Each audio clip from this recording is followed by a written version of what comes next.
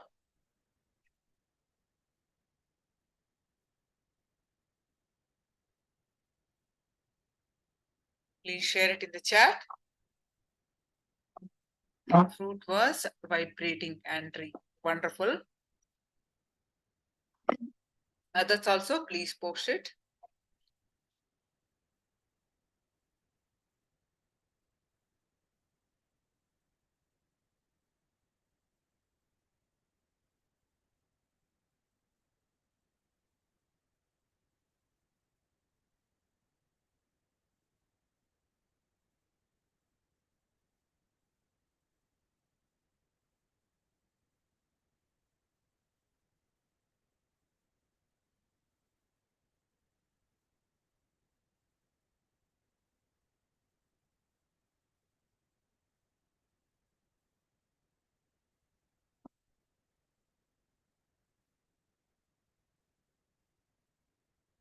Pallavi posted, felt little bit of vibration. Wonderful.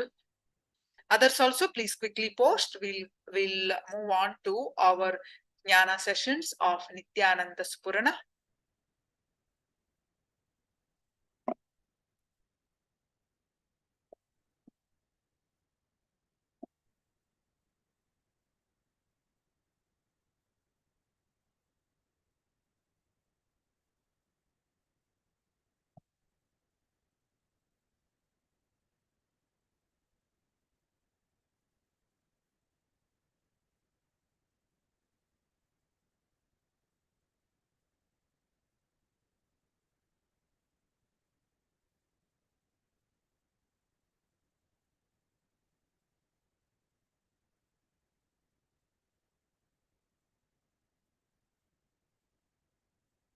Yes.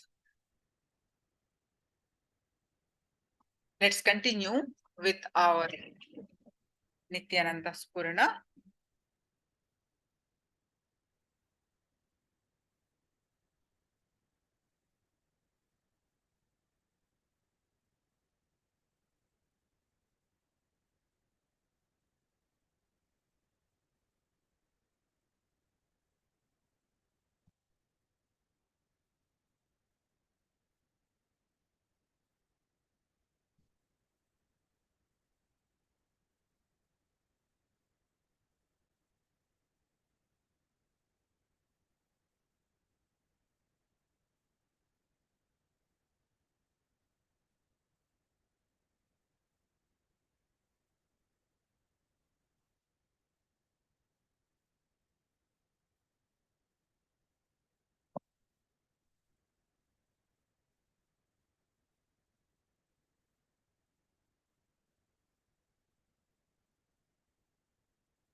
The fruit moved many times and dropped off from the palm. Marva. Okay, now. So now let's continue with our Jnana sessions of Nithyananda Spurana. Yes. 3 types of desires, or 3 levels of desires. We handle desires at 3 levels. This is in continuation with the previous session. In the first level, we have too many desires that are always self-contradicting. Even if there are only 2 desires, they will contradict each other. The second level, see, first level is what? You have too many desires and they contradict each other. Second level, we are learning the 3 levels of desires. The second level, there is only one object. You fulfill that, but still feel emptiness. You have, in the second level, what happened? You have only one object, one desire, but even after fulfilling, you will not feel fulfillment.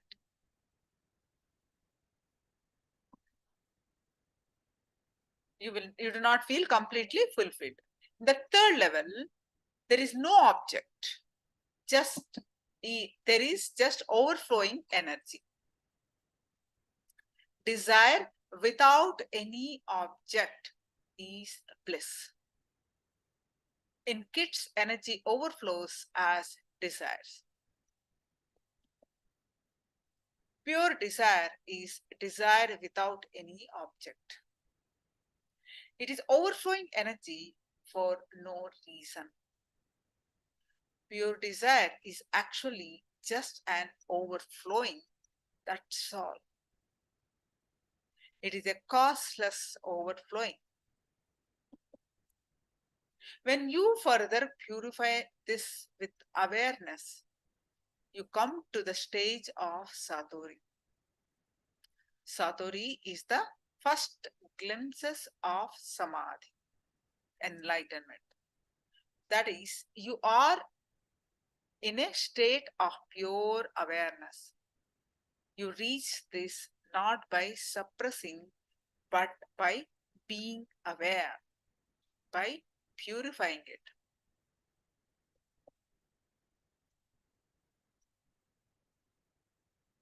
So what is the root cause of desire? So how many of you understand or did not understand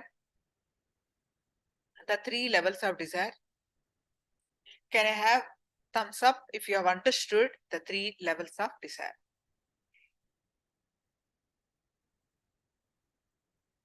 Can I have a thumbs up?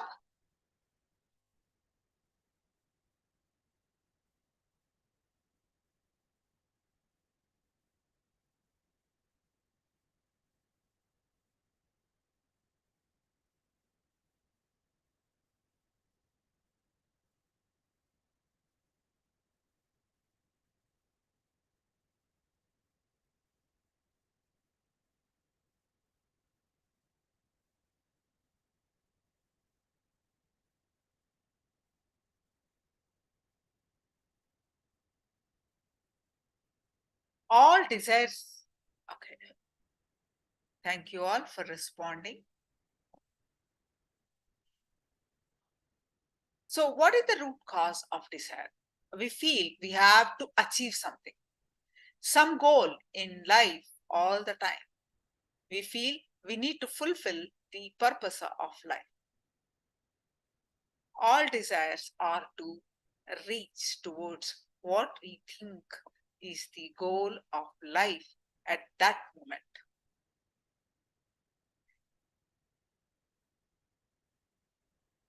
That brings us to the important issue of renunciation.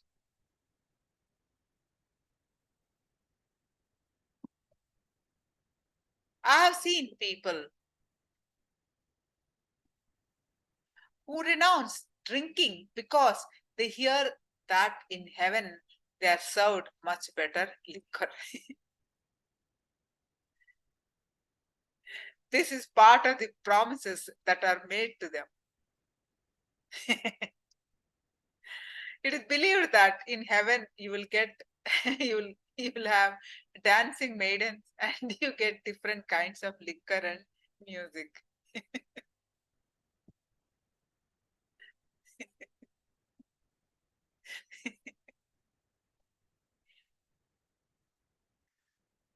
So these people are fantasizing about heaven and renouncing this world.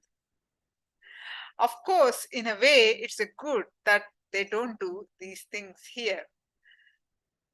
But I always tell them renouncing purely for enlightenment is renunciation. Renouncing for some other desire is not renunciation. It's a bargain. It's a business.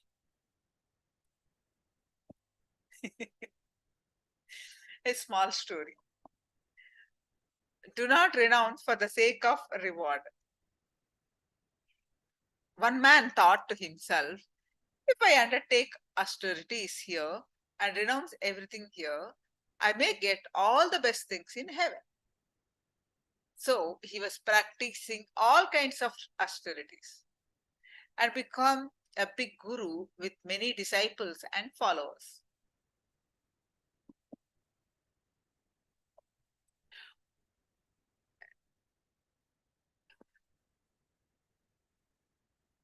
One day he died and reached heaven. One of his disciples, who was always with him, thought, how can I live without my guru? So he also died and reached heaven.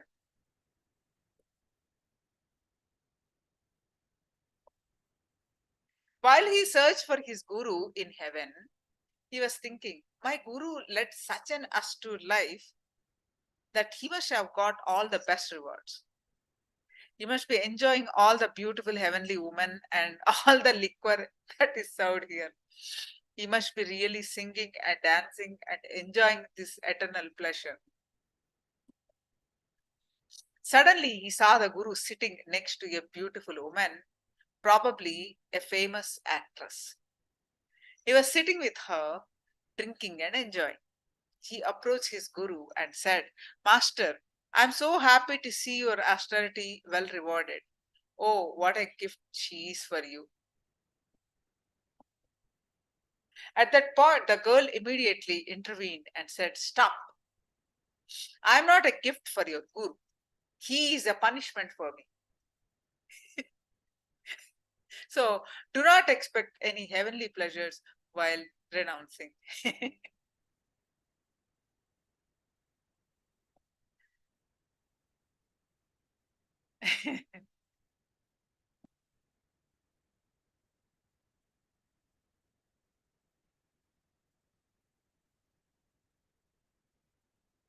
So, see, even in a day-to-day life, if you meditate with the thought that you will have more power to enjoy pleasures later, that you will have other benefits, you are again using meditation as a utility.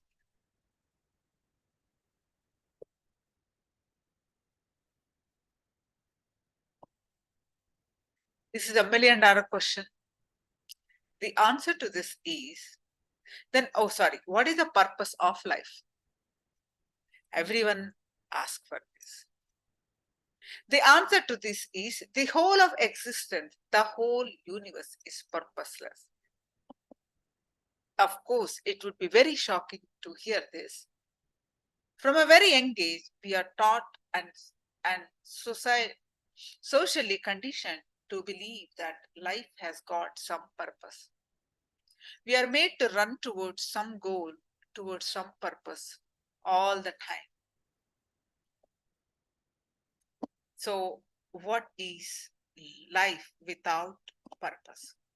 You may ask, any activity, let alone one's entire life, has to have a purpose, a definition, and an endpoint to make it meaningful. That purpose is what drives us, motivates us, and provides energy to carry on with our day-to-day activities.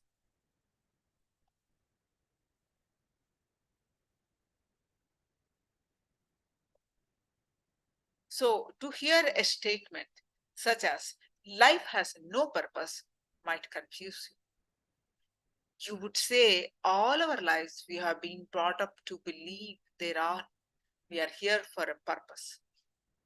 This is because at every stage of our lives, a different purpose is drilled into our heads, and we are made to work towards that purpose.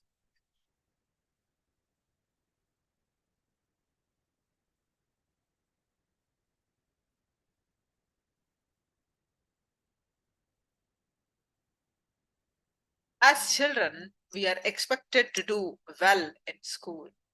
Once grown up, we are supposed to be married happily and bring up children.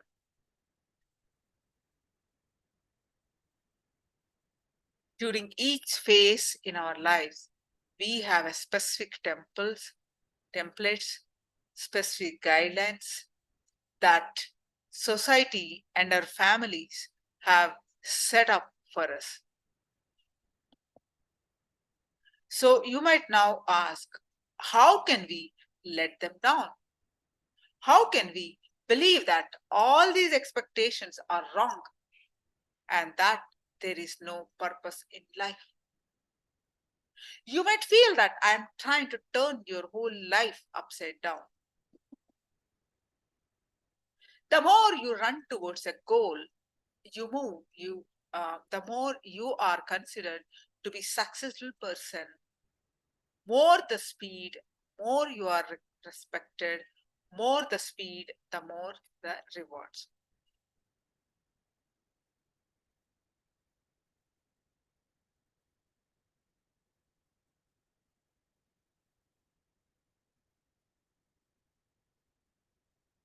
So from your birth, again and again, society teaches you that life has got some purpose, that life has some goal. Life without purpose seems meaningless to us. We cannot even comprehend such a possibility.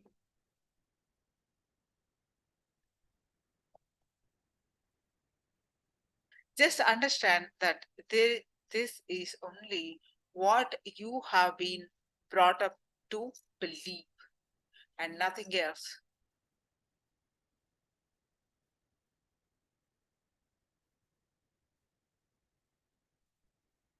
The universe or nature has no purpose. It just is. It exists. A river runs down hills towards the ocean because it is its nature to run down hills. It is not because it has a purpose to meet the ocean. Our life too has no purpose. We were not born for a purpose. We were born to live, to enjoy life, and to be happy. Instead, we set ourselves up for unhappiness by setting goals for ourselves. And almost always, these goals are based on fantasies, not on realities. In the process, we stop everything real life.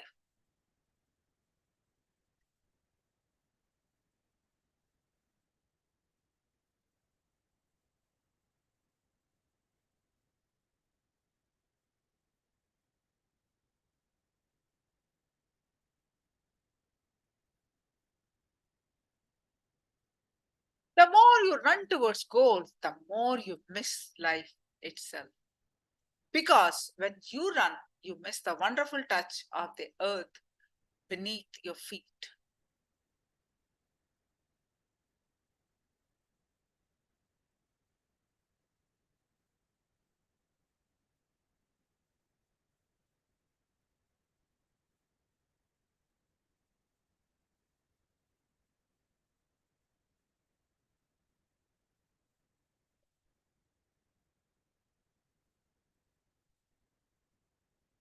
The man who is continuously bothered about the goal will never be able to enjoy his life. He continuously lives in the future and ignores the present. When we are in the present moment, the here and now, we do not need a goal to guide us. Just awareness of the present moment will automatically lead us to do what needs to be done at that point in time. When the present moment is taken care with the awareness, the future gets resolved by itself. As long as the path is right, whatever destination we reach will be right. We do not need to define the destination. The right path defines its own destination. When we don't live with awareness in the present moment, our mind starts straying towards either the past or the future. That's the problem.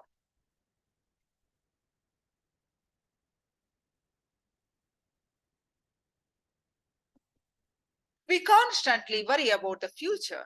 We constantly think of the past, relate to it our future, and define our expectations based on what we have missed in the past or what we believe will provide us happiness in the future.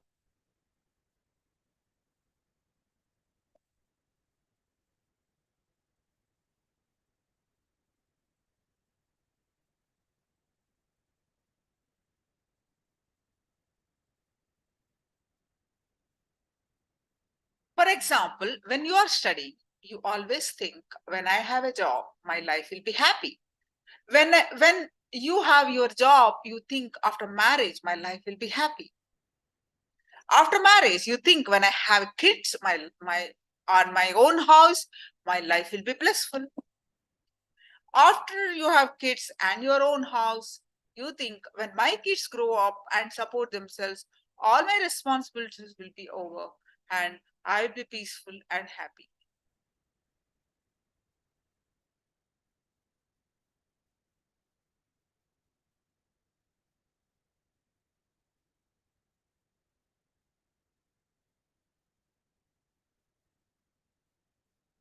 A small story.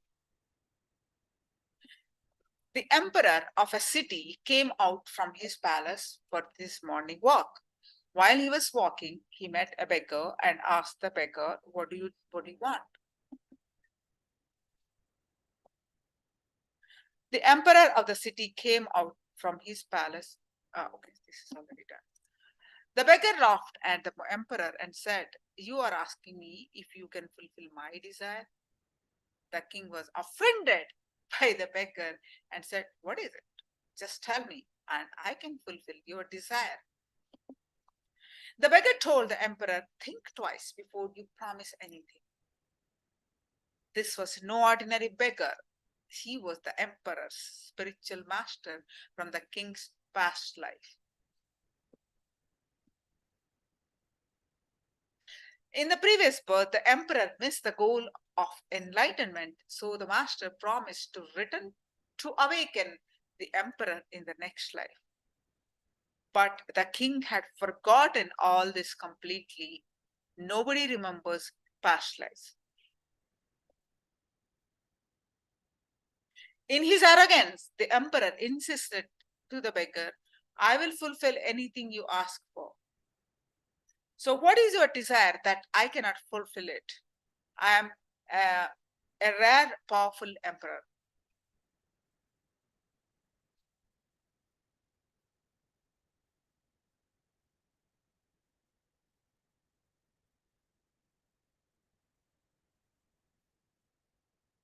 The beggar said, my desire is a very simple one. Do you see this begging bowl? Can you fill this bowl with something? The emperor called one of his ministers and told him, fill this man's begging bowl with money.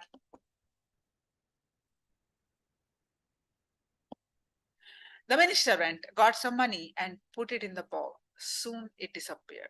Again he put in some money, again it disappeared. No matter how much or how often money was put, the begging bowl remained empty.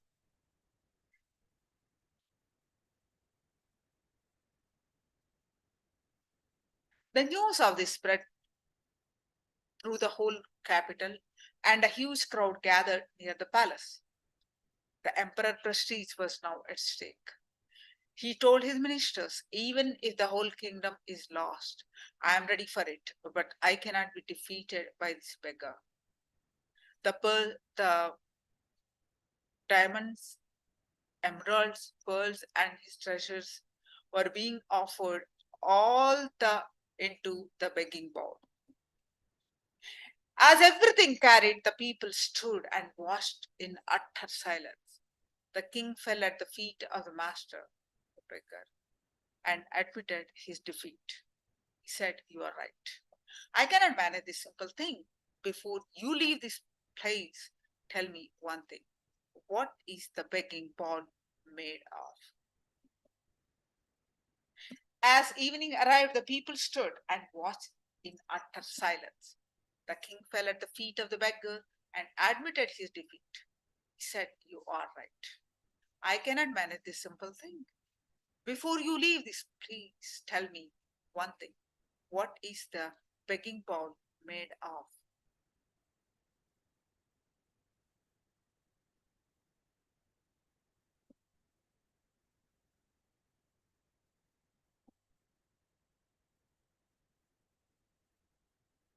The beggar laughed at the emperor and said, "There is no secret.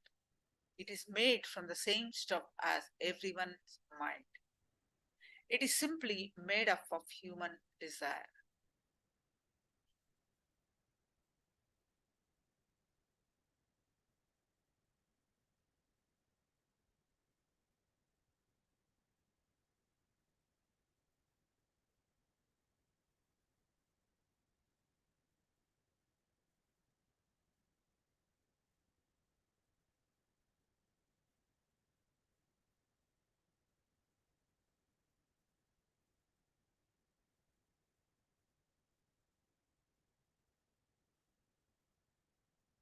The beggar laughed at the emperor and said, "There is no secret. It is made from the same stuff as everyone's mind. It is simply made up of human desire."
When you understand deeply that the mind is like a begging bowl that can never be filled, it can have a great healing effect.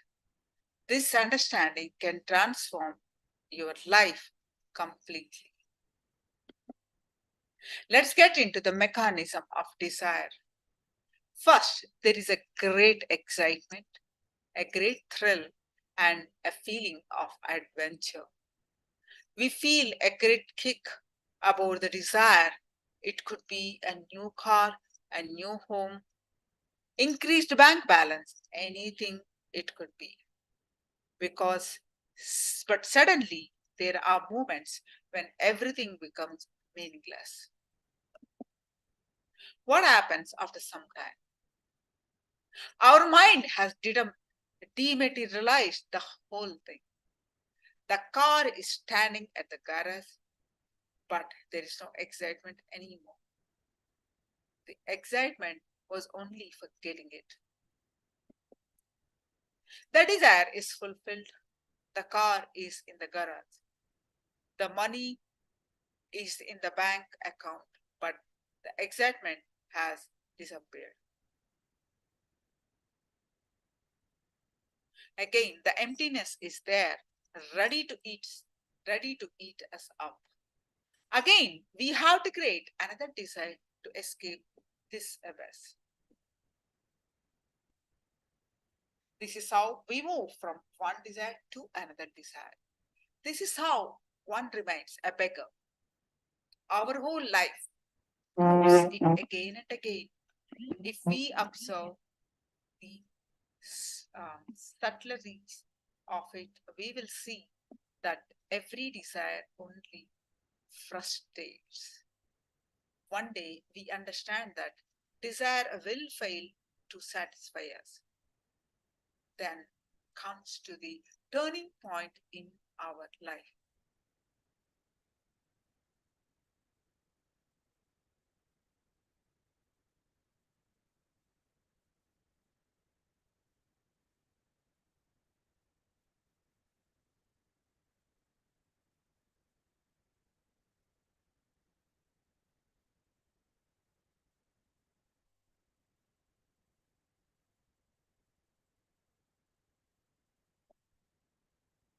Most of us need to get stressed out before we can relax. You don't know what it is to relax. When I tell people to relax during the meditation workshop, they ask me, Master, please give us few more guidelines how to relax.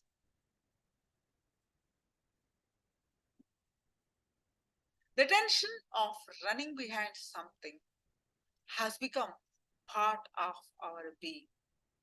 It has become after. It will not be relaxation anymore. Happiness is where we are.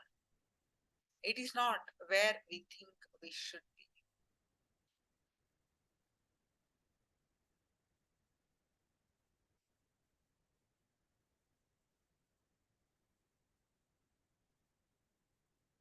It has become part of our conditioning. After that, resting will not be rest anymore. It will not be a relaxation anymore. Happiness is where we need to go. It is not where we think we should be.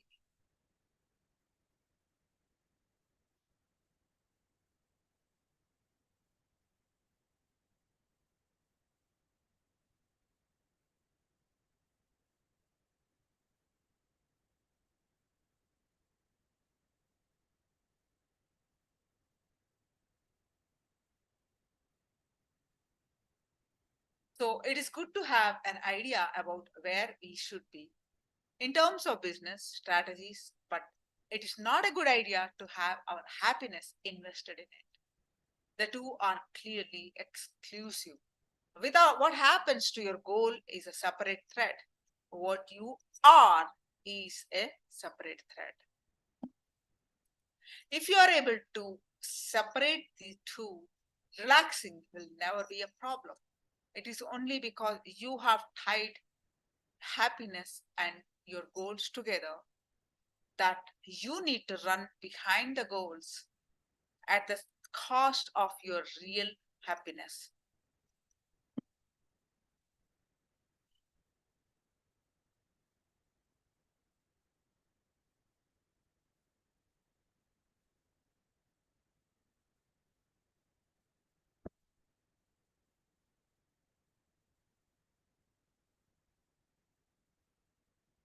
And one more thing, when you are too caught up in your goals, you might be shutting yourself out to so many things that are going on around you simply because you don't have the separation to stop and look at them.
Another small story.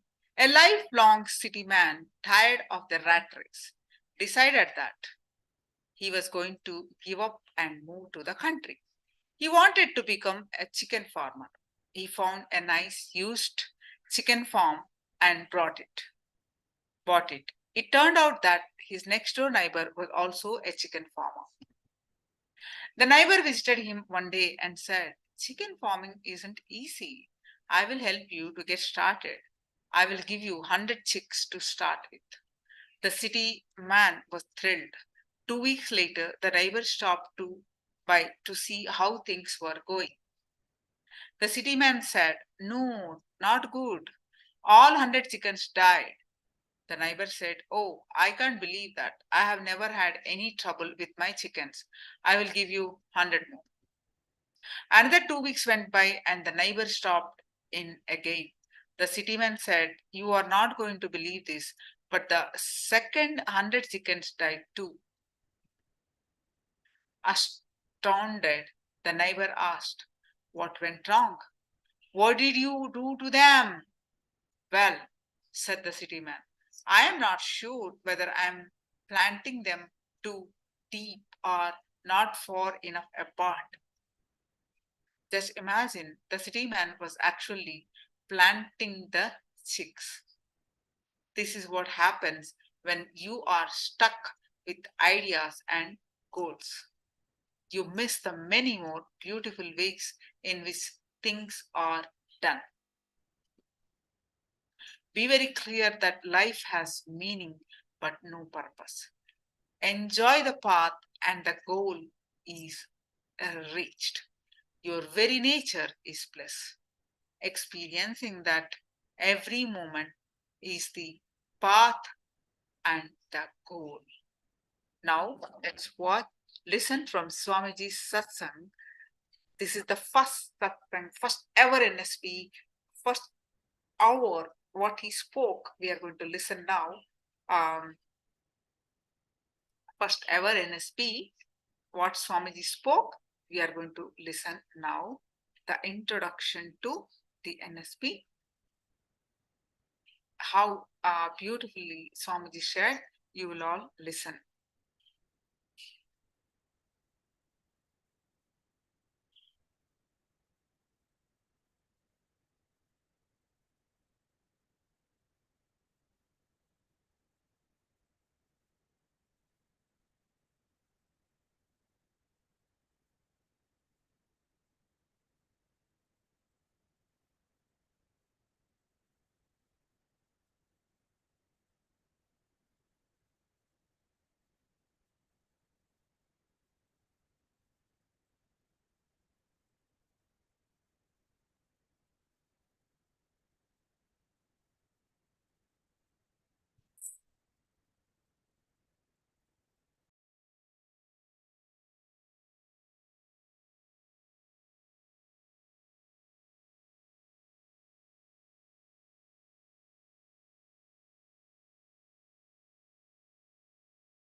Starts. That is what is meant by this. Where the ASP ends, there the Nithyananda Spurana starts.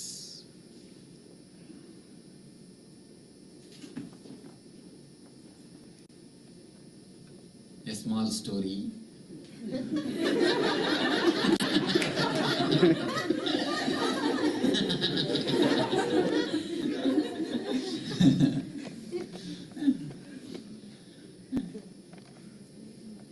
A man, lean, thin, black, tired, enters into the cabin of the doctor.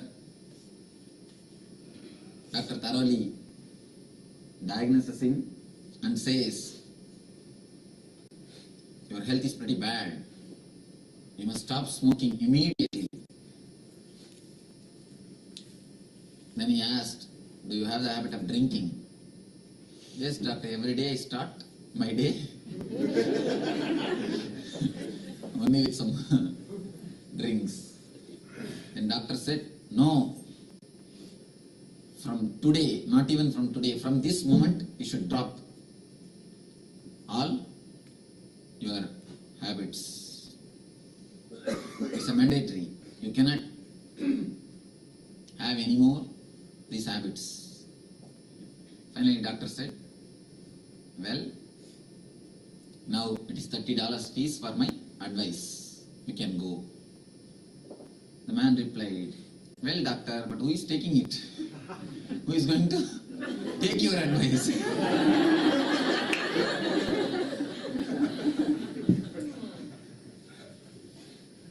Whenever the rules and regulations are given, we have a natural tendency to resist. Whenever the spirituality is taught with the rules and regulation, it never enters inside. But to start with, no other way, with few rules and regulations only, we start. That is why we gave few rules and regulations in the ASP. ASP is more like a set of rules with which you learn. But here, I am going to break all the rules. It is more like a guidance. Understand, if you live with the head, if you live with the intellect, if you live with a sense of entering always into others' boundary, you need rules, you need regulations. Now come down from that level, have more space, give more space for others. Instead of always entering into others' boundary, now allow others to enter into your boundary. In ASP, we gave rules, regulations. The first session will be about the rules and regulations. Because we have a tendency in the society always entering into others' territory. If you have 200-acre land also, when you put the fencing, at least 3 feet. Just 3 feet. Just 3 feet. You always feel. If you purchase 10,000 acre, again, just 3-4 feet. We have the tendency of entering into others' territory. That is the reason you needed rules and regulations, the first session. But here, now, you have become naturally more mature, you have grown up. So you don't need rules and regulations. That is why the first session starts with dancing or ecstasy. You don't need any rules or regulation. You know the basic things or the guidelines. That's the reason I don't want to give any rule or regulation. I'll just give you a few guidances to have maximum out of this 2 days.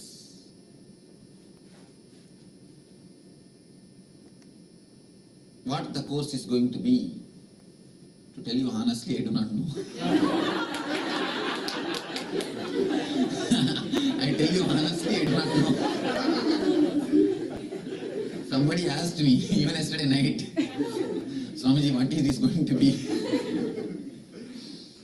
I said, I know only one thing, it is going to be grand. It is going to be ecstatic.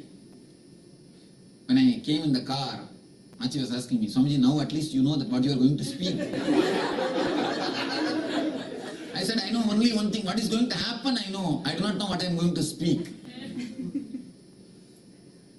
It is more and more going to be exploring your inner layers. See, in the ASP you studied about the 7 chakras. It is going to be the work on the 7 layers of your body. It's like you have 7 sweaters, one on. Because you have so many layers. You are not able to directly relate with the reality, that's one thing. Because you have not used those layers totally, the life is not tasted, enjoyed as it is totally.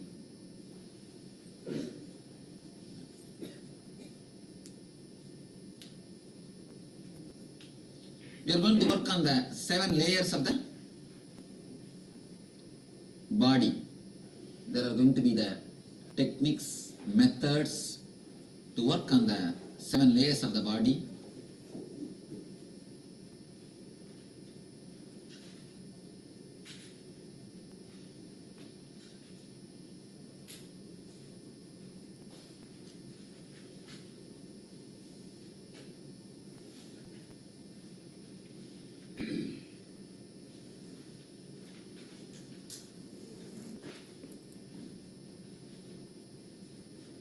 Somebody asked me, Swamiji, is it like an ASP? I tell you, it is not only not like ASP, it is not even a higher course for ASP. The ASP is totally different. This is going to be totally different. It is not the higher course. It is going to be totally different. So don't have any prejudice, any idea how this is to be, how this is going to be. Because whenever you come to know something earlier, you make totally a mental plan. What you are going to do, what you are going to do, what you are going to do. And then you exactly go out, go in and go, come out. But here, I am not going to give you any mental plan. Just continuously be alive and active. Respond to the situation. Spontaneously respond to every moment. Continuously be alive and respond to the moments.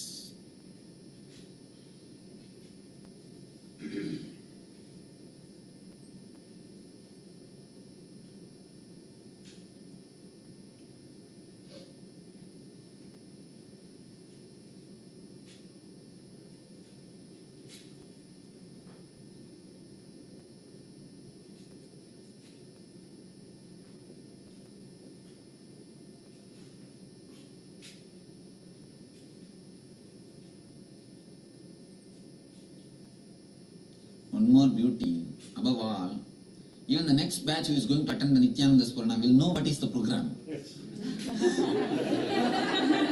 See, will know what is the program. Then the whole beauty is lost. It is always, whenever you know, the whole beauty is lost. Whenever you do not know, then the whole juice, the real juice is when the whole thing is new. And next time when you all go and spread, naturally they will come with some idea what it is going to be, how it is going to be. People ask me, Swamiji, if you advertise properly how the program is going to be, we will get more number. I said no. I said because no. I said no because I myself don't know what is going to be.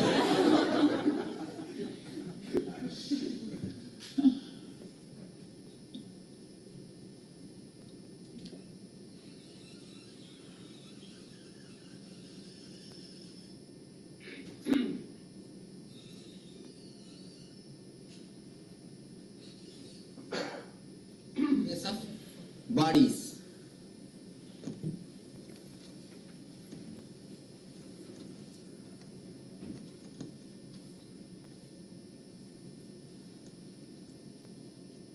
So there are 7 major parts or the elements in the body layers.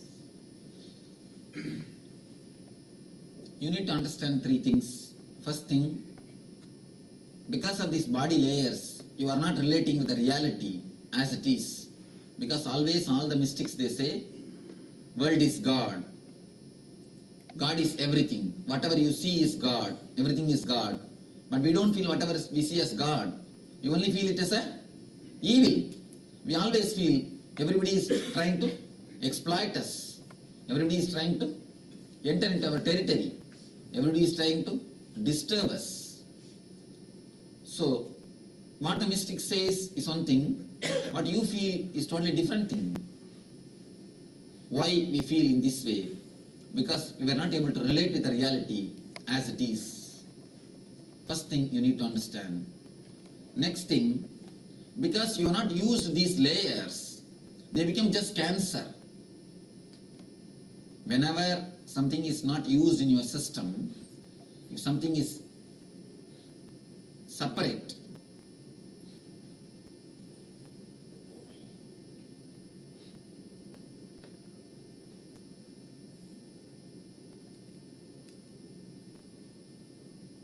somebody asked me, Swamiji, why did you make the ASP as the basic necessity to attend the NSP? You see, the person who has done ASP, not only that he knows the language, he knows the chakras, he knows the basic meditation, he actually feels the intimacy with Master. Even if you have done all these everyday evening satsangs, you will not feel the intimacy. Only when you have done the ASP, you will feel the intimacy. When you have intimacy, you can't close your eyes. In some meditations, I used to tell the people, all right, close your eyes. I've seen many people coming and telling me, Swamiji, just leave me, I'll open my eyes and sit and see you. That is the greatest meditation. When you actually feel the intimacy, you can't you can't close your eyes and sit. Only you are intellectual oriented, you can close your eyes and sit. So that is one more reason. There are so many things which happens when you do ASP, when you undergo the program. Not only you understand about chakras, you understand more. You understand, just something happens to your being.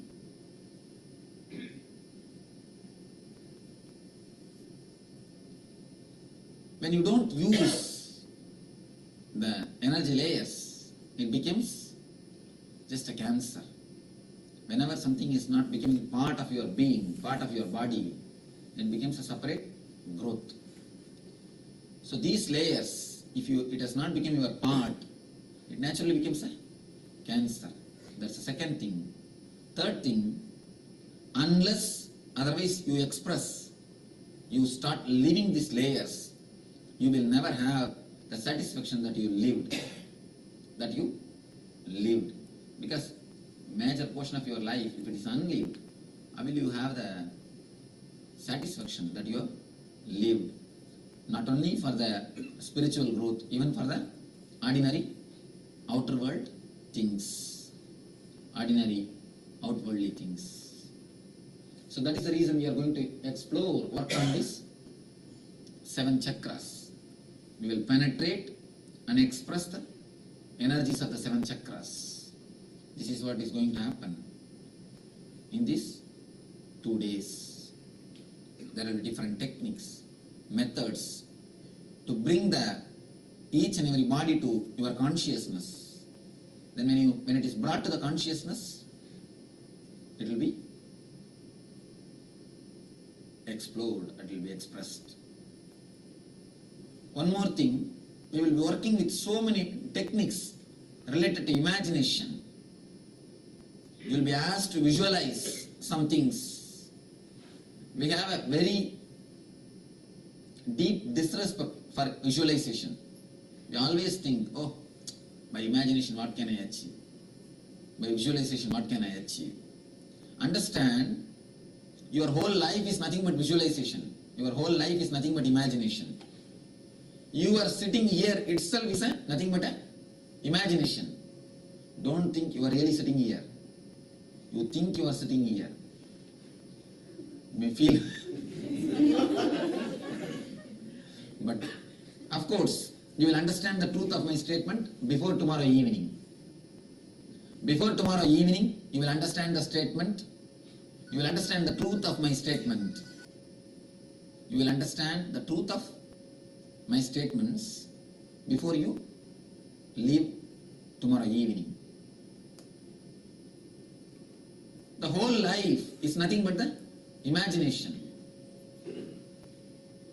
It's like one thorn is removed by the another thorn. If one thorn enters your leg, you take another thorn and remove it. The help of by this thorn. Same way, you have so many imaginations which has entered in you without your knowledge, without your consciousness. Now, the conscious imaginations are going to enter in you to do the process, to do the work. So, whenever meditation instructions are given, just put your total energy, whole energy. A request. People who have not done ASP, please sit in the last row. You can do, you will be able to do. All my love and blessings. Put your best, but don't interfere the crowd who have done ASP. Because naturally, they will have more understanding. They will have more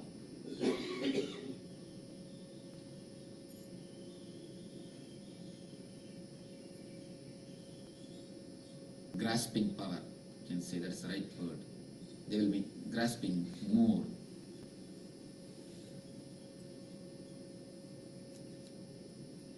People who have not done ASP, put your whole effort, then only you will be able to see the result. Next thing, the main thing, it's almost like not only an understanding, it's a cooperation which is needed from everybody.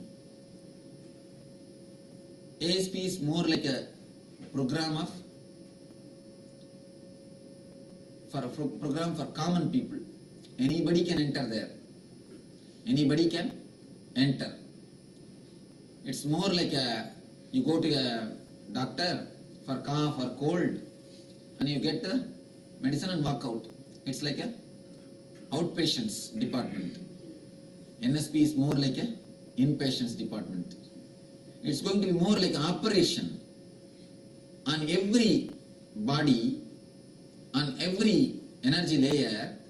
We are going to work on your desires, on your imaginations, on your guilt, on your fantasies, on your depression.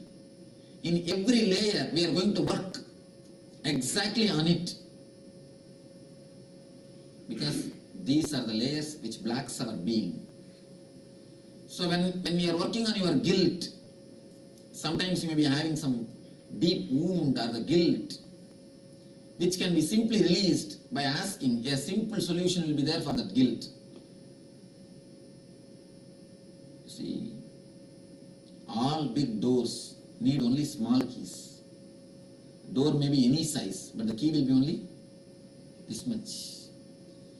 Just because you don't have this much size key, you are suffering in front of the door. If you have that small key, that very door will become a way. Most of our problems we suffer just because we don't have these small keys. And now not even a key, small pad. Just insert and take it out. For your problems also, naturally, the problem itself is simple, but you make it big, that is different. The solution is also very simple. If you can open out and tell the problem verbally, two things will happen. One is, I will know the problem and give you the key. Next thing, you yourself will know the problem. People come and tell me, Swamiji, why should I open my mouth and tell my problem? You know everything. You can verily know what is my problem is. I tell them, I tell you to talk out your problem, not for myself. I know your problem. If you speak out, you will know your problem. Most of the time, you yourself don't know. You know only feel the low energy, low mood. You never feel the reason. You never understand the reason. When you verbalize it, when you talk it out, first thing you will understand. So, you will have a space, a loving atmosphere where you can express it out. When you express it out, you will get a clear solution.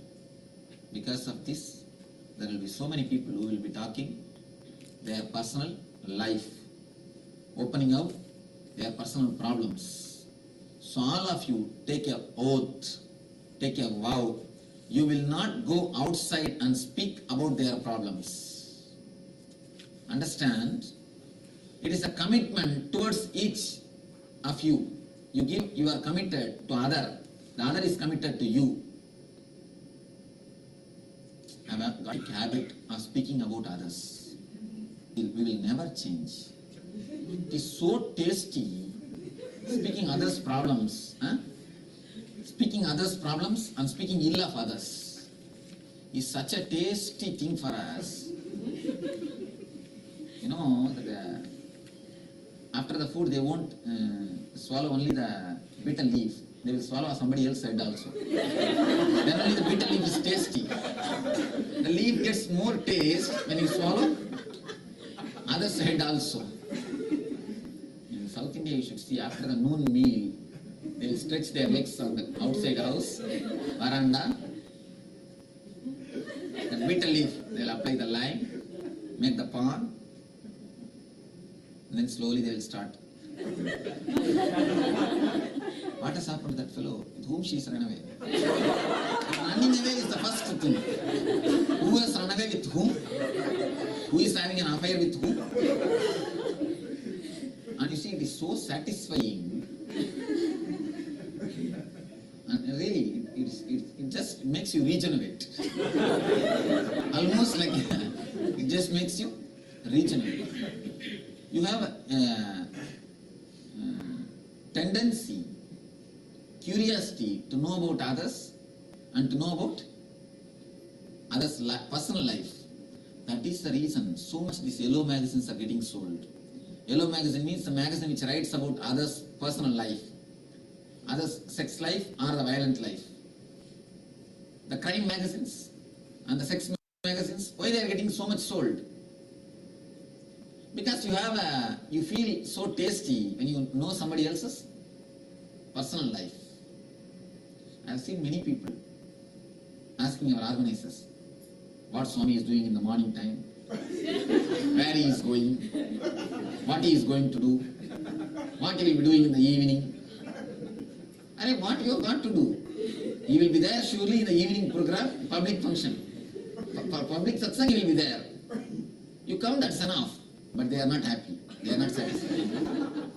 They ask, here Swami wears the wooden sandal. I saw in LA he was wearing the plastic chappal. What all he wears? What all he uses? So much curiosity. With me itself, so much means with you all, how much they are doing. Because no way I am related to them.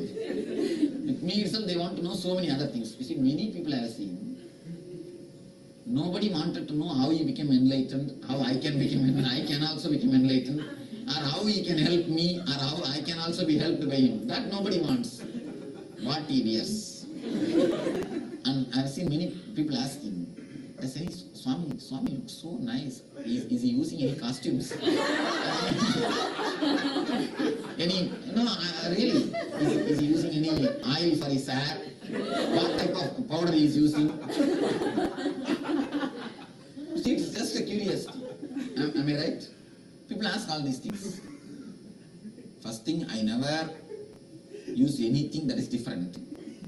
And I don't even comb my hair properly. There as it is. Now the curiosity of the people. We are so curious to know about everyone's life. We'll be just sitting and collecting materials to go and talk outside. If you do that, you are disturbing the benefit of others. Please be very clear. Now, just for these 2 days, take an oath. I will not go and talk outside what I heard from others. What I heard from others. It is a promise you are giving to keep others' privacy. You see, if you don't take that promise, if you are not ready to take up that promise, I am not going to lose anything, you are going to lose. It is each one of you who are going to lose. So now you need a social commitment to have the maximum from me, to have the best out of this class.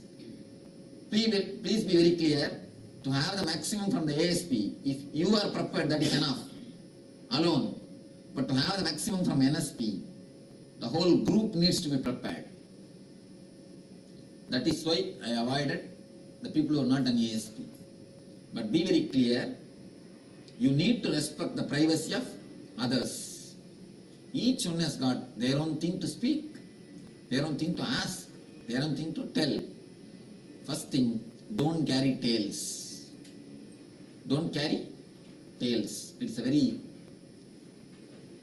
sincere guidance from my side.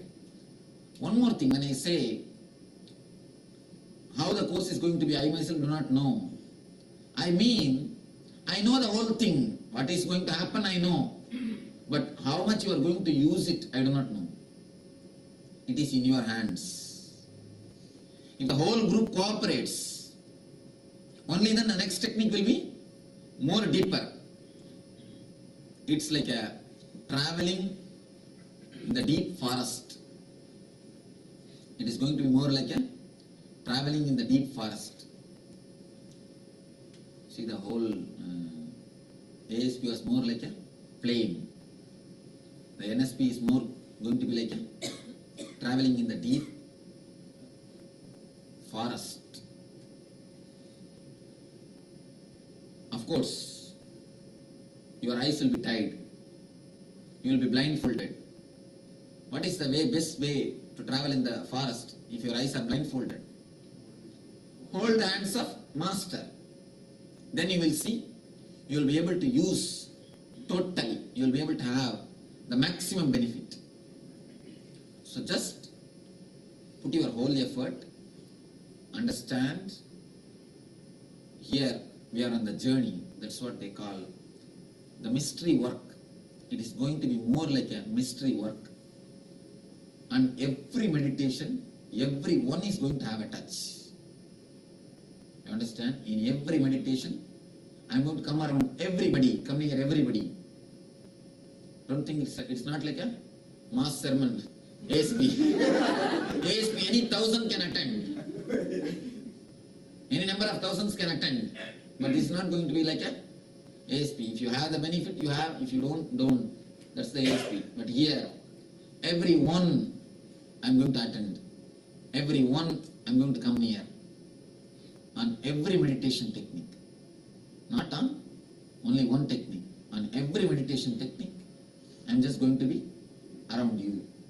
You are going to relate with me. It's more or less like an operation. One thing, if you have only an intellectual relationship with me, please leave the hall. If you really have a heartfelt relationship with me, then only you can be here. In ASP, I ask the people to question. They can question me. They can crisscross me. But here, it is totally going to be not the relationship of logic or intellect. It is more going to be like a feeling of love. You are just going to travel in the path holding my hands. It needs love and the tremendous trust. It needs a tremendous trust and love. Not simple intellectual relationship. There are people, you see, I always tell in my discourses, don't have faith in me, just doubt as much as possible. Carry on your doubt, then the doubt will guide you. These are all only for the people who have done the first level. Only for the people of ASP. Now, you need to put your whole effort and you need to just travel with me. Totally. layer by layer, step by step, unless you travel. You see, unless I feel satisfied, the whole group is entering into the meditation, naturally I will be stuck, and I will not be able to lead the whole group into the next meditation. If I really find one or two people who are not putting their effort, you should forgive me, you will be sent out. Of course, your money will be refunded. That is different, but you will be sent out. Because I don't want the group to suffer just because of one or two persons. Just because of one or two persons, the group cannot suffer. It's going to be more like a journey. I wanted everyone to taste the spirituality, glimpse of the God in a solid way. It's going to be more like a deal. Either have experience or refund. It's going to be more like American deal. Yes, money back guarantee. You see, I'll be spending my whole life and energy telling them, hey, close your eyes and meditate. And those idiots, after 10 hours of meditation, they'll be just sitting and watching the others. 10 hours of discourse, they'll be just sitting and watching the others. Now I don't want to deal anymore with fools. I wanted at least few group who are courageous to have the taste of reality. You see, to have the taste of spirituality, you need courage. I tell you, to enjoy the bliss, you need courage, actually. Because the bliss does so much for you, you are just taken. You are just flowing. To flow, you need courage. Actually, to stand in the ground, you don't need courage. But to jump in the water and to flow with the water, you need courage. It's going to be more like a jumping inside and flowing. Just floating. So I want only the people who are really courageous, who can put their effort into the meditation. Not, oh, I had a good weekend, let me go and spend with Swami. So be very clear.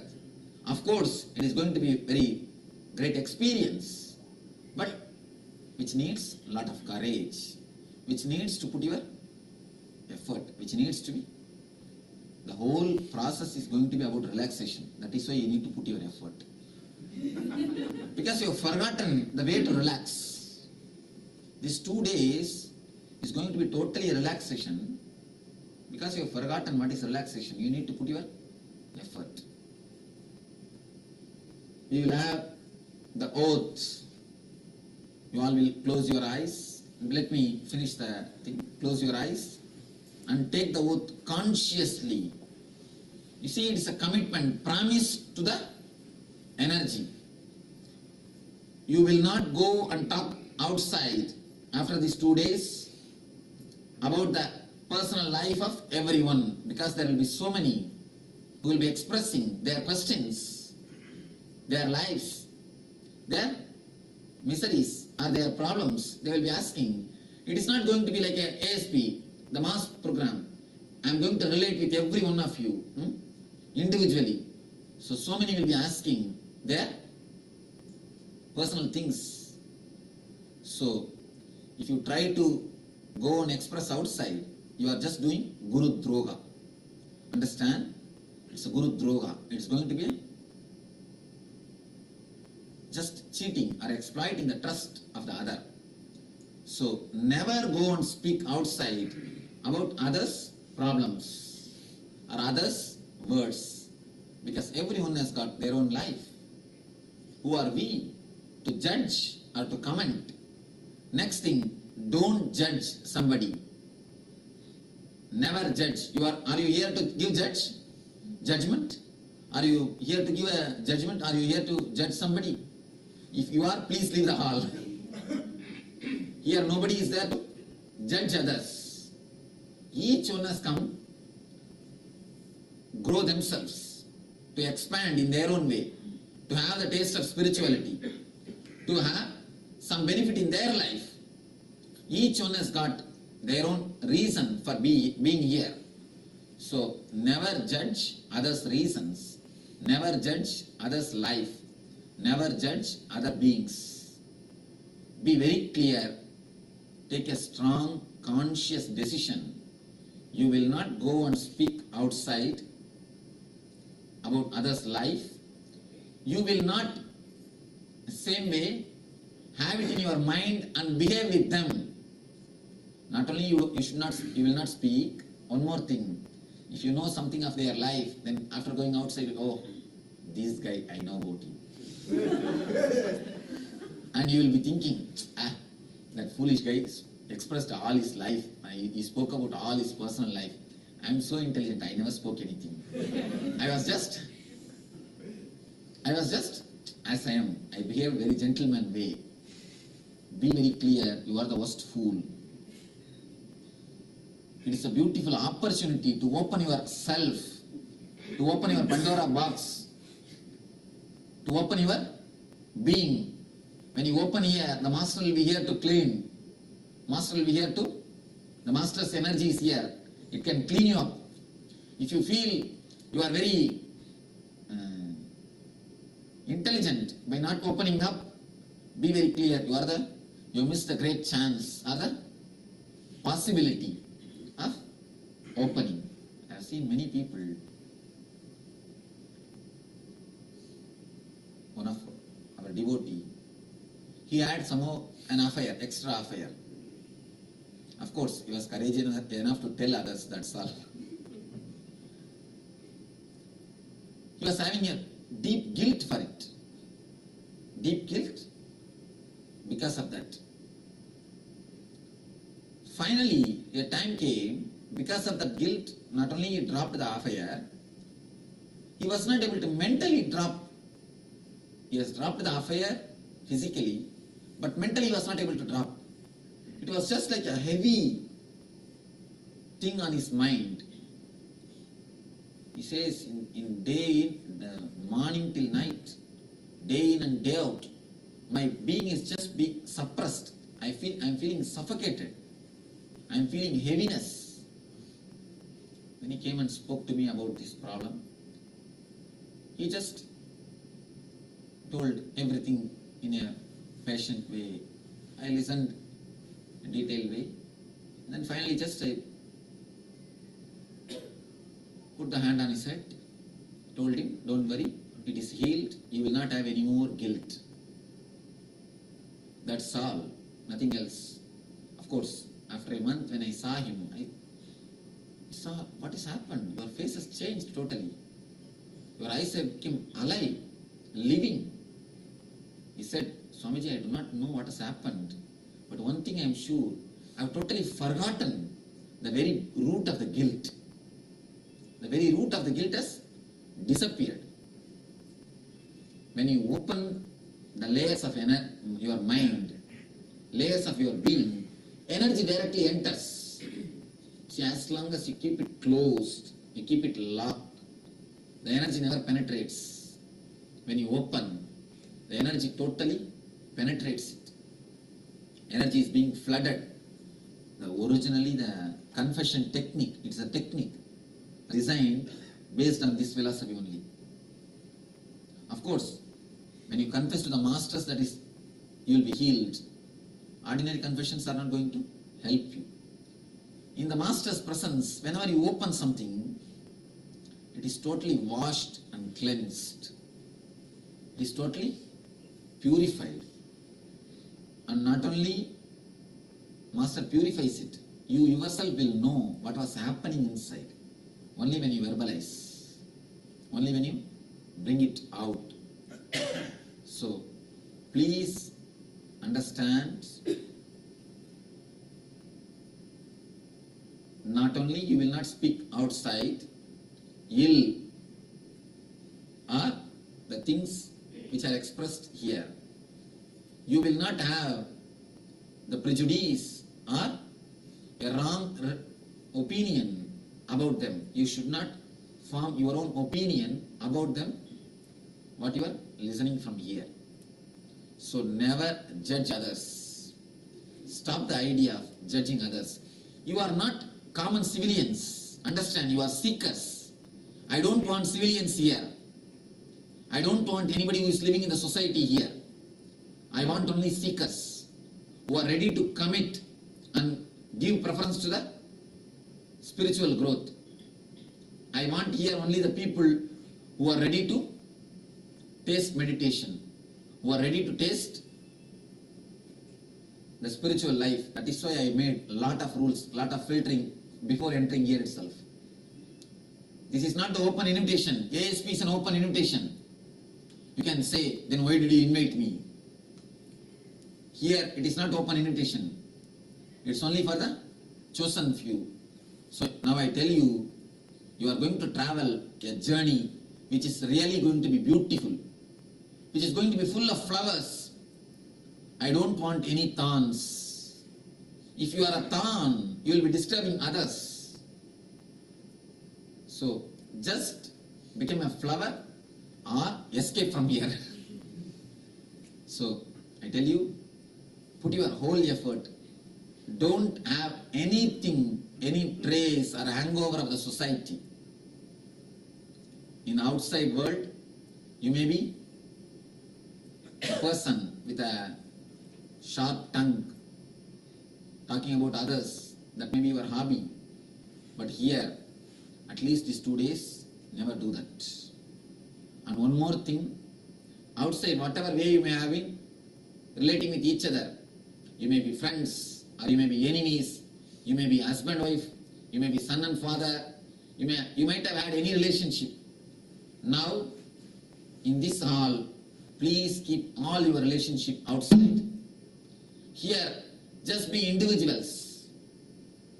All your relationships, just drop outside. In the path of spirituality, you cannot travel together. It is a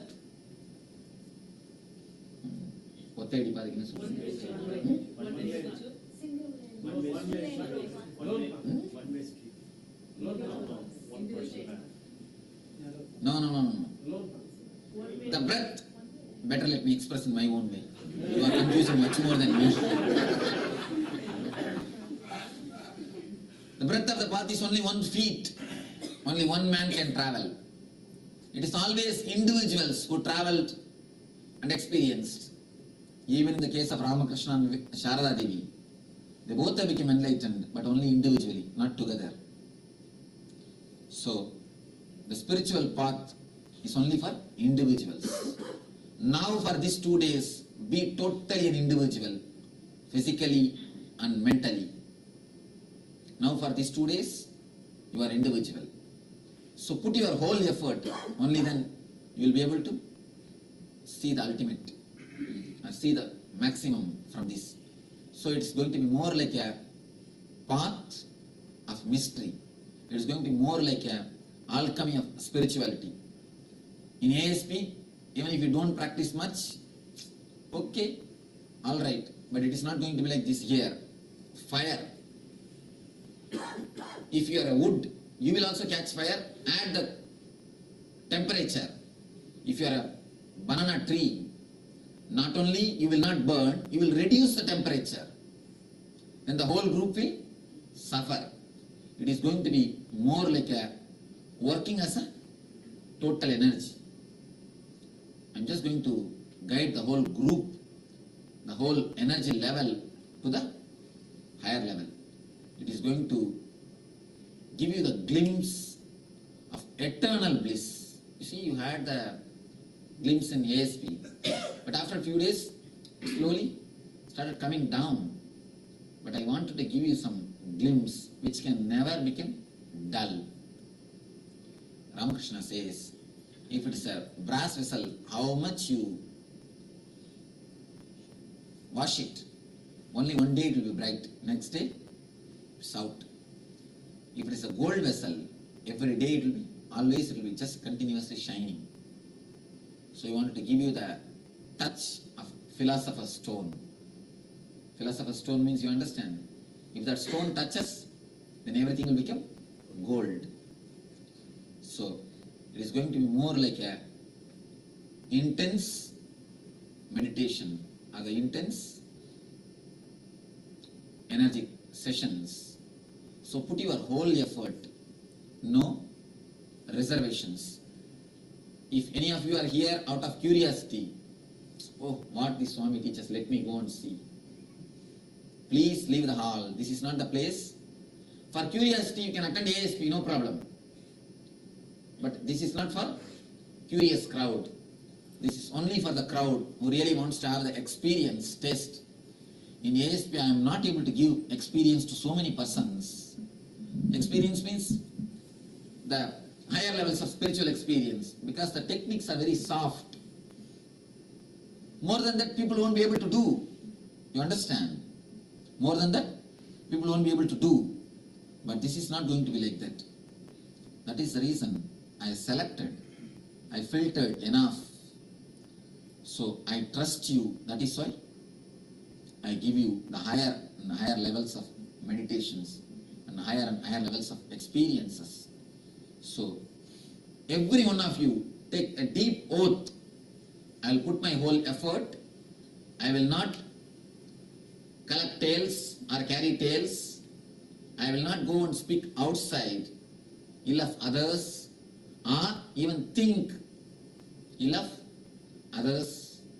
So when you leave this hall tomorrow evening, tomorrow night, forget the other stories. Carry only your stories. When you remember your story, you will make history. When you remember other stories, you will only just be an ordinary person. So these are the few things I want you to understand, because I will be guiding you in various steps through your desires, guilt, depression. So many lines we will be traveling. So wherever you feel you have some issues, you are stuck, you can always express. So just be open, fresh, just like a child. A small story. A Zen master was living in Japan. The governor of Japan has gone to see him. His name is Kitakaki. The man sent his visiting card. I think you must have heard this story. The man sent his visiting card to the master through his disciple. The card reads, Kitakaki, Governor of Japan. When the card reached the master, he said, this idiot can't learn Zen. Send him out. When the card has come back to the king with the same words, master said, like you idiots can't learn Zen. See, the enlightened people, they don't speak a polished language. They are very truthful, straight. Sometimes even it looks like a harsh, but no other way. Truth always hurts. He said, the disciple said, my master said, idiots like you can't learn Zen. Please leave the hall. But the king understood the whole thing. He took a pencil and erased the word, removed the word, Governor of Japan, and told the disciple, please now you carry this card and give it to him. The disciple carried the card and it has been handed over to the guru. The master said, oh, the Kitakaki has come, please bring him in. The story means, just leave your head outside. Not only your power, prestige, name and fame, idea of your age, idea you are elder, you are younger, you are male, you are female, forget everything just for 2 days, then you will be able to travel with me more quickly. You are just a being. You are just a being. Don't think I am elder. He should have respected me. She should have respected me. And this and that. Drop all these small issues. Don't have any of these small things. Just become mature. Just become mature. When I say the word mature, I tell you, don't bother about anything else. Whether the food has come in the right time, or whether the room key has come in the proper time, or in my room the hot water is not coming, or I have left my cell phone, it has disappeared. Don't bother about all these things. Don't bother about the small things just for this next 2 days. Nothing is going to come with you. So I wanted a right place, right persons on whom I can unload myself. I can share myself. So this is totally a different angle. I can say it's totally a different dimension. From totally different dimension you are going to work. It's more like a, that's what I said now, money back guarantee. I wanted every one of you to taste the glimpse, to taste the bliss, which is beyond body, beyond mind, before tomorrow evening. It's not that only you wanted to have experience, even I wanted to unload, even I wanted to share. Whenever every master happens to this earth, it's like a weight on them. The energy is just like a weight on them. It just searches for the right persons who will share it, who will have it, who will enjoy that bliss. You do not know.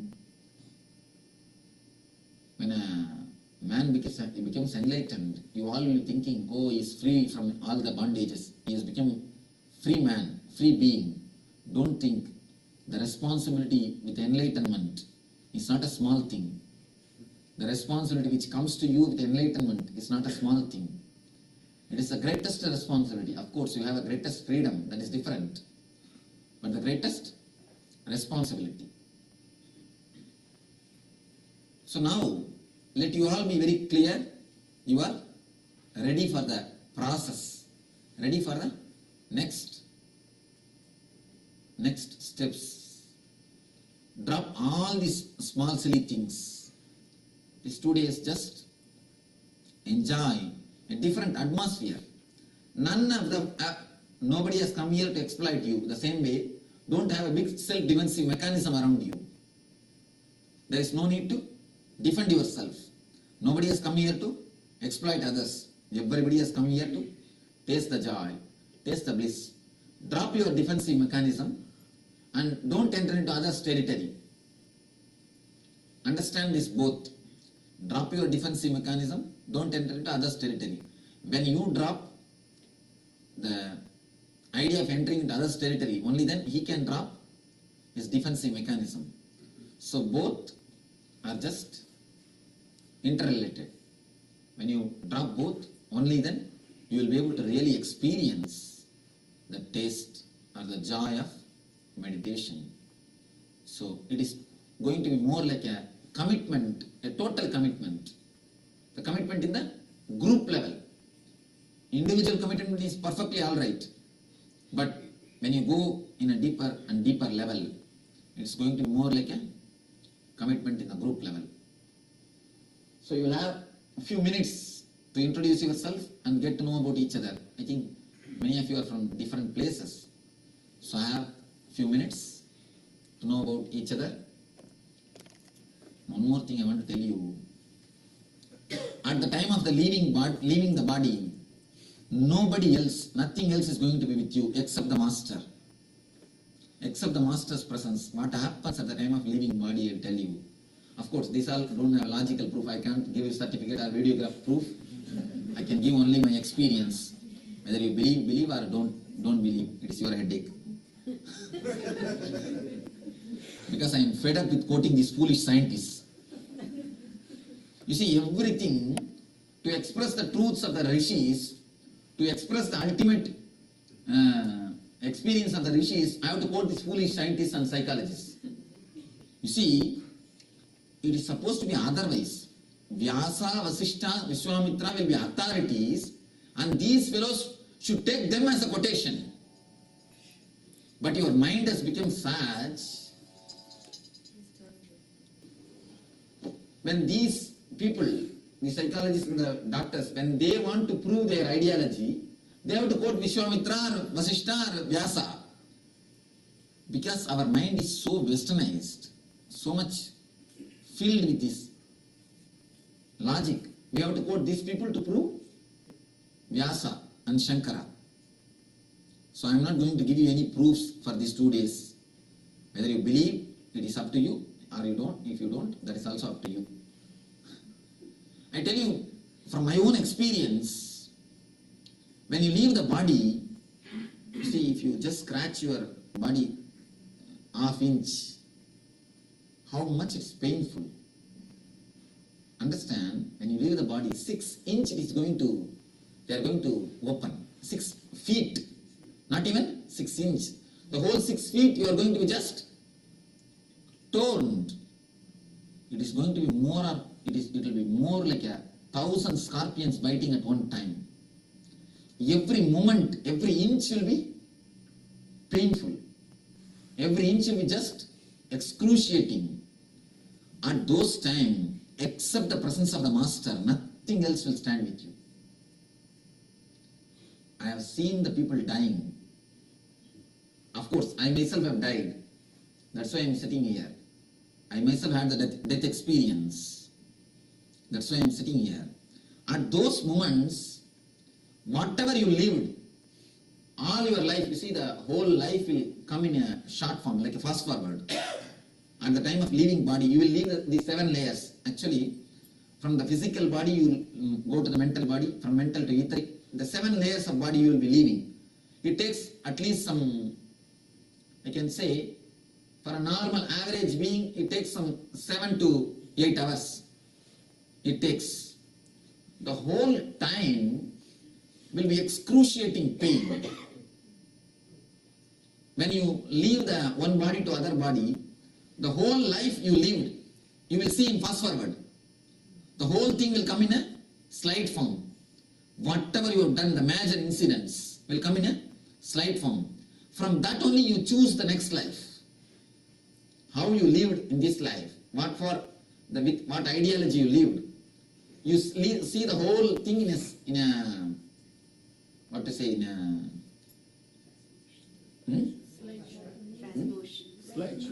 Slide. Just main slides you will see. From that slide only, you will choose the next life. You will choose how to travel your journey next. How your journey is going to be afterwards. From that thing only you will be choosing the course of your life. One thing mainly you need to understand, at that moment, except the moments with Master, all the other moments will become black and white. Now, the moments, the time which you spend with Master looks like a black and white. And all other life looks like a 4 color. That is why many people told me, Swamiji, on Valentine's Day you kept. Just on exactly Valentine's Day you kept. Why not this weekend or that weekend? I told them, if the Valentine's Day looks more colorful, let them go there. If they feel living with me is more colorful, let them come here. I wanted purposely to have a conscious choice. If the Valentine's Day is more colorful, let them have that. If living with me is going to be more colorful, let them come to be around me. Let them choose. Let them have decision. You see, at those moments, now, when you live, the moments of life are 4 color. The moments with Master looks like a black and white, dull. At that moment, it will be totally opposite. The matter will become black and white, energy will become 4 color. Energy will become 4 color, matter will become black and white. Because once you leave the physical body, all your whatever attachments, wealth you have, everything becomes useless. It's just useless. You can't sign your will anymore. You can't sign in your check anymore. You can't even know what is your bank balance. You can't even just have a glimpse of your car, which you had for so many years. So everything will be everything will become black and white. And the moments in which you spend with your Master, with the energy, the conscious moments, the experience of bliss, those moments will become color. So when this happens, 2 things happen. One is, you get the tremendous healing. Healing means the excruciating pain will disappear. You will feel, yes, you have lived some moments. You have some colorful moments. You have, if you never lived with the master or if you never had any spiritual experience, your whole life will be just black and white. The pain will be just excruciating. There will be nothing. When you look back, you will see, oh, there is nothing lived. So you will enter into a deep depression, and from the depression coma, you will take the next janma. That is what regularly happens. You enter into deep depression coma and take the next janma. That is what is the regular happening. That is why the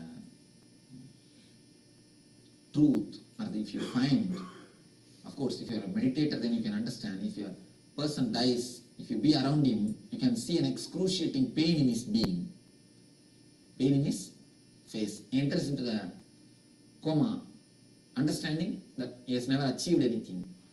And then he takes the next birth. When he takes the next birth, again he forgets what for he has taken the birth and goes round the same chakra and again taking birth.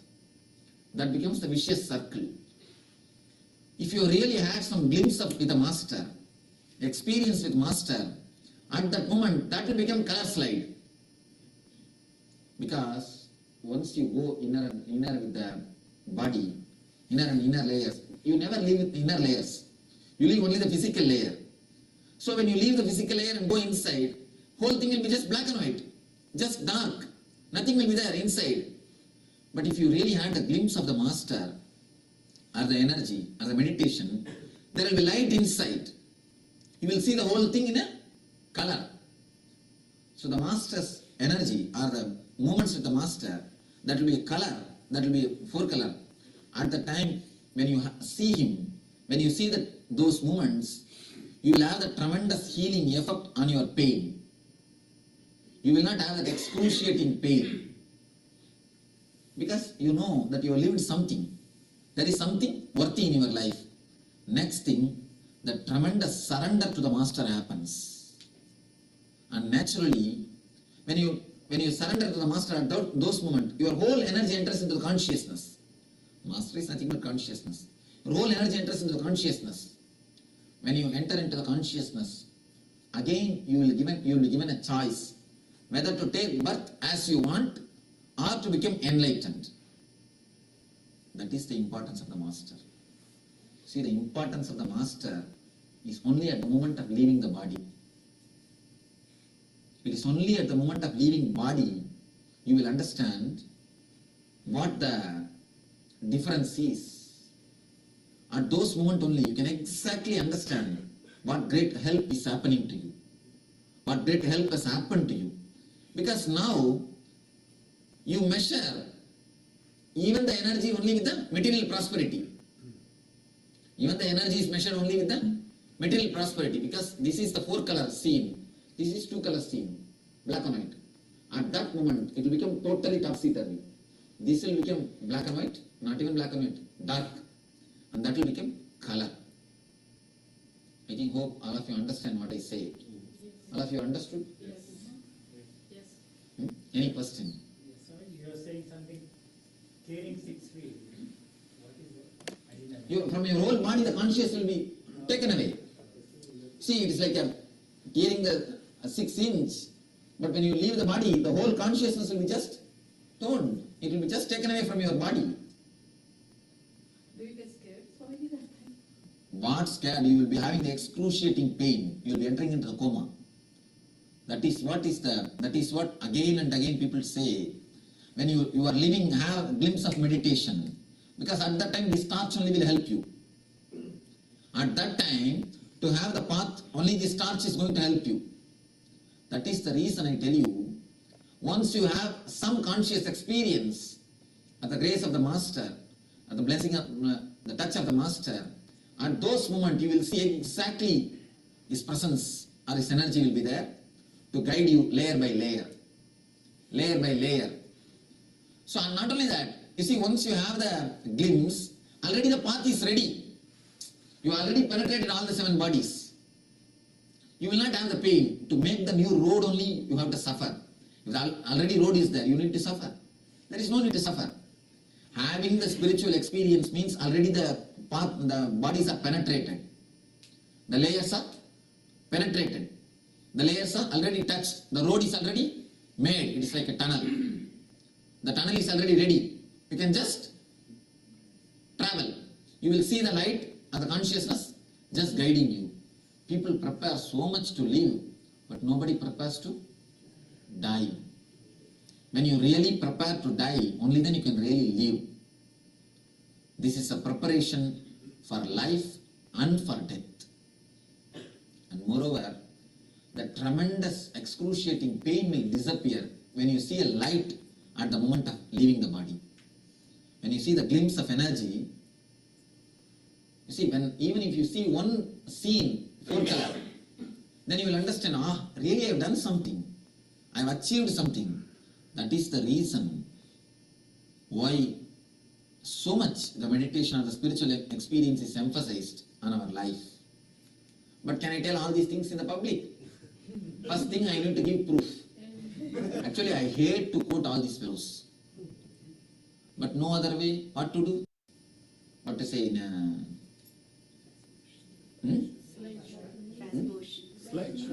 Slide. Just main slides you will see. From that slide only, you will choose the next life. You will choose how to travel your journey next. How your journey is going to be afterwards. From that thing only you will be choosing the course of your life. One thing mainly you need to understand, at that moment, except the moments with Master, all the other moments will become black and white. Now, the moments, the time which you spend with Master looks like a black and white. And all other life looks like a 4 color. That is why many people told me, Swamiji, on Valentine's Day you kept. Just on exactly Valentine's Day you kept. Why not this weekend or that weekend? I told them, if the Valentine's Day looks more colorful, let them go there. If they feel living with me is more colorful, let them come here. I wanted purposely to have a conscious choice. If the Valentine's Day is more colorful, let them have that.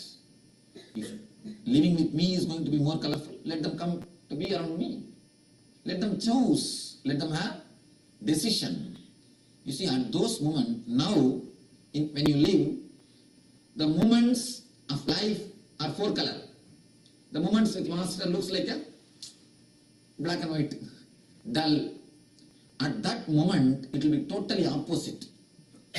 The matter will become black and white, energy will become 4 color.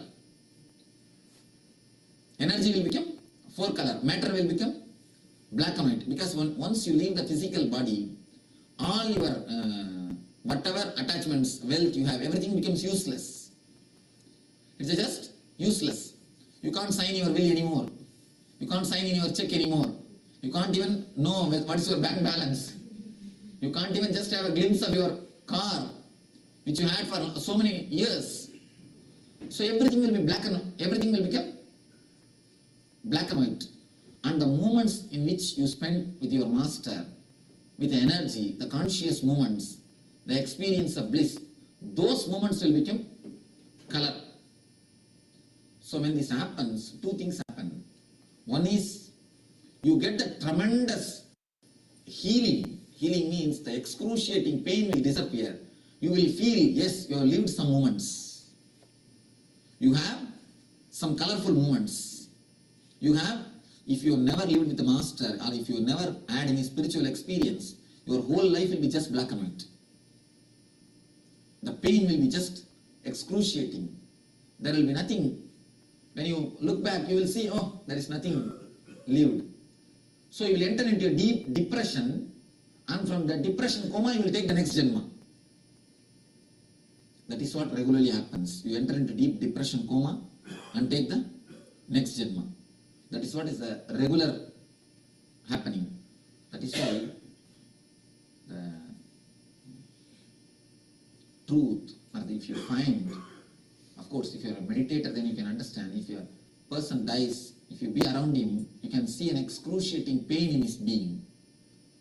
pain in his face. He enters into the coma, understanding that he has never achieved anything. And then he takes the next birth. When he takes the next birth, again he forgets what for he has taken the birth and goes round the same chakra and again taking birth. That becomes the vicious circle. If you really had some glimpse of with a master, experience with master, at that moment that will become color slide.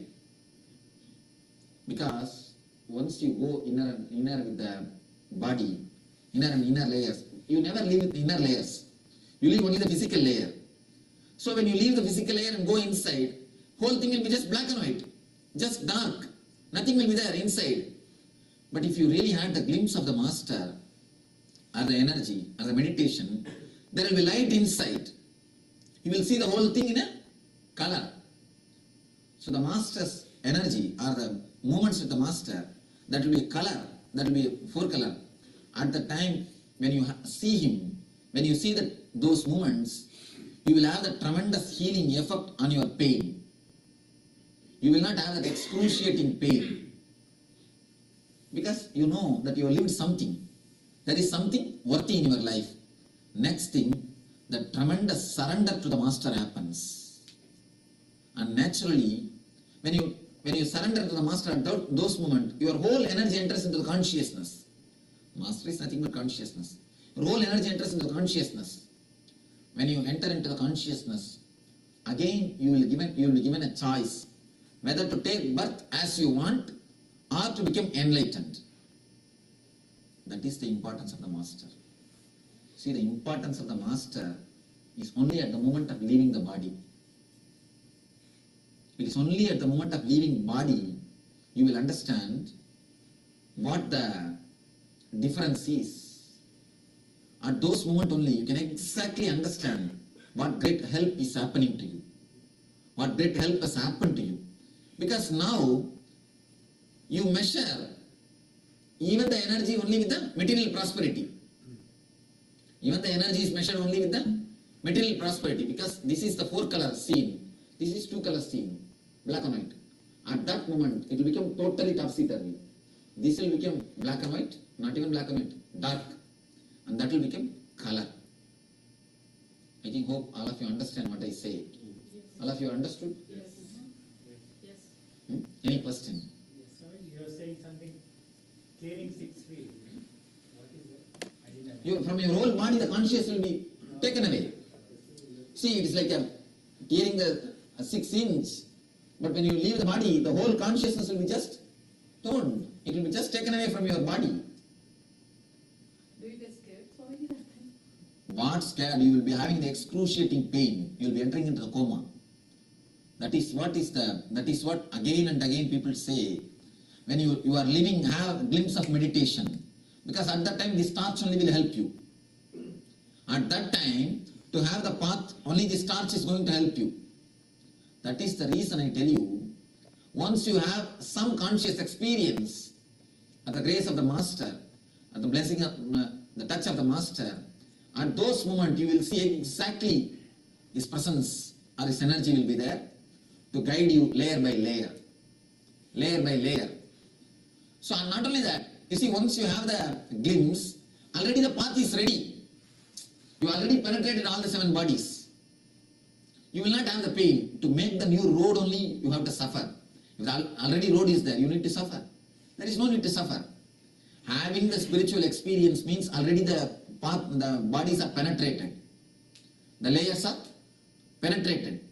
The layers are already touched. The road is already made. It is like a tunnel. The tunnel is already ready. You can just travel. You will see the light of the consciousness just guiding you. People prepare so much to live, but nobody prepares to die. When you really prepare to die, only then you can really live. This is a preparation for life and for death. And moreover, the tremendous excruciating pain will disappear when you see a light at the moment of leaving the body. When you see the glimpse of energy, you see, even if you see one scene, 4 color, then you will understand, really I have done something. I have achieved something. That is the reason why so much the meditation or the spiritual experience is emphasized on our life. But can I tell all these things in the public? First thing I need to give proof. Actually, I hate to quote all these fellows. But no other way. What to do? The logic mind accepts only when you quote some researchers, when you quote some so-called scientists, when you quote some the people of psychology. But these are much more greater truths, much more deeper truths, which needs experience. Just because these experiences cannot be proved, across the table, I was not able to speak the truth. But who misses? Only they. Anyhow, let you understand, at least you can understand. That is why in Tantra, there's a beautiful verse. Shiva says, the Nandi comes and asks to Shiva, oh God, I am your disciple, I am serving you so much. Can't you teach me Tantra? Uma is also recommending, why don't you teach him? I never asked you, you taught me. But he is asking you, why don't you teach him? The Shiva says, because he is logical, he is asking. But Tantra cannot be taught to the people who are logical. It cannot be taught to the people who are logical. Yoga can be taught for the people who are logical. That's why yoga has become so popular. But never Tantra. Yoga has become so popular because yoga is logical. It can be taught to the people who are logical. But when you go a little higher, when you go inside the spiritual world, no logic helps you. No logic works you. The scale of logic is not going to help you. For the outer world, you need logic. For the inner world, you need trust. Only that can guide you. Otherwise, it is not going to help.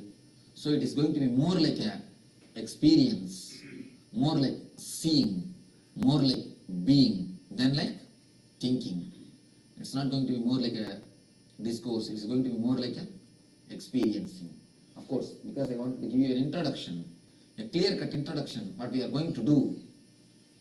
So with this understanding, we'll be able to really have the solid experience. We'll be able to really have something. Otherwise, why unnecessarily going and wasting 2 days?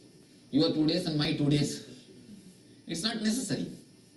So we are here as a committed seekers to search the truth and have at least one glimpse of divinity. Have at least one glimpse of spirituality. Of course, many of you have had already at least one glimpse in ASP, but I wanted you to have a solid experience which completely stays with you, which never gets faded away, which is never taken away when you live the life, which just like a fire or the energy, it should be continuously alive in you, reminding you or speaking to you.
experience again.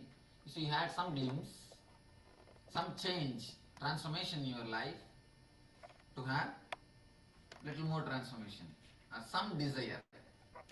Desire, that is what makes you work.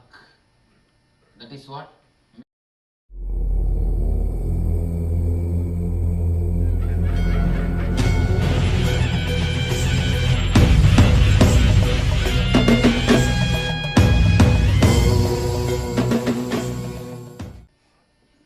each one has got their own desire. Of course, it may be enlightenment or the energy or the experience to have the same experience again. So you had some glimpse, some change, transformation in your life to have little more transformation, some desire. Desire, that is what makes you work. That is what makes you do things.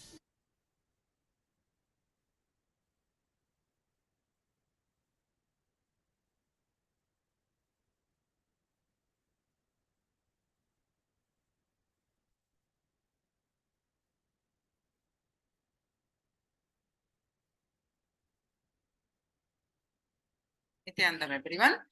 Now let's do the power manifestation of consciousness over matter. One more round of consciousness over matter. So please go ahead and post your powerful cognitions from Living Enlightenment book. So we are going to have one more round of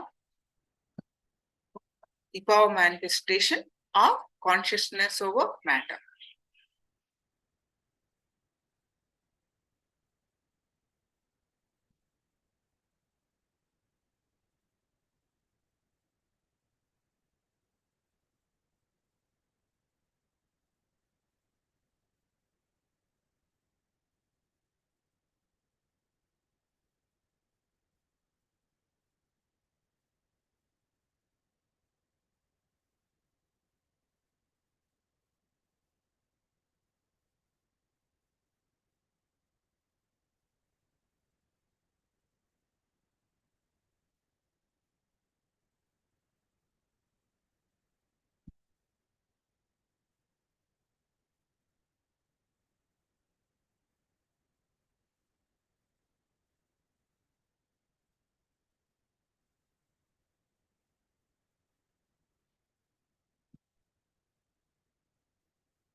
When you don't know the logic, you call it a coincidence.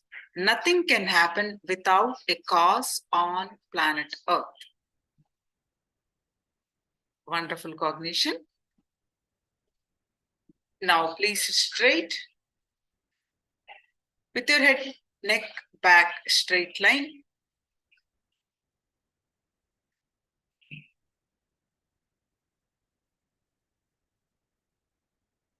Visualize Swamiji's form in your third eye and bring your coconut or other object like fruit, round fruit on your palm. Make your palm straight and if you do not have the Living Enlightenment book, you see the copy on the chat, you can save it for the next power manifestation.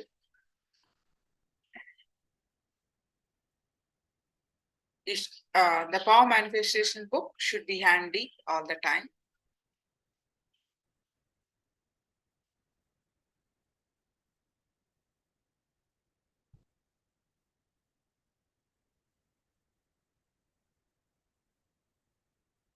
Yes. Are you all ready with the object? Are you all ready? Yes. Now, please sit straight with your object in your palm.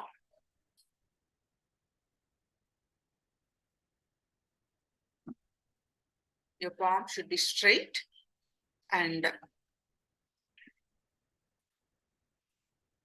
you project the instructions.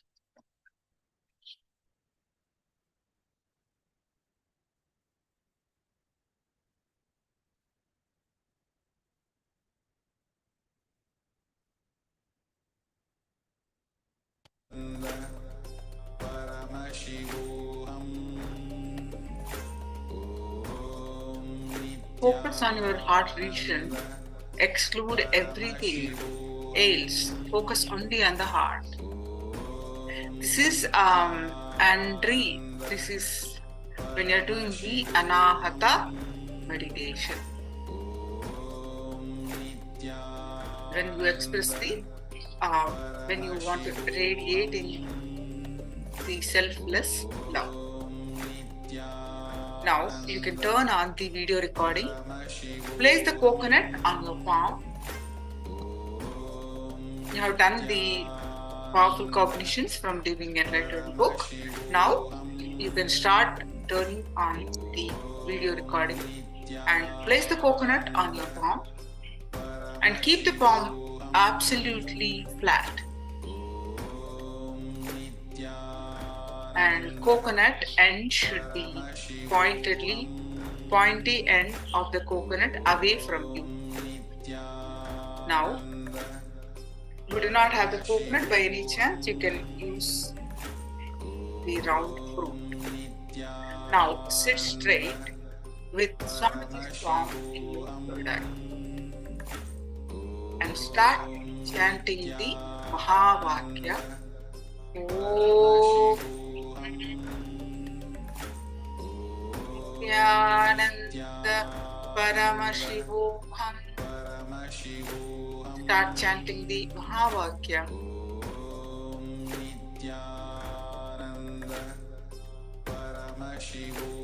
And experience the space of oneness. In that space of oneness, declare the object to move. Object to fall. Paramashivoham.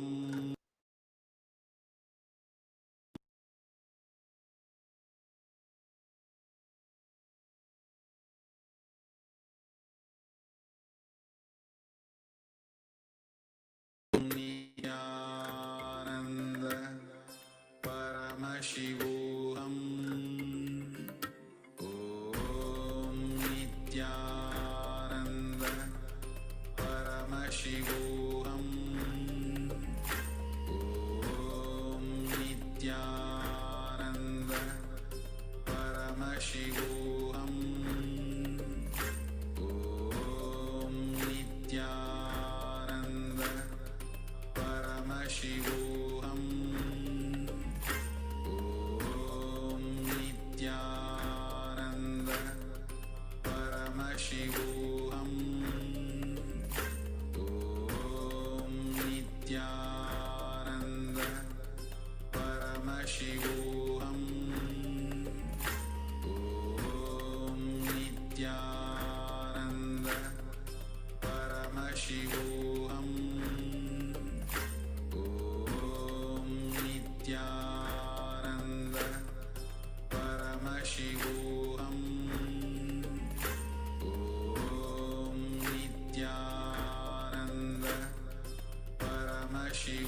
Paramashivoham. Om Nithyananda Paramashivoham. Om Nithyananda Paramashivoham. Om Nithyananda Paramashivoham. Om Nithyananda Paramashivoham. Om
Paramashivoham.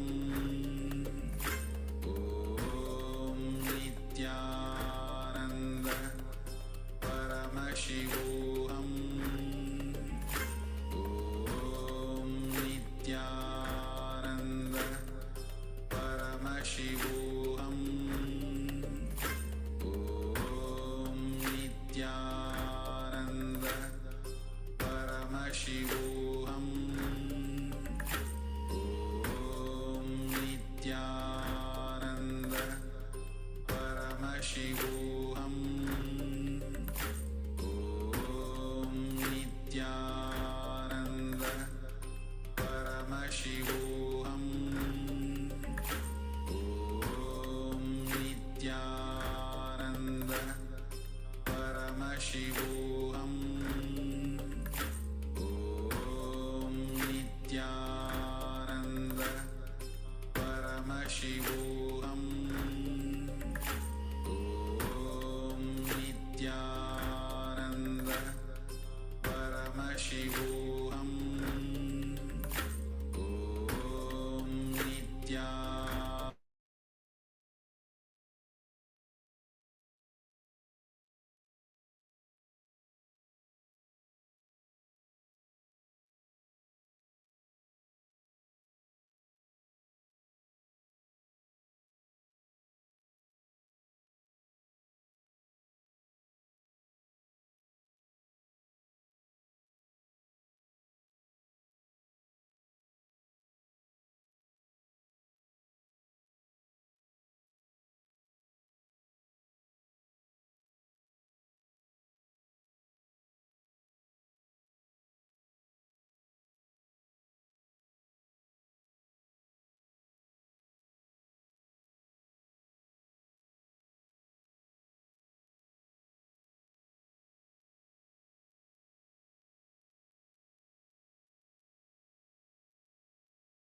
The more you run towards goal, the more you miss life itself. Because when you run, you miss the wonderful touch of the earth beneath your feet.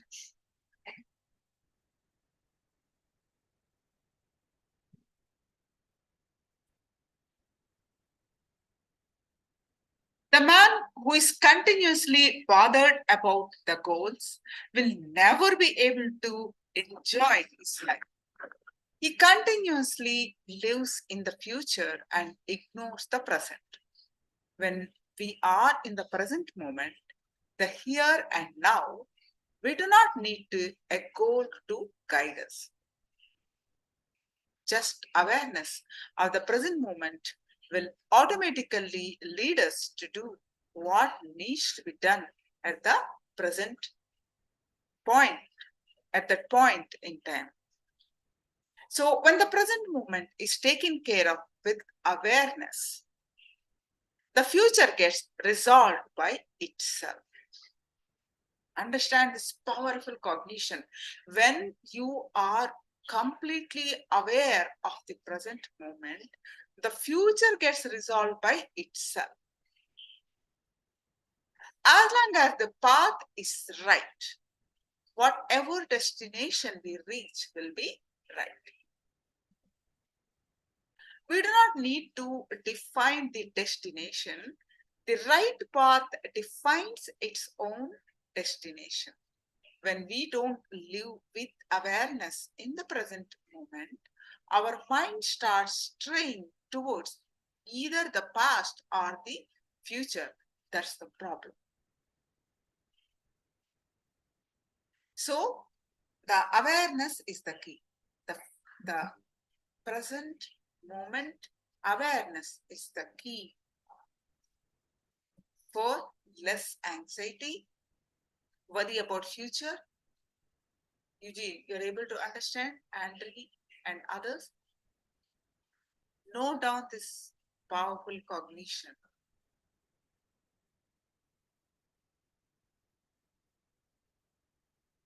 We constantly worry about the future.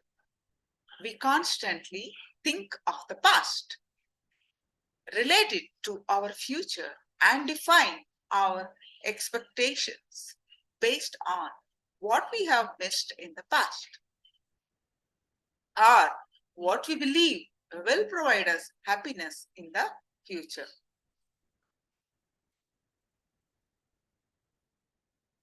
For example, when you are studying, you always think, when I have a job, my life will be happy. When you have your job, you think, after marriage, my life will be happy. After marriage, you think, when I have kids, my life will be happy. When I have my own house, my life will be happy, and so on and so forth. After you have kids and your own house, you think, when my kids grow up and support themselves, all my responsibilities will be over and I'll be peaceful and happy. By the time your kids are settled, by the time your responsibilities are over, when you want to relax, your being is conditioned so much that you can't relax. A small story. An emperor, the emperor of a city, came out from his palace for his morning walk. While he was walking, he met a beggar and asked the beggar, "What do you want?"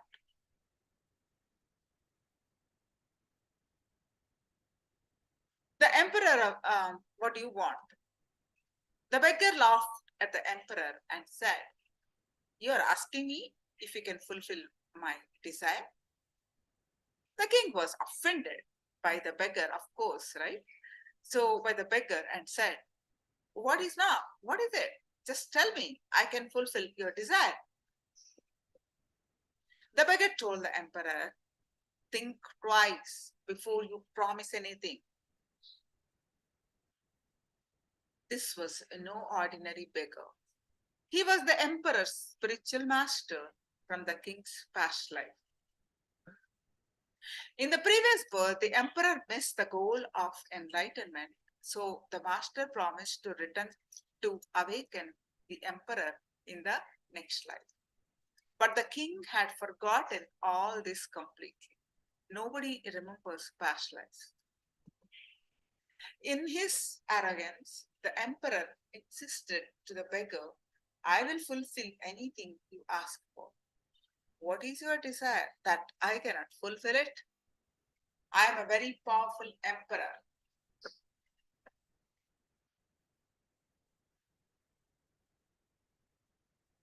The beggar said, my desire is a very simple one. Do you see this begging bowl?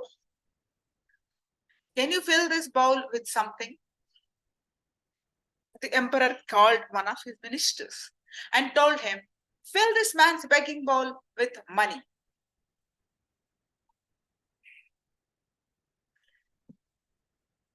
The minister went and got some money and put it in the bowl. Soon it disappeared. Again, he put in some more money and again it disappeared. No matter how much or how often money was put in, the begging bowl remained empty.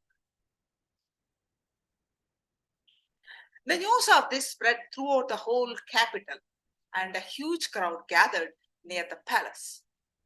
The emperor's prestige was now at stake. He told his ministers, even if the whole kingdom is lost, I am ready for it.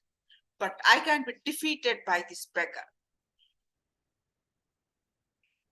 Pearls, diamonds, emeralds, and his treasuries were being offered, all lost into the begging bowl. As evening arrived, the people stood and watched in utter silence. The king fell at the feet of the beggar and admitted his defeat. He said, you are right. I can manage this simple thing. Before you leave, please tell me one thing. What is the begging bowl made of?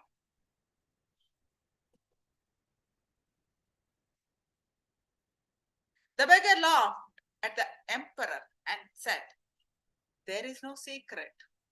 It is made from the same stuff as everyone's mind. It's simply made up of human desire. Are you able to relate with this? It's made up of human desire, mind stuff, human mind.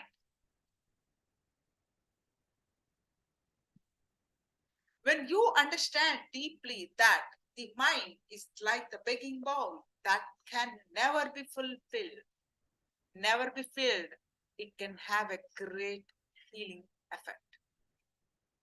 This understanding can transform your life completely.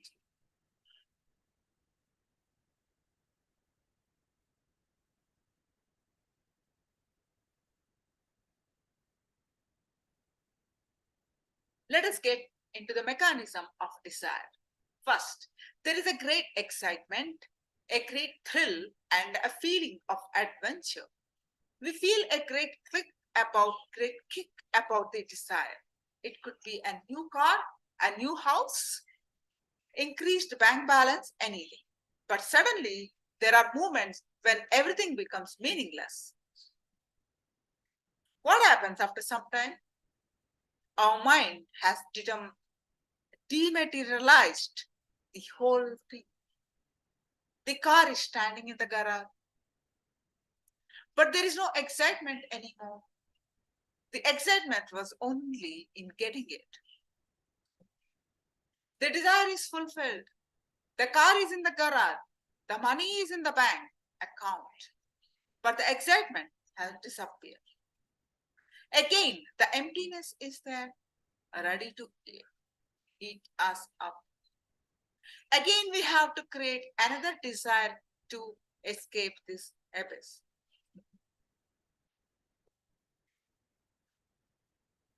This is how we move from one desire to another desire. This is how one remains a beggar. Our whole life proves it again and again.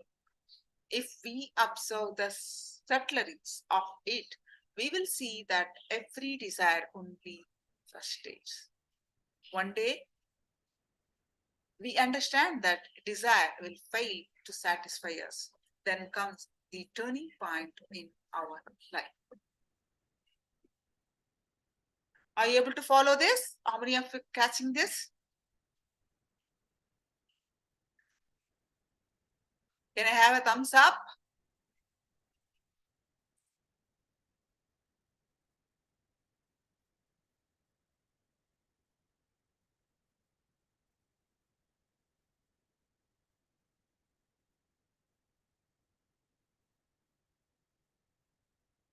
Yes.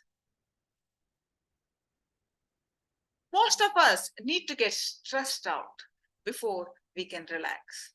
We don't know what it is to relax.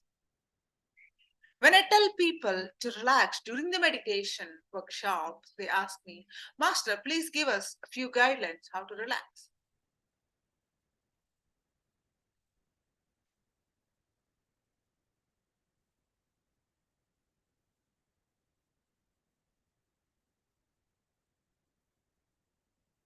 The tension of running behind something has become part of our being.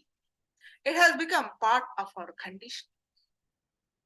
After that, resting will not be rest anymore.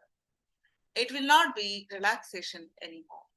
Happiness is where we are. It is not where we think we should be. It's good to have an idea about where we should be in terms of business strategies, but it is not a good idea to have our happiness invested in it. The two are clearly exclusive.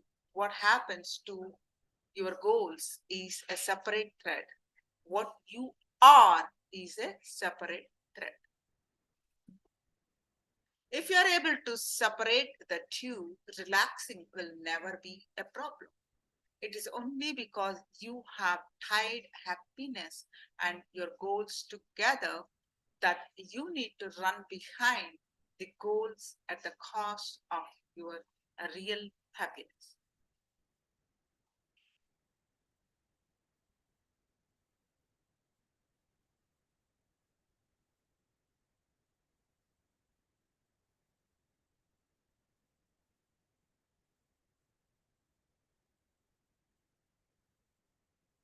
If you are able to separate the two, relaxing will never be a problem. It is only because you have tied your happiness and your goals together that you need to run behind your goals at the cost of your real happiness. How many of you are catching this? How many of you caught this slide?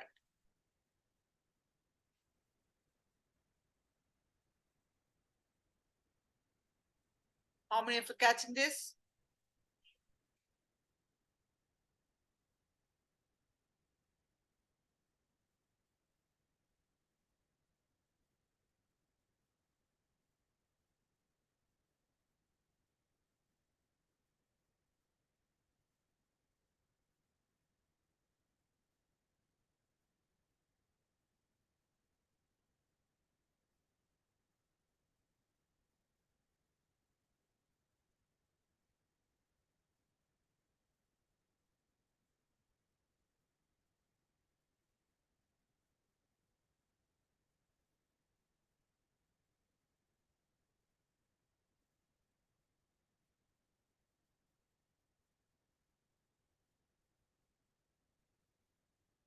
See, you can have your goals, no problem.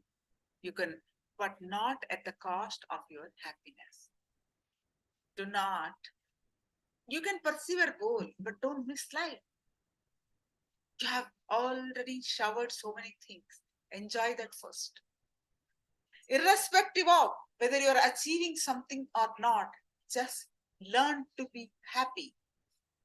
First, don't achieve goals at the cost of your real happiness. Can I have a thumbs up again? I know you guys are posting in the chat. also give me thumbs up. Because these are the life lessons that we need to imbibe.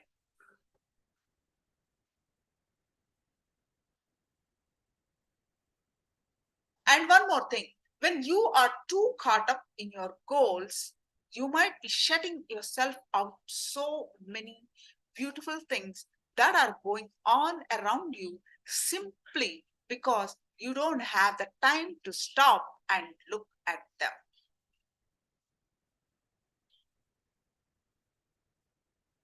There are so many things in life that are going right around you, present, but you don't have time to look at them.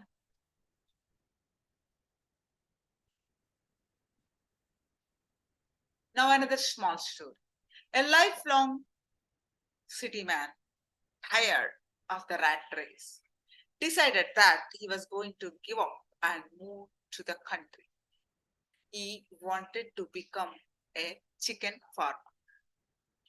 He found a nice used chicken farm and brought it. It turned out that his next door neighbor was also a chicken farmer.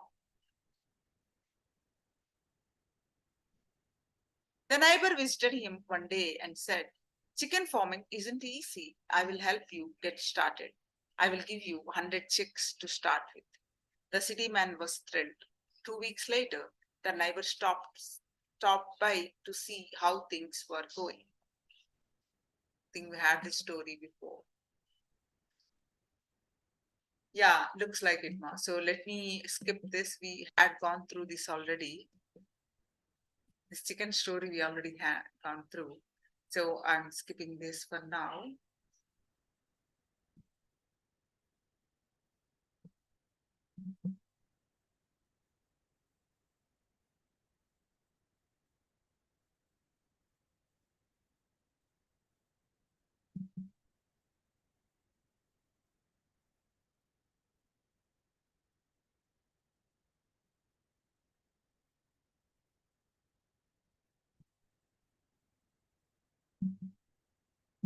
Yeah.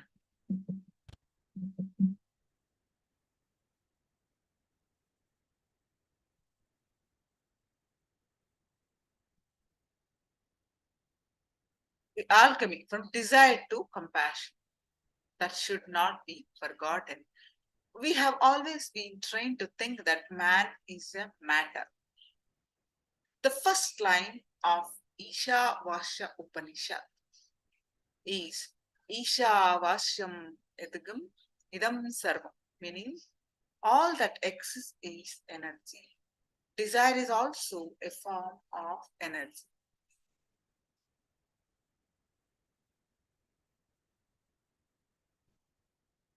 That's why you can turn on desire into another.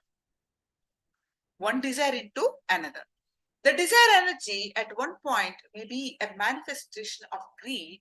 In another moment, the same energy may transform into anger.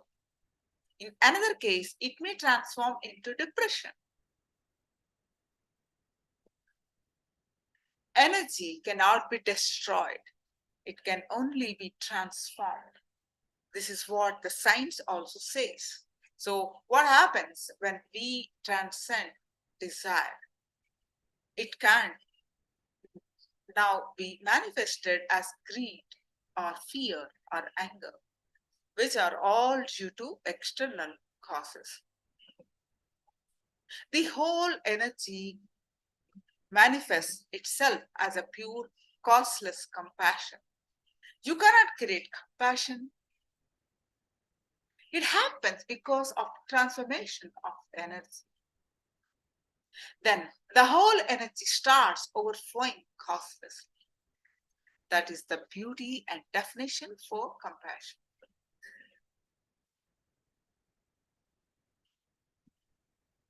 It is the causeless overflowing of energy.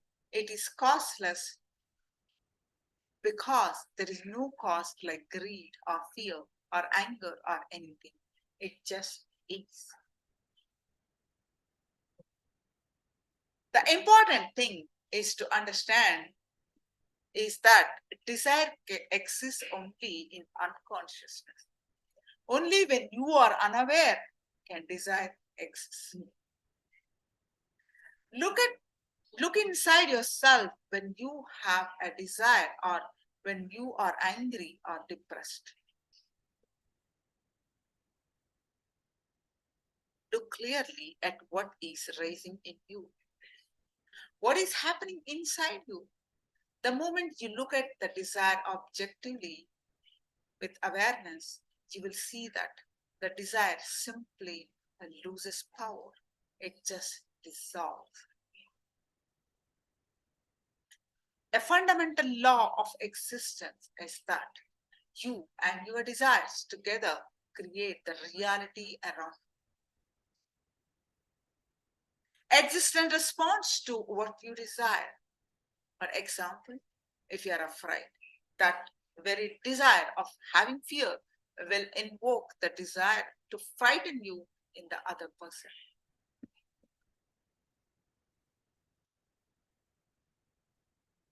If you are not afraid, the desire in the other simply disappears. Existence simply responds to what you ask for constantly. It is giving you what you request. We only need to have the intelligence to know what to ask for.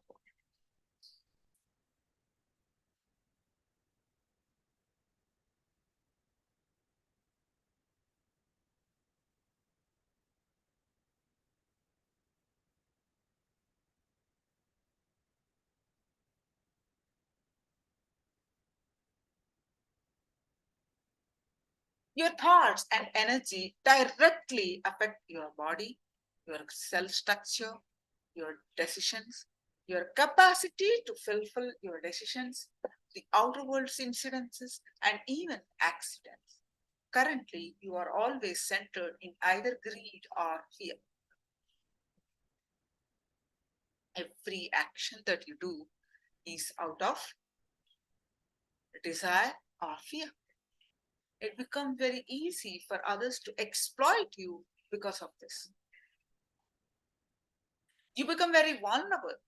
You create a mental setup that creates and attracts similar incidents to you. You also corrupt your energy flow with this.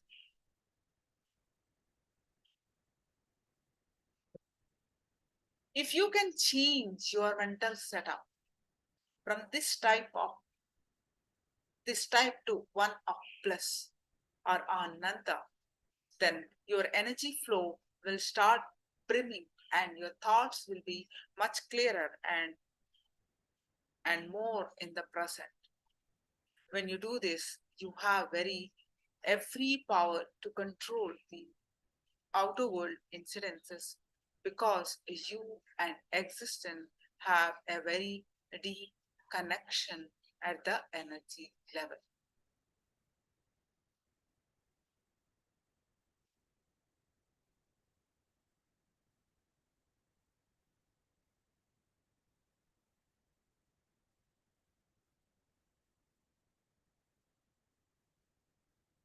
When you do this, you have every power to control the outer world incidences because you and existence have a very deep connection at the energy level.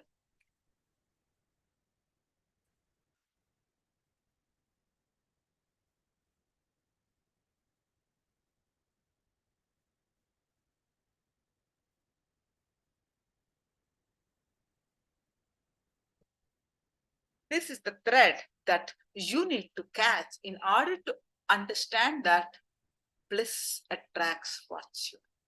This is the most powerful fundamental cognition that bliss attracts virtue.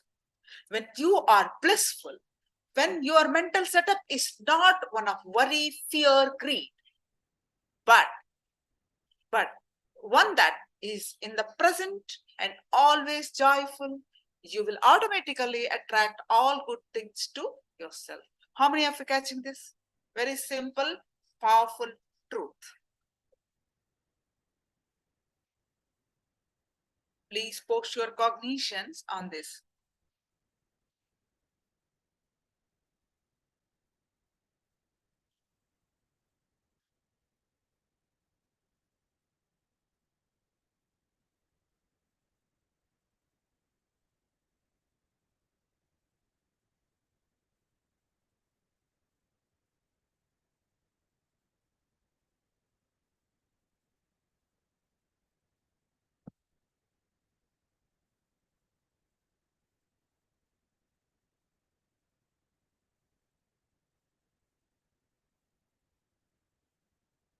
This is the most fundamental.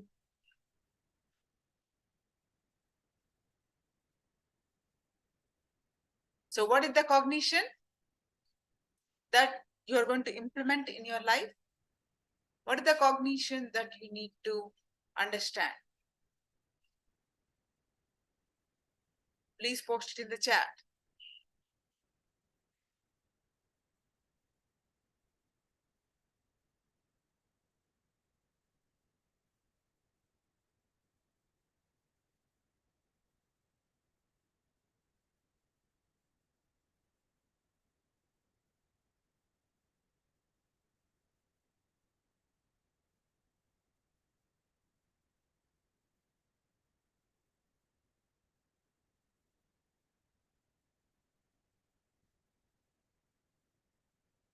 Yeah.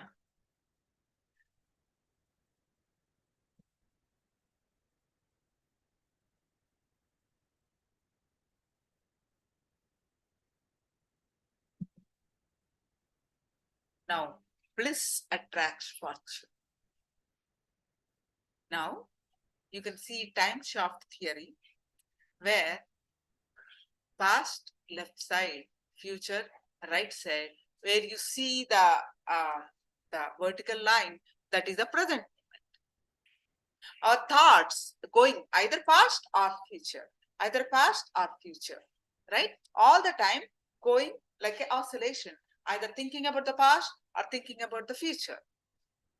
How many thoughts per second? TPS means what? Thoughts per second. TPS is what? Thoughts per second. So, if 0 TPS, you are in the present moment. That is called Nithyananda state, eternally blissful. If it is a 0 state, 0 TPS, but you have certain thoughts, whether 20 thoughts per second, whether it's a 40 thoughts per second, 60 thoughts per second,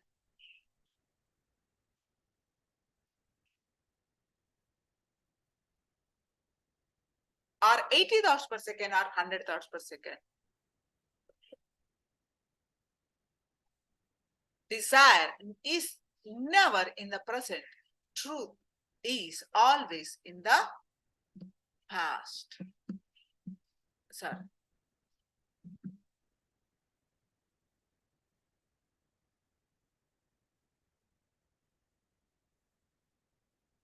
It's not that desire is right or wrong. It's also not the object of desire that is of concern. What object you are desiring is not the concern.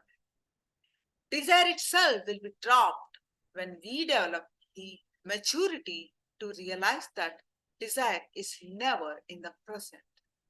Only truth is in the present moment.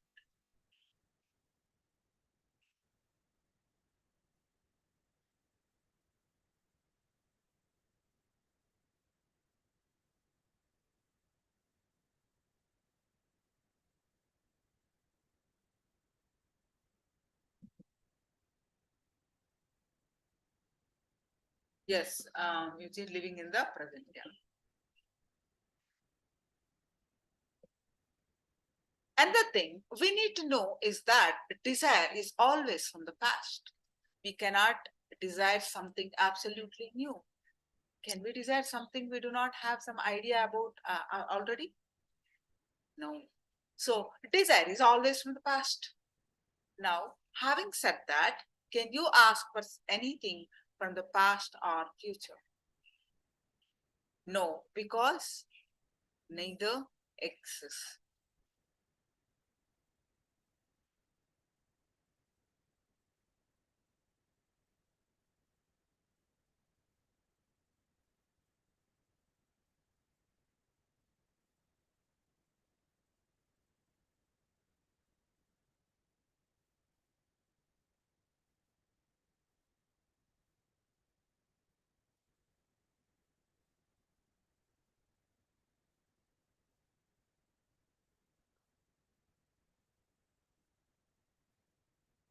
The only thing that exists is the present. And in the present, you cannot desire. You can just be in it and enjoy it. So understand that desire can be dropped if we are just in the present moment and enjoying what is evolving every minute. In Bhagavata Purana, that means an epic which describes the life story of Bhagwan Krishna.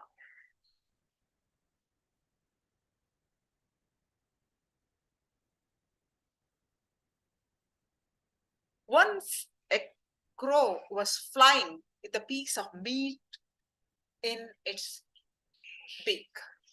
There were many crows pursuing it, trying to grab a share of the meat. The crow tried flying higher and higher and higher to escape from them. It became tired and suddenly it dropped the meat. Immediately, the 20 crows simply followed the falling piece of meat. Seeing this, the crow realized how nice it is to carry nothing. The whole sky belongs to me now.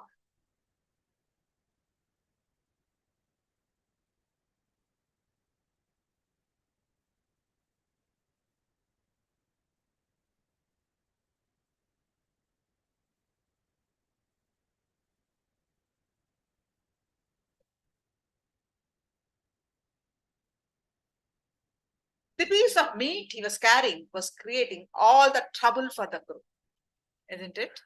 The moment he dropped it, all the birds pursuing it simply disappeared. They're not chasing him anymore.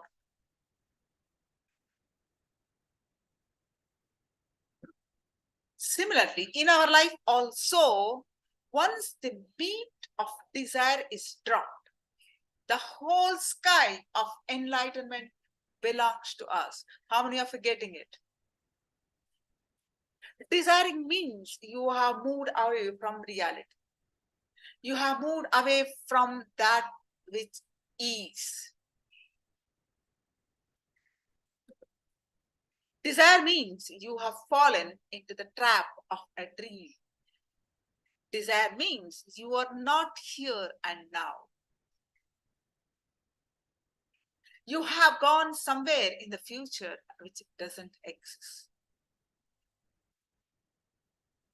Desire means you are not satisfied with what you have.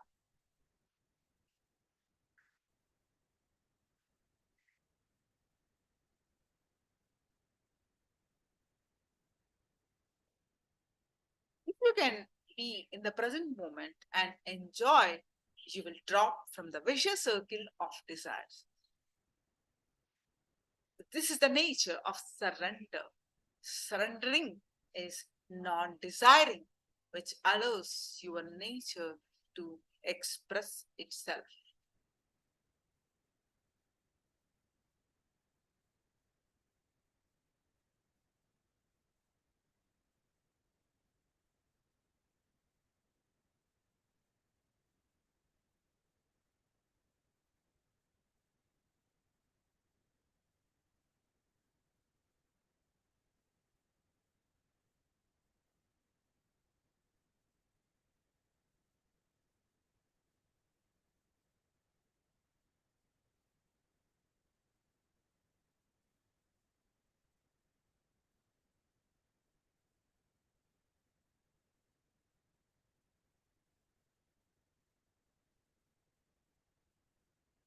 When you light the candle of understanding, desire disappears. It is not a question of what you desire. The very act of desiring itself is a misery. When you are desireless, the I or the ego disappears, so the misery disappears. All desires must disappear. Only in a desireless moment will what you are asking for happen. When we hear this, the next thing that occurs is your wanting to be desireless, but this is one more desire.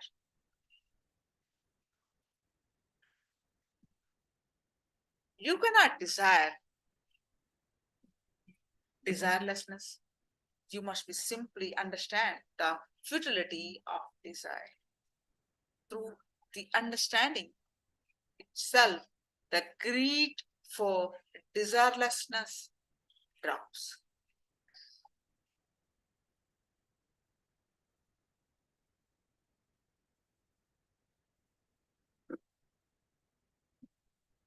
Watch every act that you do. Watch every thought, every desire that possesses.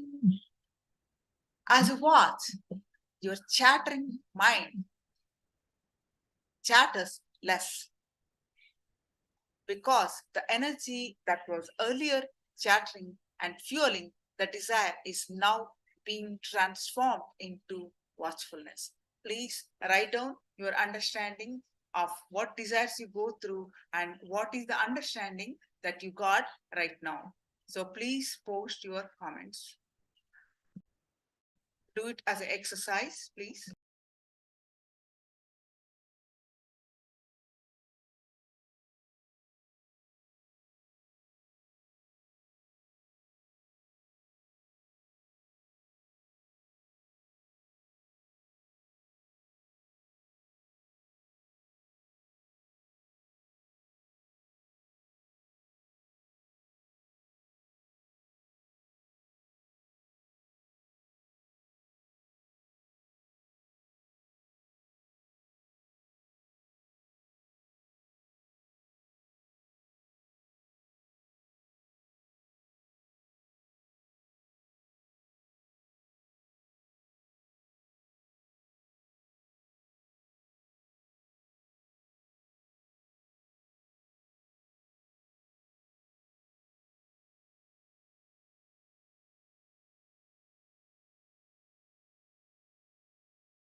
So it's very simple truth, but understand, really cognize well. You see how your life takes you to, handle the life such a beautiful way. So we'll continue. Attachment to desire drops when you understand how the mind works. So now we are going to watch the powerful cognitions from Swamiji's own voice. So Master Stephanie, please post it in the English. Translate that and post it, Ma. Translate that and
Each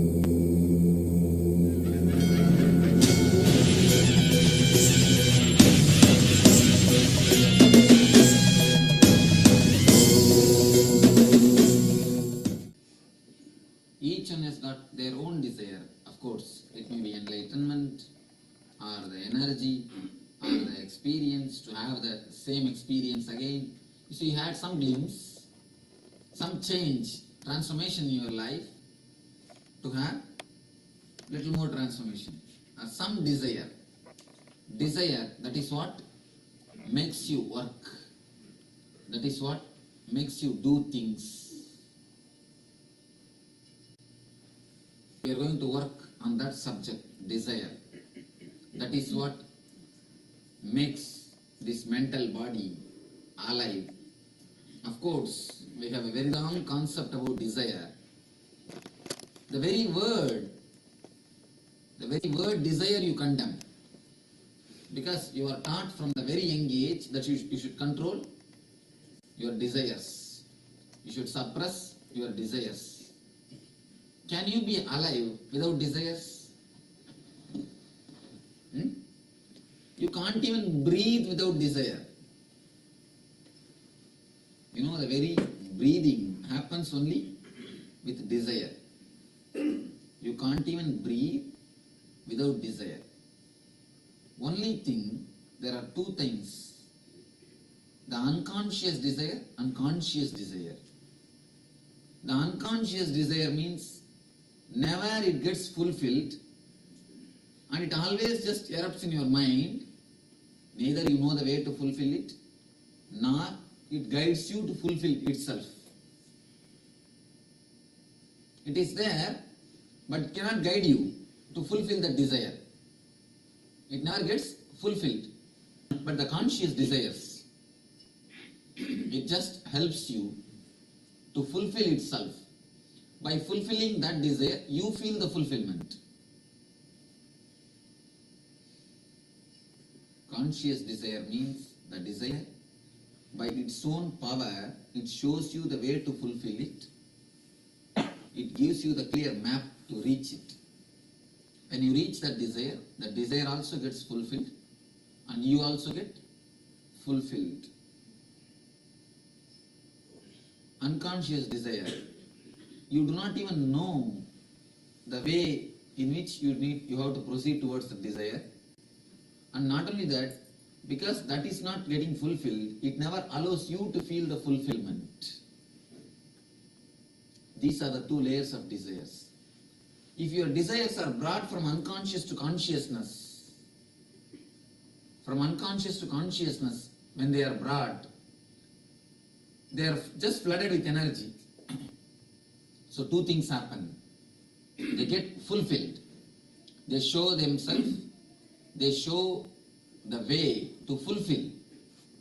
You fulfill it, or they just disappear. If they can't be fulfilled, they just disappear. They are not hanging in your mind like a hangover.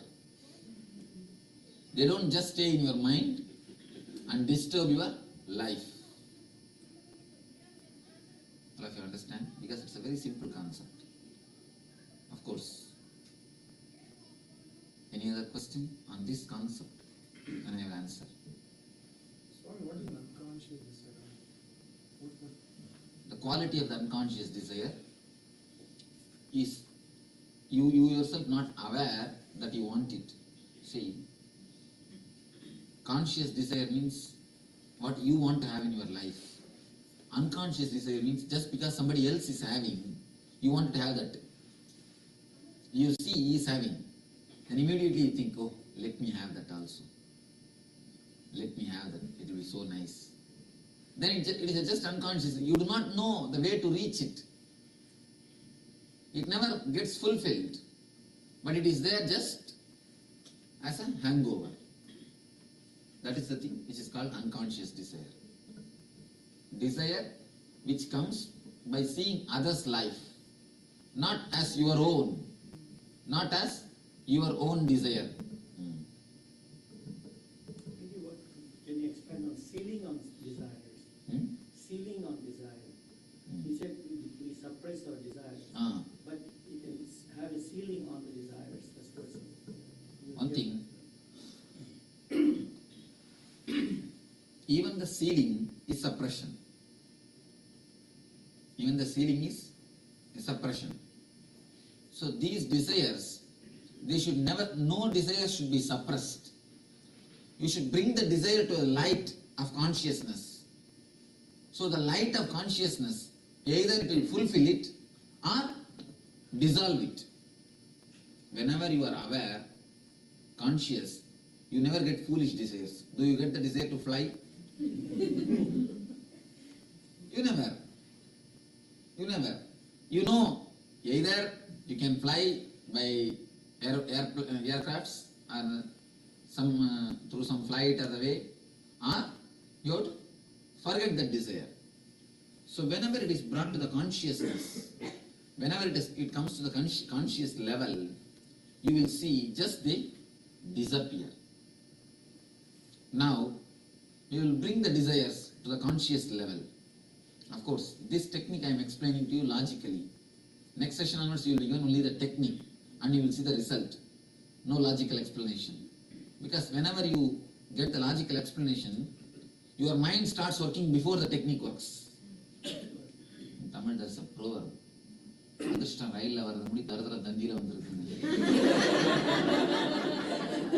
fortune is coming by train, but the unfortunate is coming already by the telegram. Mind is actually, logic is unfortunate. Before the fortune of energy reaches you by train, the unfortune of the mind reaches you by the telegram. So I don't want you to reach that. Don't want any mind to reach before the energy reaches you. So next session onwards, you will be directly given the technique, you will continue to practice, then you will see the result. I don't want you to have a prejudice or the pre-understanding about the technique, about the layers. Then you will start having your own concepts. Now let us do a small, very simple thing. You will just sit and write your major desires of your life in your notebook. Sure, nobody else is going to read. Only you are going to have, only you are going to read, only you are going to possess it. Nobody else is going to see, nobody else is going to touch. But two things, mind always says, oh, I know all my desires, why should I write? That's one thing. I know in a vague way, but I do not know how to write, how to verbalize. These are the two things. These two things only keep your desire in the unconscious level. Please be very clear. Not verbalizing or not having enough of power, capacity, not having enough of light to throw on the desire. This two only keeps the desire in the unconscious level. So now, you sit and you will have next half an hour. I wanted minimum half an hour because you have enough of things to write till half an hour. Can anybody say, I have no stuff to write for half an hour? You have enough of stuff. Start from your desires to have the wealth. Write the ultimate desire. What is the maximum level you have? Write one by one, clearly, point by point. Understand? Suddenly God appears in front of you and asks, tell me all your desires, I want to fulfill all your wishes. Don't think it's a joke, you may appear also, who knows?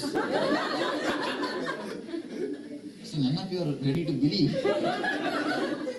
So you are all very sure, huh? You see, if he appears and asks you, give your applications, let me fulfill all the desires. If you give this application, this notebook, he must be able to fulfill it. And once if he fulfills it, you must feel totally satisfied. So write in that way. Suddenly God may think very clearly. He may appear in front of you and ask, if you give this notebook, after that you should not feel, oh, I have not wrote that. I have missed that. I should have added at least one. Oh, no, not only the Benz. You see, Benz you will write. The attachment to the Benz. I wrote Benz, but I forgot that I should have added that sunglass or the sunscreen. Sunscreen and the moon screen. That attachment I have not added. You should not think all these things afterwards. Once you are given, over. Only one chance.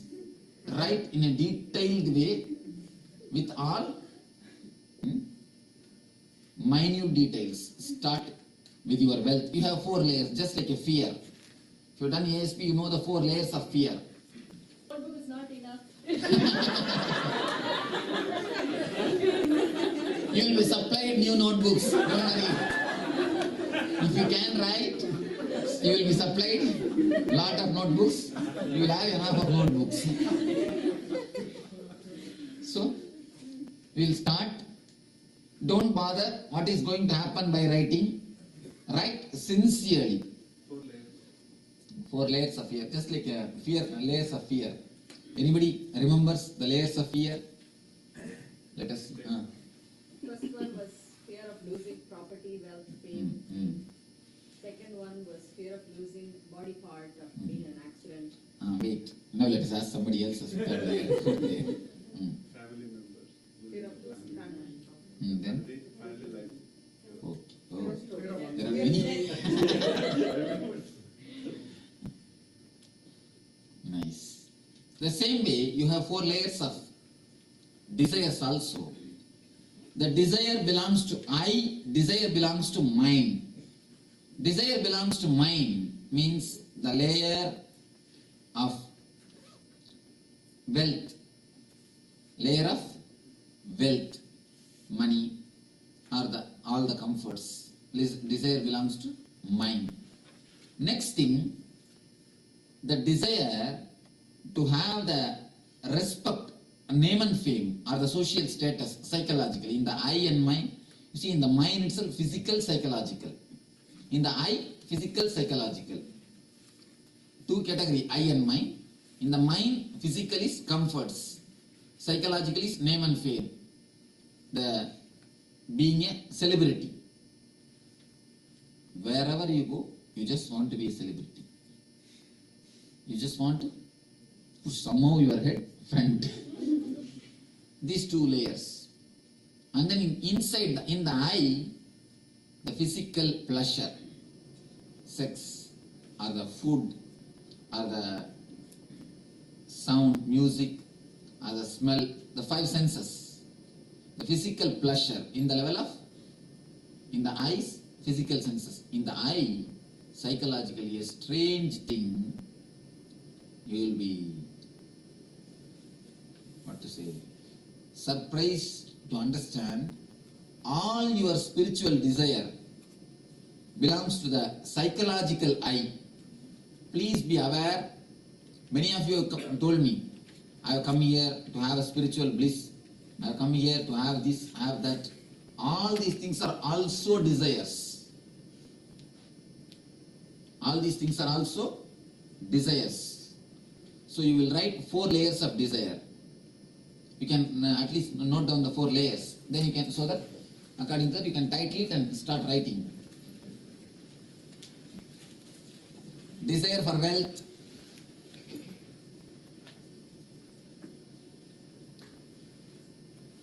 And status.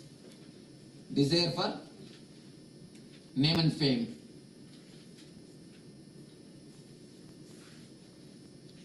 Being a celebrity.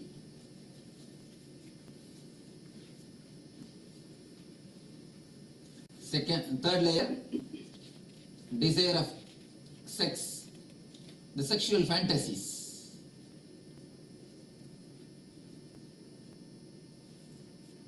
Fourth layer, desire of spirituality.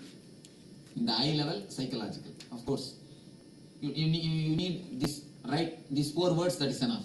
You understand? wealth, name and fame, sexual fantasies, then spiritual desires. So under this 4 title, almost all your major desires come, and give the fifth category, miscellaneous. Because you are such, you will create anything. I cannot count. What are the weird things you create, only you know. Now you take your own time to write at least half an hour you will be given. Clearly verbalize. You see, God must be able to read. Your handwriting may be bad, that is not a problem. Once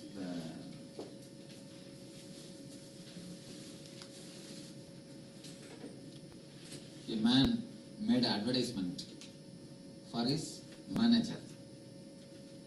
You must be able to write French. Once you know to write French means naturally you know to read, to speak. That is what he thought and gave an advertisement. You must be able to write French. One man, our Moorg, applied for it. When the Moorg appeared for the interview, the man asked, "Oh, you know how to read, write, speak French?" Moorg said, No. You said, I must be able to know how to write. The man asked, what? You say you must be able to, you know how to write, but you can't read. How can it be possible? You know how to write, but you can't read. The Moorg said, yes, I can only write, I can't read. It's strange. Finally, the man said, all right, at least let me give you the test, you write. He started writing.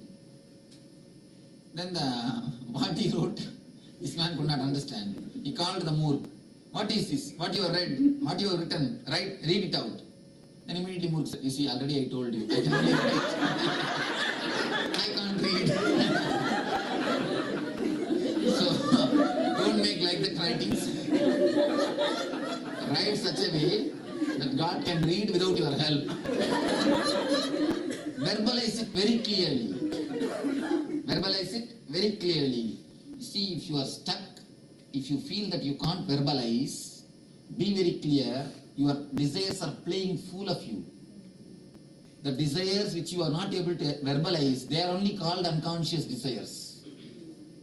When you verbalize itself, so many desires you yourself will feel shy.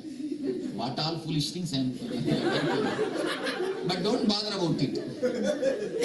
Don't bother about it. Verbalize. You will see automatically the process will happen. You don't bother about what will happen. You just follow the technique. You just follow the method. So, start writing it. Write all maximum things you want. Don't write minimum, and once God takes away, you cannot give any supplement. So no supplements will be accepted. So write to the maximum. Whatever you want to have. And whatever wealth you want to have. Whatever name and fame status you want to have. Whatever sexual fantasies you have. Whatever way you want to fulfill it. And whatever spiritual desires you have. Whatever way you want to fulfill it. Write everything one by one. It's only for ourselves. What if we want something for our husband or for our children to write that out? No. You see one thing, even that is also your selfish thing only. Because he's your husband, you want for him. You see, if Suresh is not your husband, some other Ramesh is your husband, then you want for Ramesh. You understand? It is not for Suresh, your husband. So your husband. So naturally it comes under your category only. So write it your desire. It is your desire. Huh? Am I right?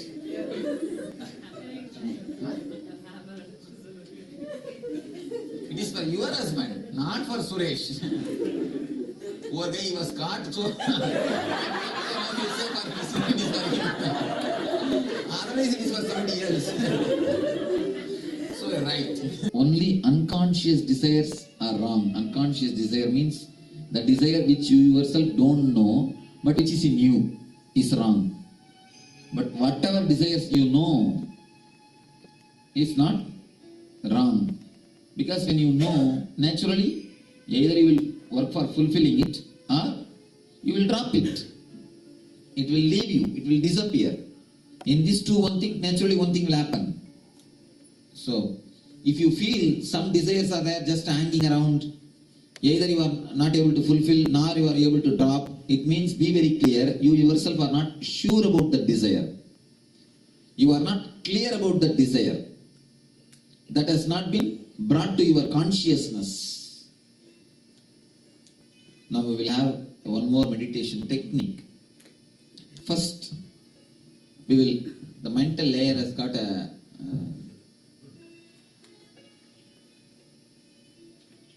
sub-layer, I can say, pranic body, the prana sharira. So we will work on that prana sharira. Then we are going to work on the desire. Of course, this is something to do with your imagination. The meditation technique is deeply related to your imagination.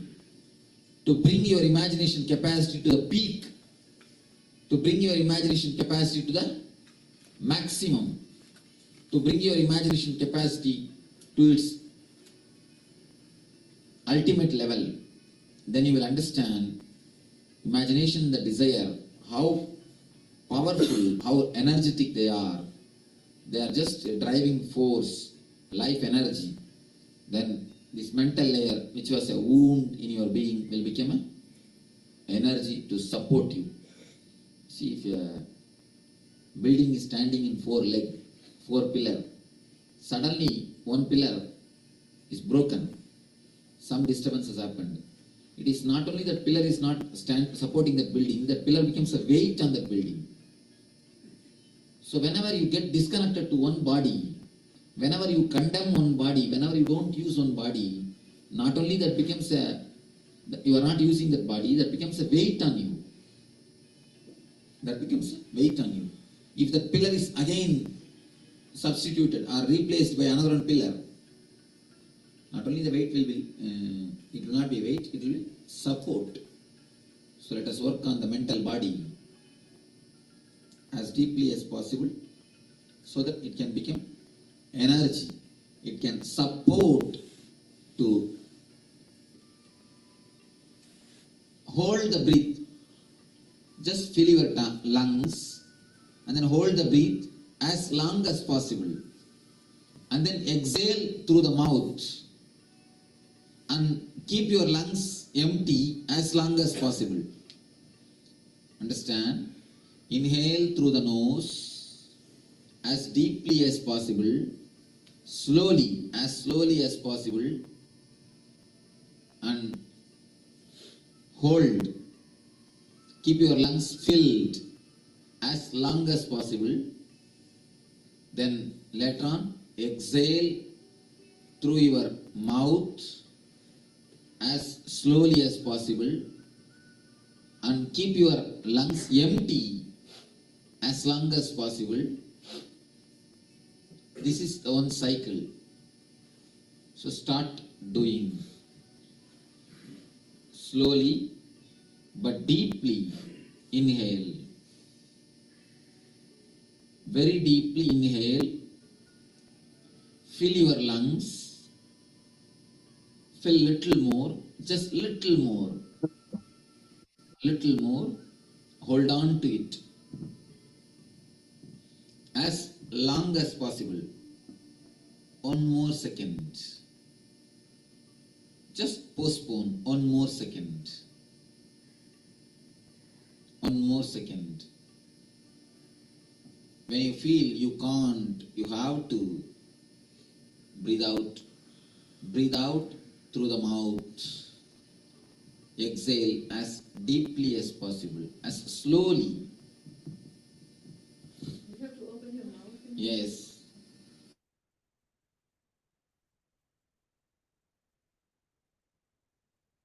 Yes.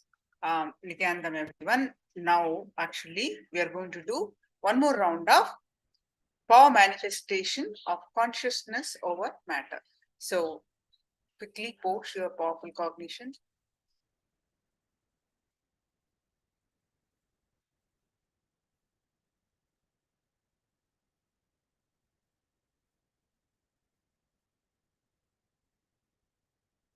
Quickly post your powerful cognitions from Living Enlightenment book.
Calculation is all right for arithmetic, not for the wheel.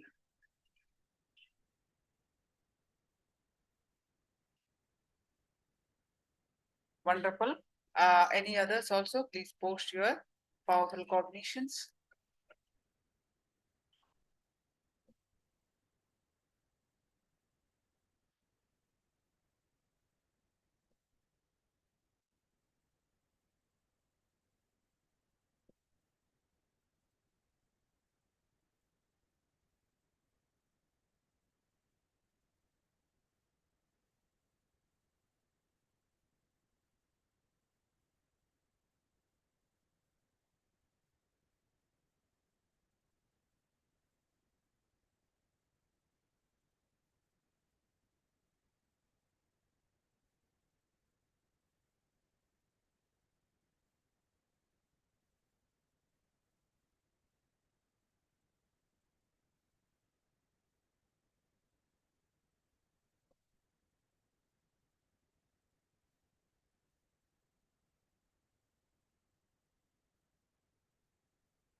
Yes.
Now,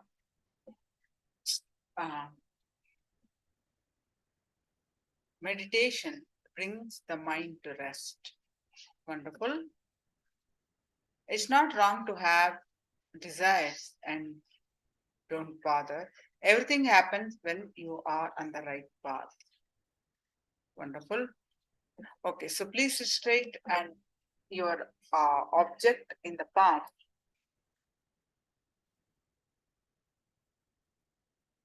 Visualize Swamiji's palm in your third eye and start chanting the Mahavakya. Om Nithyananda Paramashivoham. Start chanting the Mahavakya and experience the space of oneness.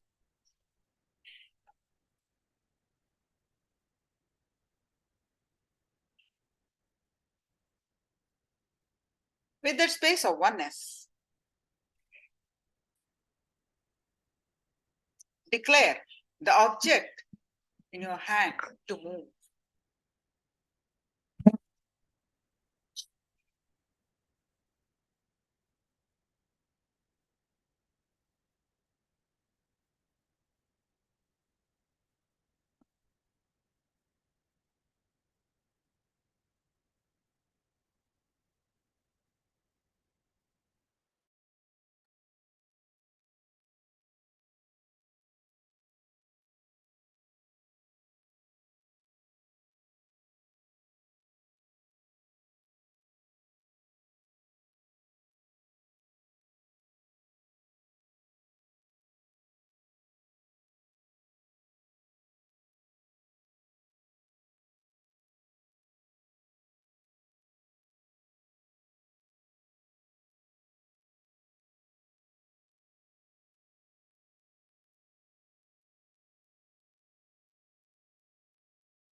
I'll read it again.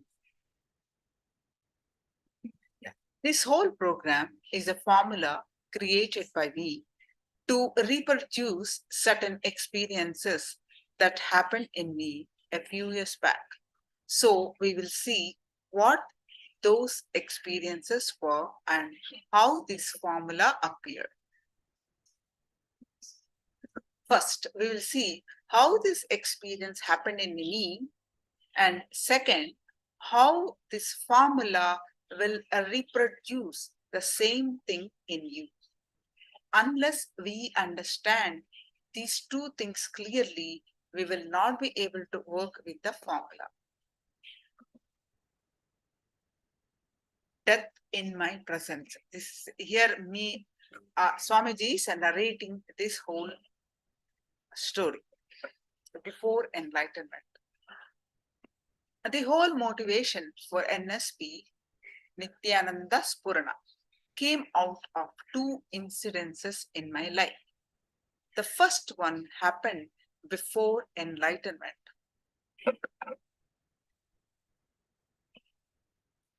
It was probably in the year 1999. I was in Varanasi, Kashi.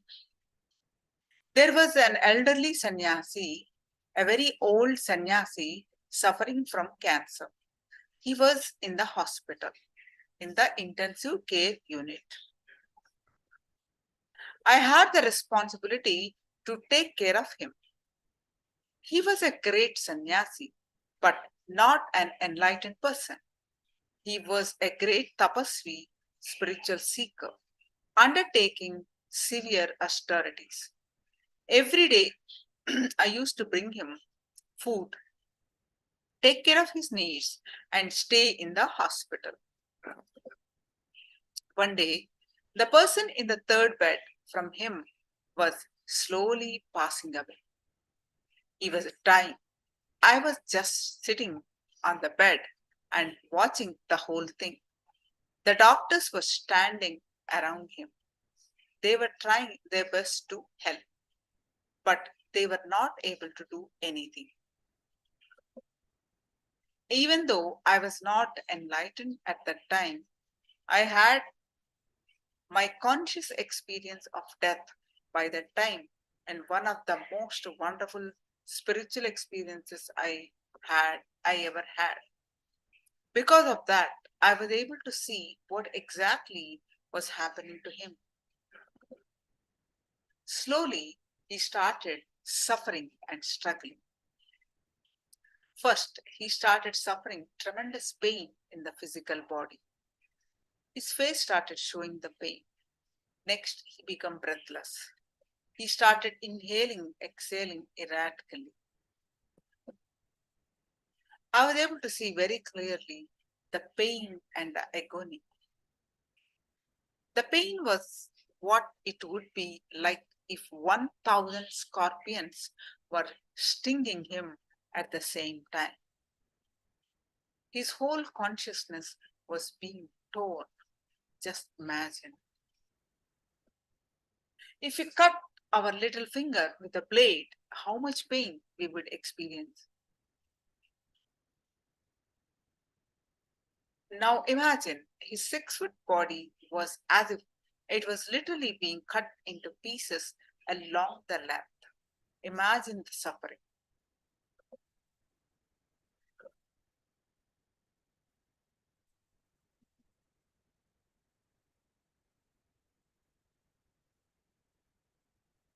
I was able to experience the pain, the agony, the feeling which he was undergoing. Of course, slowly, very slowly, he started moving away from the physical body.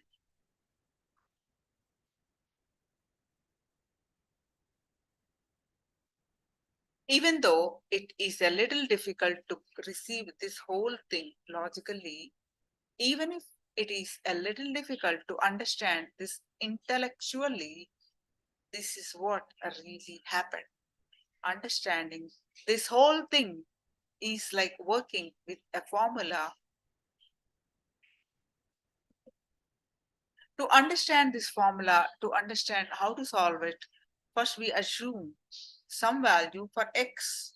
X is 2. Replace 2 in the place of x. 2 into 2 is equal to 4. Once the answer is right, we know x is 2. Until the calculation is done, we have to have a little patience. But when I say, let us assume x is equal to 2, immediately, if we start raising the question, no, why not 3? Why not 1? Why not 4? We will not be able to proceed at all. Even if we understand it as a hypothesis, it is enough. At the end of the calculation, we will be able to understand how this whole thing happens. It's the same as what I am sharing with you. It may be difficult to understand logically, but just relax and take it as a hypothesis for now. I was able to see and experience the tremendous pain and agony of that being. It was an excruciating pain and deep suffering. The being started moving from the physical body to the pranic body, which is the second layer body. The pranic layer is our breathing energy. All these 7 bodies are 7 energies, energy layers of our being. When the being started moving towards the pranic layer, again, there was a deep suffering. Our prana sharira, the breath body, is filled with all our desires. Our breathing and our desires are very closely related. If we change our breathing, our desires can be changed. Our desires and breathing are very closely related. So when the energy was moving into the pranic layer, all the desires of the being started coming up. The being started suffering with all the unfulfilled desires. Then, when the being started moving towards the next level body, all the guilt started rising. Oh, I should have done this. I should have lived in that way. I should have lived in this way, etc. In this fashion, slowly, the being moved layer by layer and finally died. I saw the whole death. I saw the whole death happening right in front of my eyes. I was able to see the whole process of death very clearly, but I was not able to help in any way. I was not enlightened at that time. I was not able to help.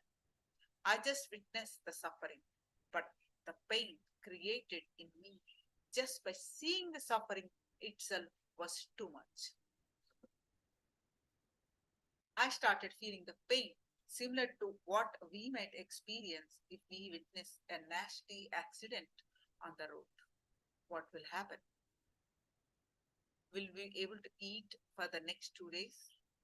If we see a terrible accident on the road, will we be able to eat soon after that? No. It was the happening right in front of my eyes. I was able to see the whole process of death very clearly, but I was not able to help in any way. I was not enlightened at that time. I was not able to help. I just witnessed the suffering. But the pain created in me was seeing the suffering itself was too much.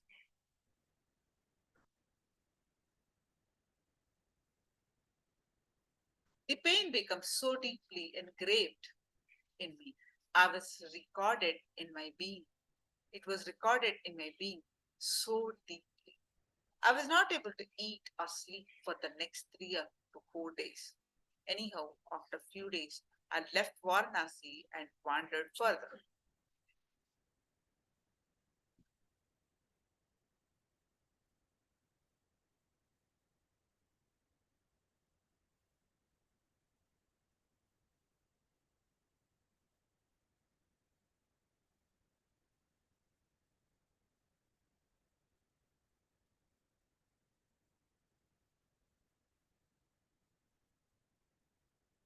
I continued with the tapas and after about an year become enlightened. Then, driven by the will of existence, I came down to South India. I stayed there for 1 or 2 years. It was around that time that again I had one more opportunity to see death happening in front of my eyes. Again, I saw the second death in a hospital and in an intensive care unit. The second person did not suffer at all. He simply passed away, moving through one layer by layer seamlessly. I was surprised. I asked his relatives if he was a highly spiritual person. They said that he was very far from it. He probably never went to temple in all his life, nor did he meditate or do anything remotely related to spirituality. I started analyzing why did the first person suffer and why did the second person not suffer. The death that I saw in Varanasi was so painful, and there are no words to describe it fully. But the death that I saw the second time was so different. I saw that the person neither experienced pain nor did he have any suffering. He was moving beautifully from the first body to the second layer, to the third layer, the fourth layer, and so on. Like how a ball rolls in the snow, just like that, his being was moving. I was surprised as I was watching his being slowly moved away and just disappeared. He became enlightened. He was liberated. When I was pondering over these two incidences, suddenly the truth jumped him. The second man left his body in the presence of an enlightened being. That was the reason why he left the body painlessly. When the first person was dying,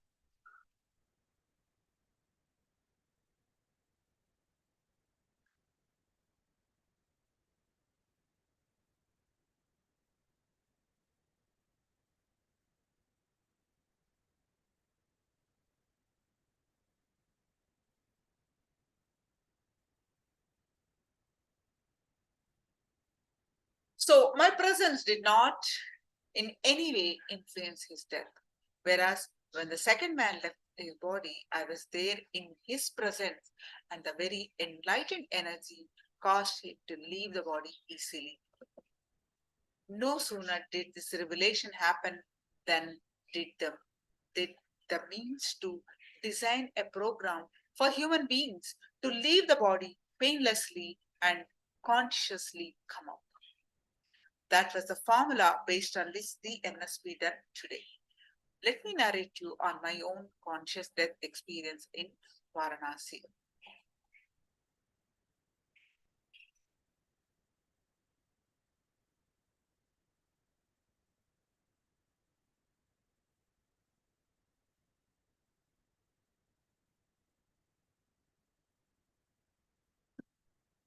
So now Swamiji is going to narrate his own death experience. He had 2.5 days death experience. Let's listen from Swamiji's own words about his death experience.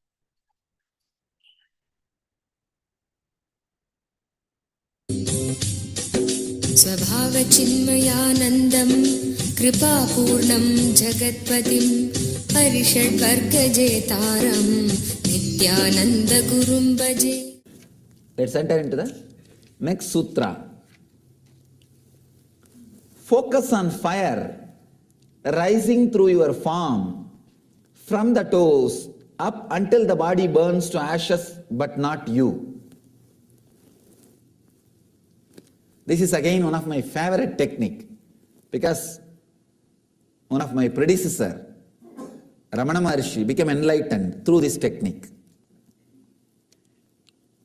Let me describe Ramana Maharshi's experience in his own words. Then you can understand this technique. He says, around the age of 16, suddenly one day, very strong feeling or the fear of death started happening in him. A 16-year-old boy, fear of death means, first thing what we would have done, hey, call doctor, we would have shouted 911, this, that, everything. Of course, fortunately in India, no 911. And nothing can be called. And he was not even bothered or perturbed. He did not even bother about calling or telling the family or even the relatives who were there in the same house. He was in Madurai at that time. Just he stretched his body straight and decided to go through the experience. He just lie down like a dead body and started seeing what is going on inside.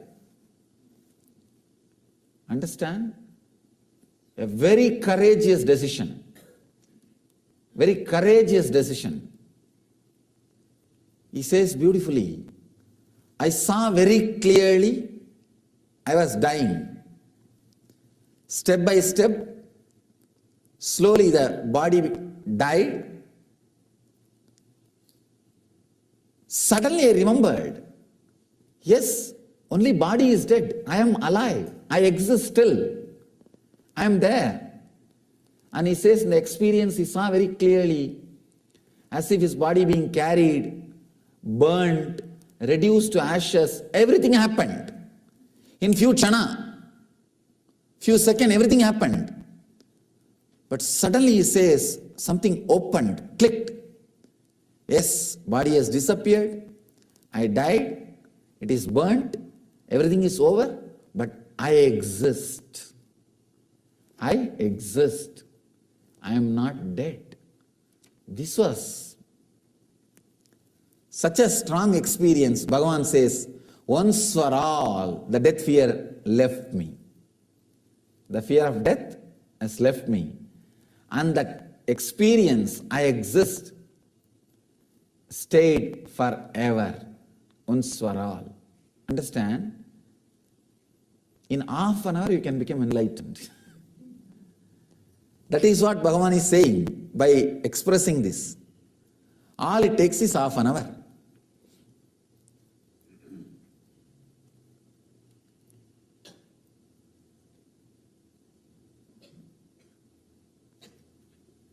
Logical mind, an ordinary mind, very difficult for the mind to understand.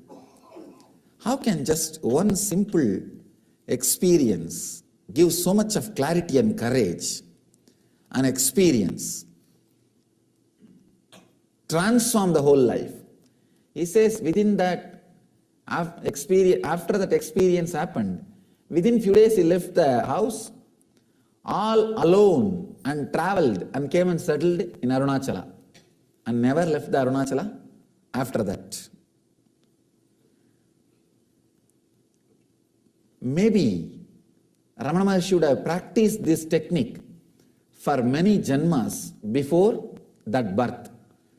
Whatever he practiced, that experience only just automatically opened up. Opened up and pulled him inside and gave the truth. Let me repeat the sutra and we will try to understand. Focus on fire rising through your form from the toes up until the body burns to ashes, but not you. It's very, I can say practically all mystical traditions in the planet Earth use this technique, including Christianity and Sufism. Even in Christianity they use this technique. In many Catholic monasteries and nunneries they use this technique. I read the other day one of the esoteric Christian groups, spiritual groups, not the social group, but spiritual group, who are fully engaged in transforming them and enlightenment science. Spiritual group. They say that they are nuns. Every day they will lie down inside the coffin before sleeping for 2 hours of course open coffin, not closed.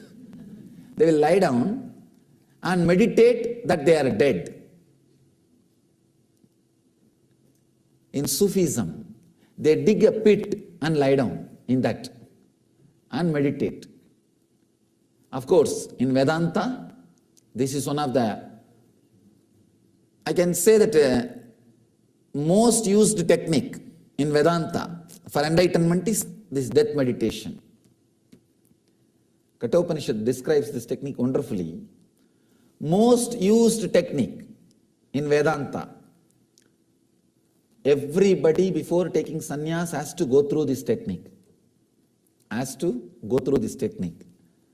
And in Buddhism, anybody who is initiated into sannyas, first thing he has to do is he has to go and sit in the graveyard for 3 months and see continuously dead bodies being burnt and visualize that he is also being burnt. If you have that much courage, it's good. You can go and sit in graveyard and see the dead bodies being burnt every day. Of course, unfortunately here in this country you can't see. It's all electrical. In India you can see it's a open burning. Natural process. They will arrange the wood and put the body and burn. I have seen. I myself personally had this experience in Varanasi. Let me describe this sutra, then I will add my personal experience. Focus on fire rising through your form from the toes up until the body burns to ashes, but not you.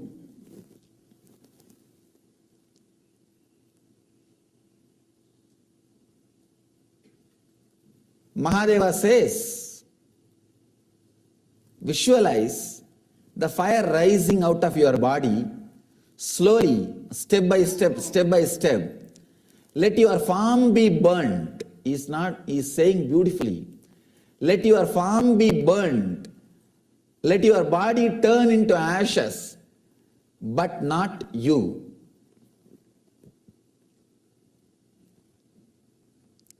Let me describe exactly what happened with me when I had experience with this technique. I always used to think I should have the experience of death or face death directly, face to face. But somehow that thought never became a priority.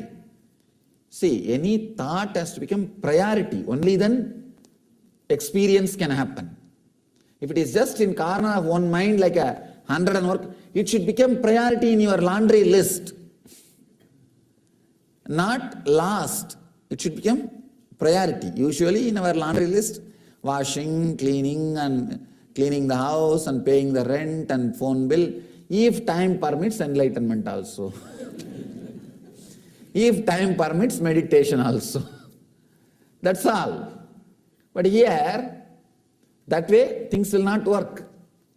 Only when it becomes top priority, when urge becomes urgent, things starts transforming in you. Otherwise it is okay, but nothing much can be done. One small story, one guy goes to the doctor and says, "Doctor, I tried to commit suicide by taking 1,000 aspirins." Doctor asks, "What happened?"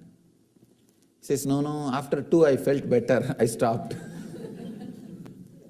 So, you may feel better after 2 aspirins, if it is in your laundry list. But, only if it is a top priority, experience can be achieved. So, it was not in my top priority. Somehow it was getting postponed. When I went to Varanasi, Varanasi is the holy city for Hindus, largest floating populated city, floating population. 300,000 people per day enter and go out. Such huge floating population per day, average. That is the amazing thing. And per day, 300 people are burnt in one place. 300 dead bodies are burnt in one place. Manikarnika Ghat, they call it Manikarnika Ghat, where traditionally it is believed if you leave the body, or if somebody dies in that area, or if somebody's body is burnt in that area, they will be liberated. They will have direct enlightenment. Not only it is traditional belief, Ramakrishna confirms it from his own experience. He says that I saw very clearly Shiva, Mahadeva himself going near every pyre and taking that soul, unclutching it from the body mind and liberating. He says, I saw it with my own experience. So you can't say it's a mythological belief, it's a solid experience. I had the fortune of going to the Ghat. Understand, traditionally, not only it is believed, it is true, for last 2000 years, the fire has never been put off. Whether it rains or shines, flood or whatever it is, they will not bring fire when they come to the Manikarnika Ghat with a dead body. From the fire will be taken and lit. It's a Akanda Smashana, means unbroken fire. Means day and night bodies will be getting supplied. I saw sometime they do bunker cart system, 2-3 bodies at a time. Because so much bodies are coming, I don't know from where people are dying so much. Because if you sit half an hour, something like 200 bodies comes. And especially in the evenings, because from around the place whoever dies, they will start walking from their place carrying the body. Ram Nam Satya Hai, Ram Nam Satya Hai, that is the mantra they will chant and walk. By the time it becomes evening, they will reach the Manikarnika. Totally per day average 300 bodies are burnt. Only in the evening 200 bodies will be there. Because evening only they will all reach the Manikarnika. Whatever is said and done, I cannot describe the experience verbally. Only you have to see there to have that experience. To tell you honestly, the fear of death just disappeared. When you see so many bodies, Arey, what is there? Like this only I am also going to go, okay. You feel there is so many people giving company. You don't feel lonely about death. You feel it's like one more trip. Arey, so many people are there. Chala, it's okay. And this is what is going to happen. See, if you see one body being burnt rarely once in a while, you will have that fear. There you will see. Unimaginable. And no ritual, nothing. They will bring the body, straight they will dip in the Ganga. 3 times, Ram Nam Satya Hai, Ram Nam Satya Hai, Ram Nam Satya Hai, over. Means Rama's name is the ultimate truth. Rama's name is the only eternal truth. Rama's name is the only eternal truth. They will remember this 3 times, put the body into the water, just bring it out and keep. By the time the pyre will be ready, the wood will be arranged, ready. Actually, they continuously keep on arranging. Even if bodies are not coming, they are keeping on continuously arranging. Ask them, why do you guys arrange continuously? You don't know, Swamiji, in half an hour, 200 will come. They have accounts as if they know for sure. And the bodies come and it's arranged. They give like a token based on the entry. The moment body enters, they will give the token. And another one funny thing, no relatives stay there and do any ritual. The moment they do the Ram Nam Satya Hai, Ram Nam Satya Hai, dip 3 times to the Ganga and throw the body there and go away, that's all. Because the people who are there, the maintaining, they will take care. And you don't know how long it will take the body which you brought, your friend or relative's body, to be put in the fire. It's in the queue system. Continuously it's going on. All I did, let me try to sit here and see what goes on. And I sat. Just in half an hour, 1 hour, the death is no more a strange incident which happens once in a while for some relative or friend. It became like a, okay, next, that's all. Next, that's all. All size, all gender, all age, all kinds, all color, all community, all religion also. Anyhow, these guys are seekers. So even they bring the bodies. Even their bodies are brought. All kinds. When continuously you see this happening, you actually lose respect for death. Now you have too much respect, too much of ideas about it. Alright, it is nothing. The breath which went inside did not come out, that's all. And chalo, the people who are sitting waiting for the property are enjoying, over. That's all. What is there? And nothing much. Neither anything can be done about it, nor anything can be repented. Now, what is there over? Neither you can fast forward, nor you can rewind. Over. And when I saw that body is being burnt continuously, initially the little fear which was there disappeared. And slowly, not only fear, it became interest. I started going near and started helping them. Helping them. Then, slowly I started thinking, after all, this body is also going to become like this. Yes, over. When you remember that death is going to happen to you, the respect which you carry for your ego will come down.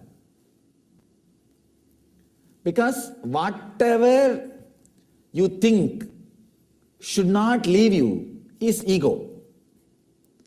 When you know for sure everything is going to leave you, then the respect for ego just drastically drops. And especially, I'm a kind of a too sharp, straightforward guy. So straight away the respect for ego dropped. Then I decided, after all I'm going to die. Either I should have death experience now itself and live without the death fear, or die and see. That's all. But I have to see the death. There is a small Shiva temple in one corner and a small tower above the temple. I went and sat in that tower so that nobody will disturb me. In one corner I sat. If you see in the biography souvenir, you will see the photograph where I had the first death experience. I sat there. From there I started seeing the dead bodies being burnt. Still I remember the strong click was when an elderly lady's body was being burnt. I saw her, she had a big belly, the cloth burnt, and the fat which was there in the belly started burning and melting and flowing. Sorry for describing too vividly. I could see very clearly because the cloth got burnt, the body is there, and the fat is burning and melting and flowing. Because the fat is flowing, the fire is still burning with a full speed. That gave a very strong click into me and said, oh God, yes, same way it is going to burn. And same thing is going to happen to this body also. Let it happen. That click opened up a deep fear of death. And that fear, when it spread all over the body, when I faced it consciously, I could see very clearly that fear spreading all over the body. When the fear met my awareness, hit my awareness, that became death experience. Understand? Whenever your fear is suppressed, it stays inside you as a suppressed fear. Whenever it comes out and you are not consciously facing it, it becomes a fear stroke and shakes your whole nervous system and breaks it down. If it is faced consciously, it becomes death experience. The fear, death fear, if you just escape, run away, when that fear happens, it becomes death. When you face it consciously, it becomes death experience. Death fear plus subconscious is suppression. Death fear plus unconscious is nervous breakdown. Death fear plus conscious is death experience.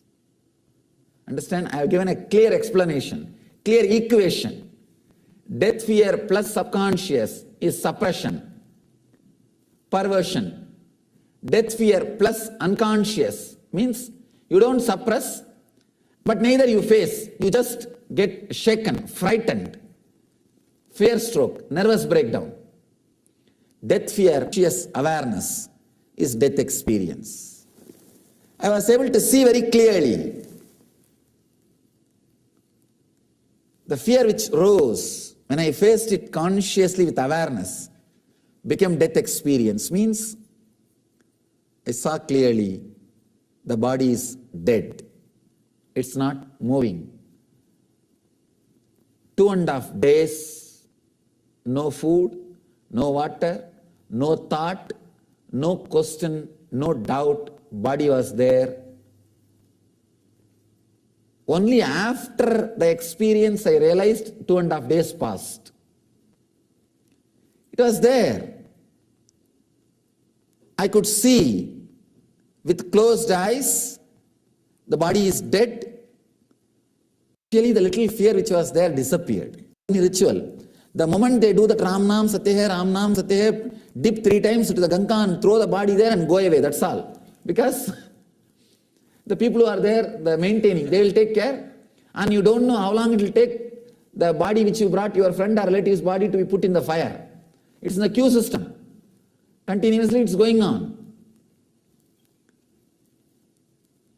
All I did, let me try to sit here and see what goes on. And I sat. Just in half an hour, 1 hour, the death is no more a strange incident which happens once in a while for some relative or friend. It became like okay, next, that's all. Next, that's all. All size, all gender, all age, all kinds, all color, all community, all religion also.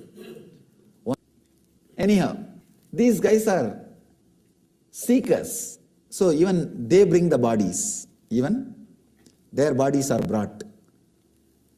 All kinds. When continuously you see this happening, you actually lose respect for death. Now you have too much respect, too much of ideas about it. Alright, it is nothing. The breath which went inside did not come out, that's all. And chalo, the people who are sitting waiting for the property are enjoying over. That's all. What is there? And nothing much. Neither anything can be done about it, nor anything can be repented. Now, what is there over? Neither you can fast forward, nor you can rewind. Over. And when I saw that body is being burnt continuously, initially the little fear which was there disappeared. And slowly, not only fear, it became interest. I started going near and started helping them. Helping them. Then, slowly I started thinking, after all, this body is also going to become like this. Yes, over. When you remember that death is going to happen to you,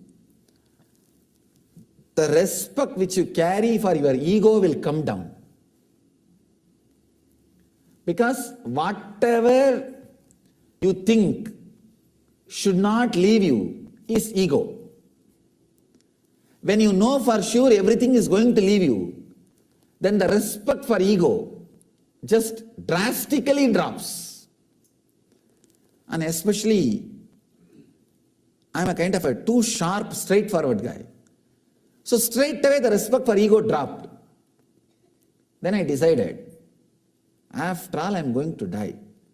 Either I should have death experience now itself and live without the death fear, or die and see. That's all. But I have to see the death. There is a small Shiva temple in one corner and a small tower above the temple. I went and sat in that tower so that nobody will disturb me. In one corner I sat. If you see in the biography souvenir, you will see the photograph where I had the first death experience. I sat there. From there I started seeing the dead bodies being burnt. Still I remember the strong click was when an elderly lady's body was being burnt. I saw her, she had a big belly. The cloth burnt and the fat which was there in the belly started burning and melting and flowing. Sorry for describing too vividly. I could see very clearly because the cloth got burnt, the body is there and the fat is burning and melting and flowing. Because the fat is flowing, the fire is still burning with a full speed. That gave a very strong click into me and said, oh God, yes, same way it is going to burn. And same thing is going to happen to this body also. Let it happen. That click opened up a deep fear of death. And that fear, when it spread all over the body, when I faced it consciously, I could see very clearly that fear spreading all over the body. When the fear met my awareness, hit my awareness, that became death experience. Understand? Whenever your fear is suppressed, it stays inside you as a suppressed fear. Whenever it comes out and you are not consciously facing it, it becomes a fear stroke and shakes your whole nervous system and breaks it down. If it is faced consciously, it becomes death experience. The fear, death fear, if you just escape, run away, when that fear happens, it becomes death. When you face it consciously, it becomes death experience. Death fear plus subconscious is suppression. Death fear plus unconscious is nervous breakdown. Death fear plus conscious is death experience. Understand? I have given a clear explanation, clear equation. Death fear plus subconscious is suppression, perversion. Death fear plus unconscious means you don't suppress, but neither you face. You just get shaken, frightened, fear stroke, nervous breakdown. Death fear, conscious awareness is death experience. I was able to see very clearly the fear which rose when I faced it consciously with awareness became death experience. Means I saw clearly the body is dead. It's not moving. 2.5 days, no food, no water, no thought, no question, no doubt, body was there. Only after the experience I realized 2.5 days passed. It was there. I could see with closed eyes, the body is dead and there's no movement. Suddenly, after 2.5 days, that click happened. God, body is dead, but I exist still. I am there. That clarity, that click, when it clicked, it became such an intense ecstasy. The fear of death left once for all. And it has become such a deep ecstasy, such a joy, such bliss. And slowly opened the eyes. I was able to move the body. First thing I felt was such a deep ecstasy and gratitude. I went down to the Ganga. It was just a few feet. Sprinkled little Ganga water, took the Ganga water in Kamandalu, little ash from the pyre, straight went to Vishwanatha and put that ash and did the puja. That was the first thing. It was such a deep gratitude. I saw Vishwanatha was alive. Understand? Because I died, Vishwanatha became alive. Till the day before, because I was alive, Vishwanatha was always dead stone. Because I was alive, Vishwanatha was just dead stone. Because I died, Vishwanatha is the Shiva in Varanasi, the Shivalinga. I always felt to touch this stone, 300,000 people are coming every day. What foolishness. And one more funny thing, when you can touch the deity by yourself, you lose respect. In South India, you can't touch. In North India, you can touch by yourself. And the Vishwanatha, you can touch and play with yourself, everything. And naturally, you will feel, what is this? Just to touch this stone, people are coming from all the way. I always felt it was a stone. Because I was alive. When I died, I saw clearly, he is alive. Only one can be alive, either him or you. When you see the truth, he will become alive. We will not be anymore alive as we think. And the fear of death left once for all. I can say this is one of the very strong experience transformed me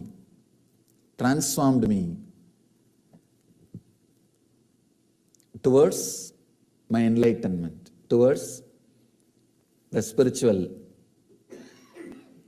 ultimate truth. That click is what I call Satori, the enlightenment experience. Let you achieve and radiate the eternal bliss, Nithyananda. Thank you.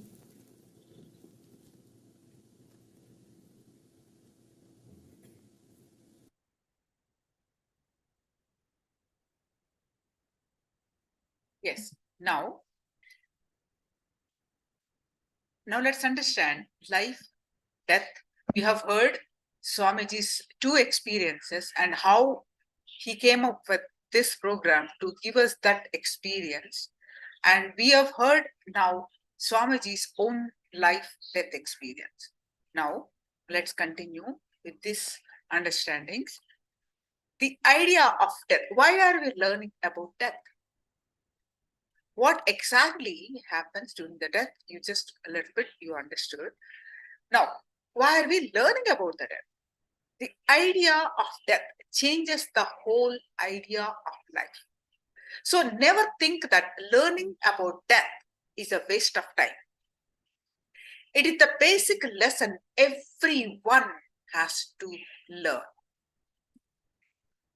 First, a person moves from the physical layer, that is the body with we are having.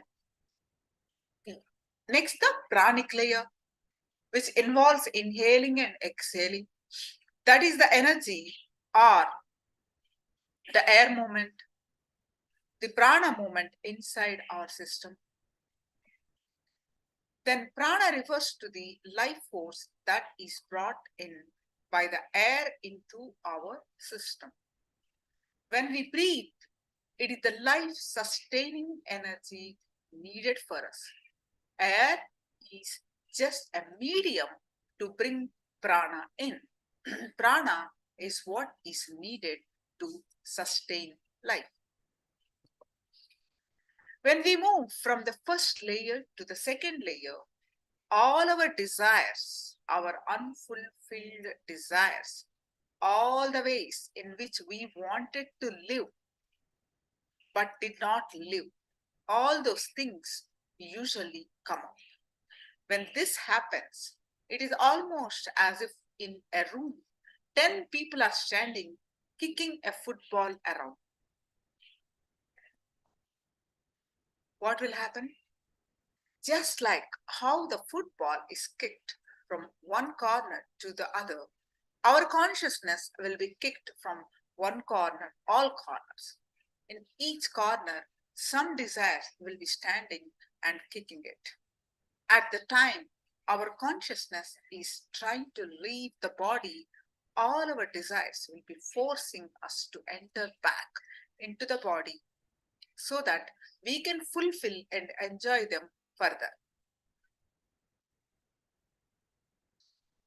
On one side, our desires will be forcing us to enter into the body again so that we can live and enjoy, while on the other side, the body will say, no, I am tired.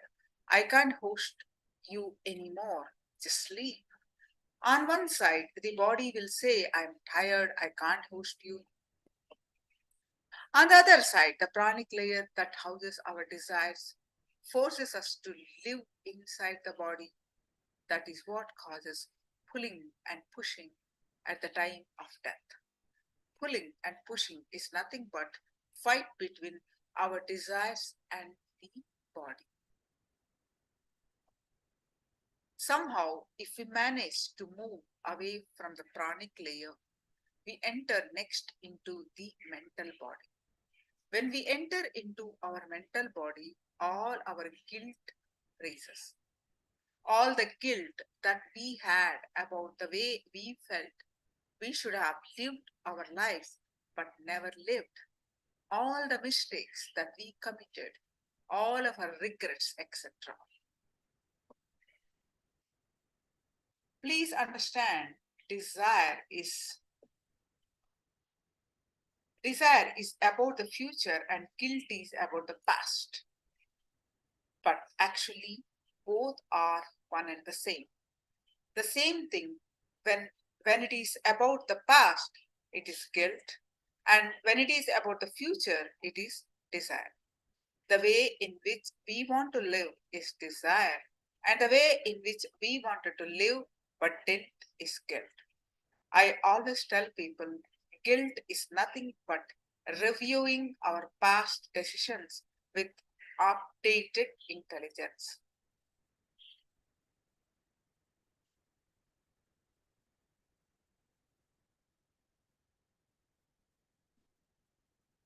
Our intelligence is continuously being updated. The problem is that with this updated intelligence, we try to review our past decisions. For example, as a 7-year-old, your mother comes and calls you to eat your food. She says, you have played enough with your toys. Put them away and come and eat. What do you say? No, I don't want to eat. I want to play. If your mother comes and tries to snatch the toys, what do? You not only cry, you even curse her. But all these years later, now you know that the toys are not so important as your mother is to you, isn't it? Now, your intelligence is totally different. At that time, the toys were so important to you that you cursed even your mother.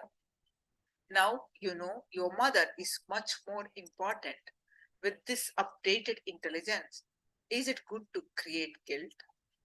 Oh, at that time I cursed my mother. I feel so ashamed. No, at that time we had only that much intelligence. All our decisions are made with the available intelligence at that given point of time in our life. If we start reviewing our past decisions with the updated intelligence, we will always create guilt. All our guilt is nothing but trying to review past decisions with updated intelligence.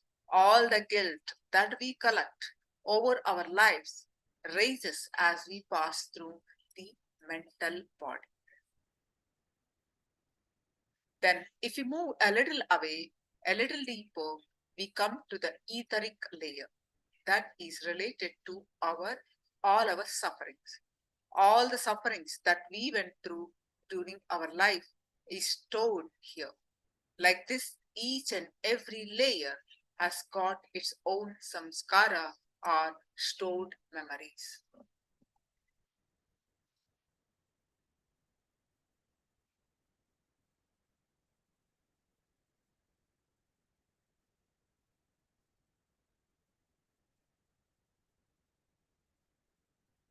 Actually, traveling through these layers is what we can think of as hell. There is no other separate place called hell. Hell and heaven are geographical locations, are not geographical locations, they are psychological spaces. One more thing, when we enter into the dream layer, we start dreaming. We have seen that this whole world in which you live is now becomes black and white because we are in the dream world.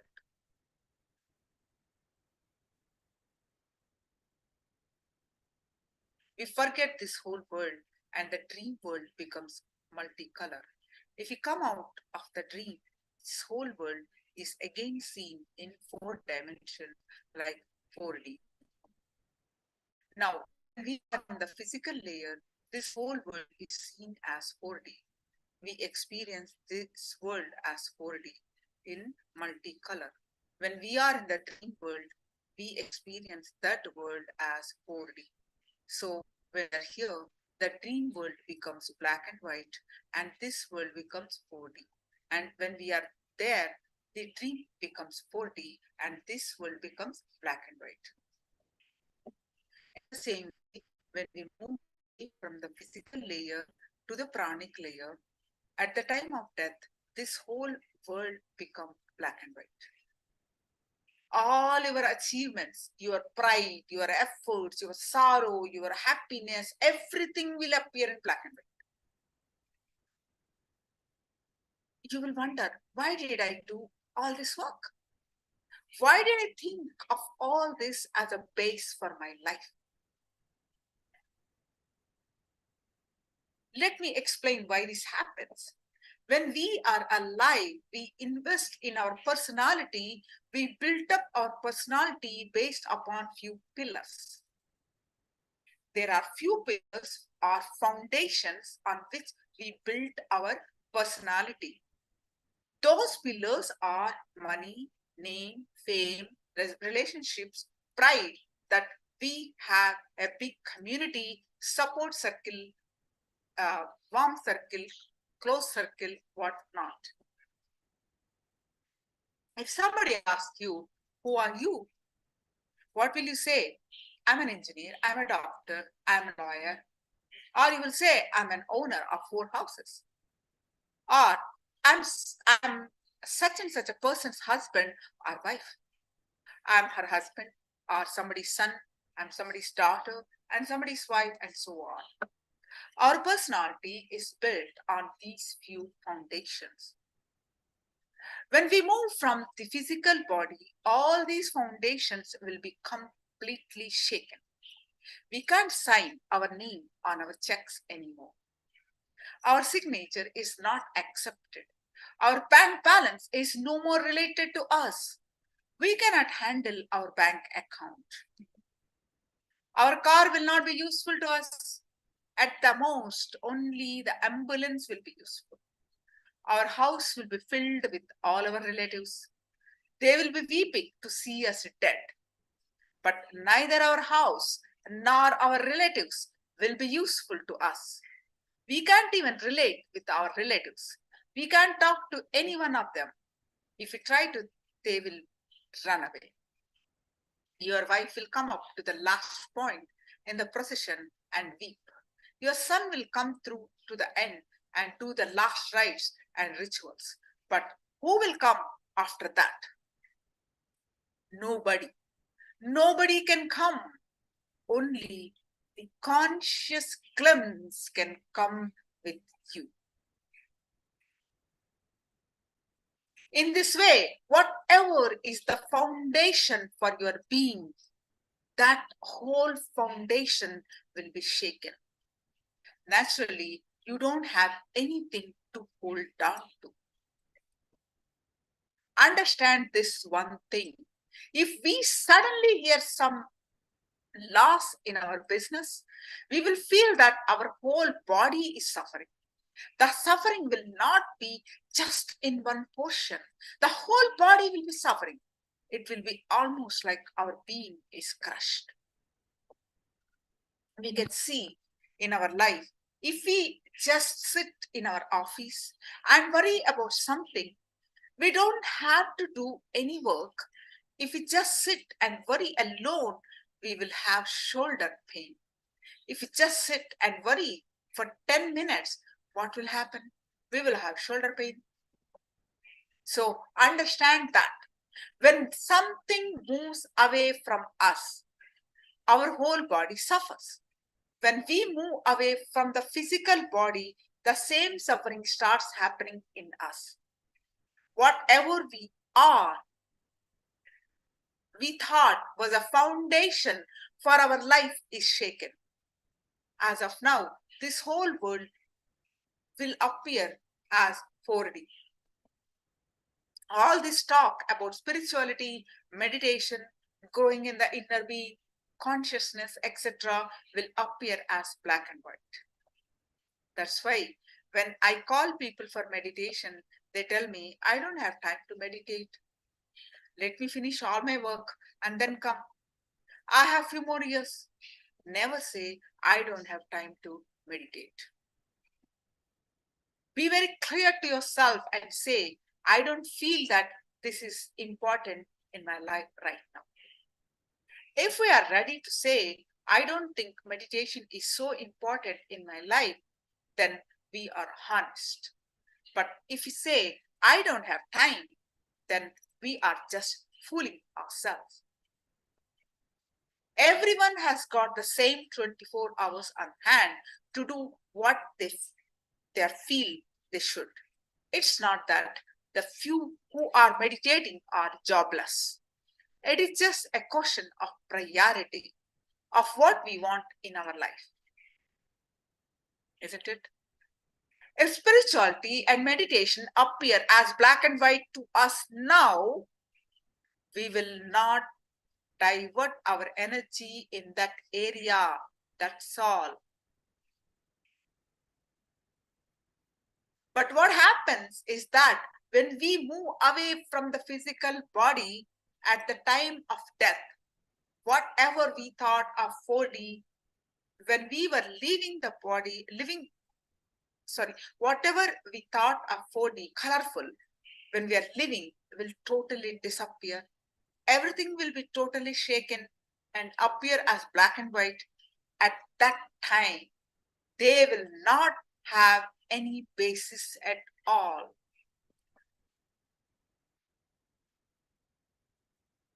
In them, we will not be able to find any space where we can rest. That is the reason why death is always a suffering. But at that moment, if we can have a conscious glimpse or glimpse of consciousness from our past, then we can consciously enter into death. Let me explain further. If we understand this concept completely, we will not develop attachment to whatever we think of as 4D. We may enjoy them, but our personality will not be built on them. We will become intelligent, and then when we are living, we will create at least one part of the foundation or one pillar in the other dimension, that is spirituality. You see, now we are in two dimensions, the material world and spirituality. Right now, what is happening is that however many pillars we build our personalities and life upon, all those pillars are based on the material world, which appears to be 4D. Not a single pillar is based on consciousness or our inner space. Our whole body, our whole personality is built only based on the outer space. Our name, our fame, our society speaks about us, etc. Our complete personality is structured only on what society speaks about us.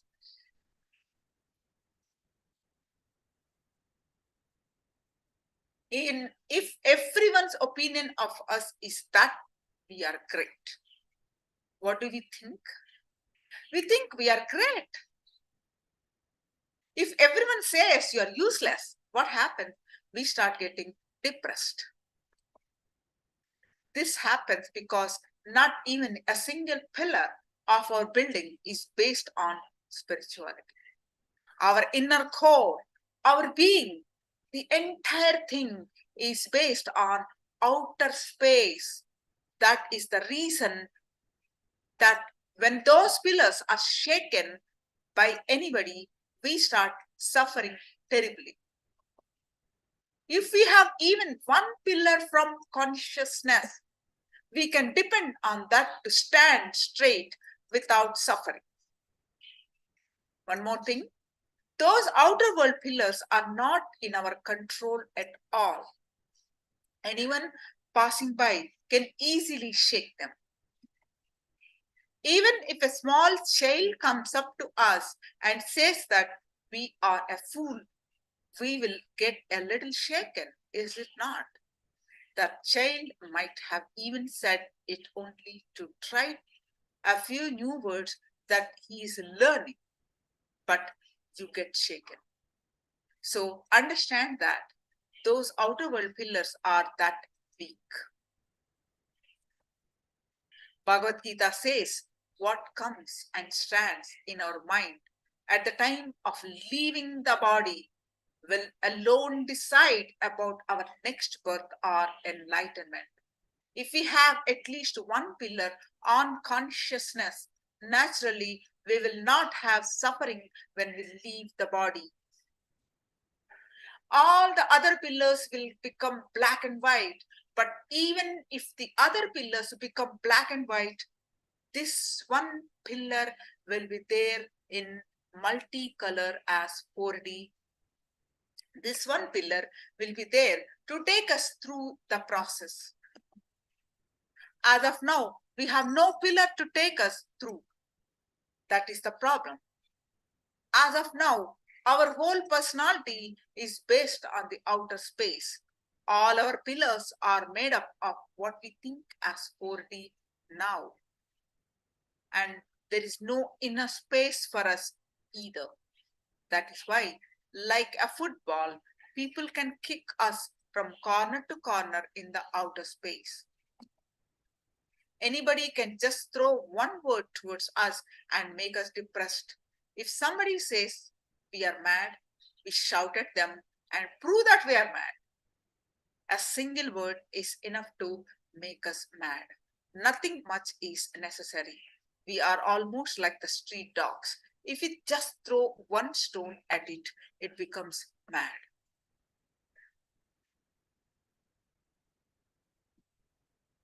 If anybody throws one word at us, it is enough to make us mad or depressed. This happens only because we don't have strength in the inner space. Please understand that if we build at least one pillar based on our inner space, that this pillar will shine in 4D at the time of death and help us leave the body beautifully. Vivekananda beautifully says, even if we have one single thoughtless awareness experience in our life. That is a single conscious experience in our life, that is enough. At the time of leaving the body, it will come up and we will leave our body peacefully. We will have just awareness without thoughts. The idea I exists in all of us when we are awake. In deep sleep, it is there. Is it there? No. In the same way, almost every one of us has thoughts when we are awake. In deep sleep, do we have thoughts? No. There are two states of mind and two states of being.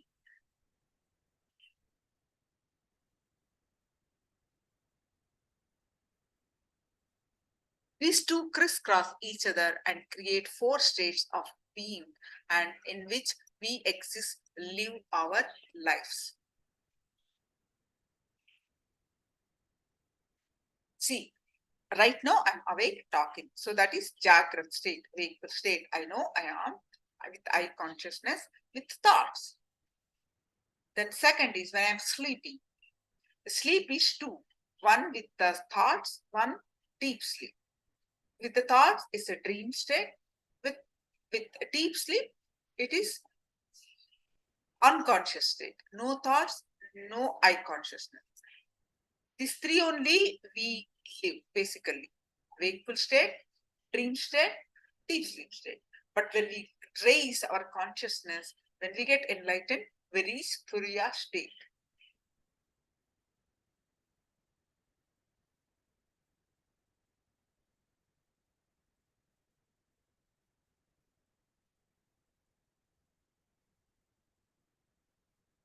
In the next state, there will be a thought, but there will not be sense of I that we experience in the waking state. This is what we call the dream state. You may ask, how is it that in the dream state we don't have the sense of I? Let me explain. Now, in the waking state, if you choose, you can control your thoughts. Am I right? You can suppress them, alter them, and recreate them in a different way. You can do whatever you want with them because the frequency of I is higher in the frequency of thoughts. I is more powerful here in the waking state. In the dream state, I is less free, has got less frequency. That's why you're not able to control your dreams as you wish to.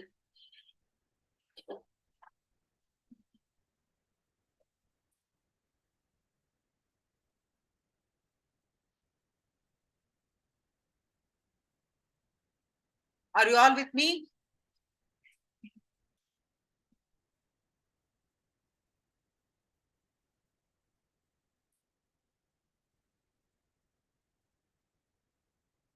That's why in the dreams you don't have control.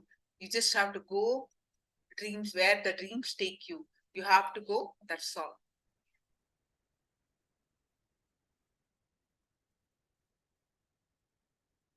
In the dream state, the frequency of thoughts is greater. That's why they just flow. You can't do anything about it. If at all we have the opportunity to dream what we want to, we know what type of dreams we will be having. So understand the dream state is when you don't have I, but you do have thoughts. In the third state, neither you have I nor you have thoughts. Deep sleep. This is the deep sleep state or sound sleep state. There is the when you go deep sleep, there is no, you don't remember who you are, you don't have thoughts, right? And the fourth state is that we never experience. In that state, one will have the I consciousness, but not have any thoughts. This is what we call Turiya or Samadhi. You know who you are. I consciousness will be there without any thoughts. the Atma Jnana, Nirvana, self-realization, experience, whatever you want to call it, this is the state, Turiya. This is what we call Samadhi. This is the state where you have the I consciousness but no thoughts. This is what I mean when I say thoughtless awareness or consciousness. Even one glimpse of this state is enough. Even one experience of this state is enough, that when you leave your body, you will have your rest there. As of now, this Turiya state or Samadhi state or consciousness, all these things will look like black and white to us. We will not give that much importance to all these things. We will think this is for philosophers or for people who are ready to die of old age. It will be very difficult to surrender to even the idea of this Turiya state.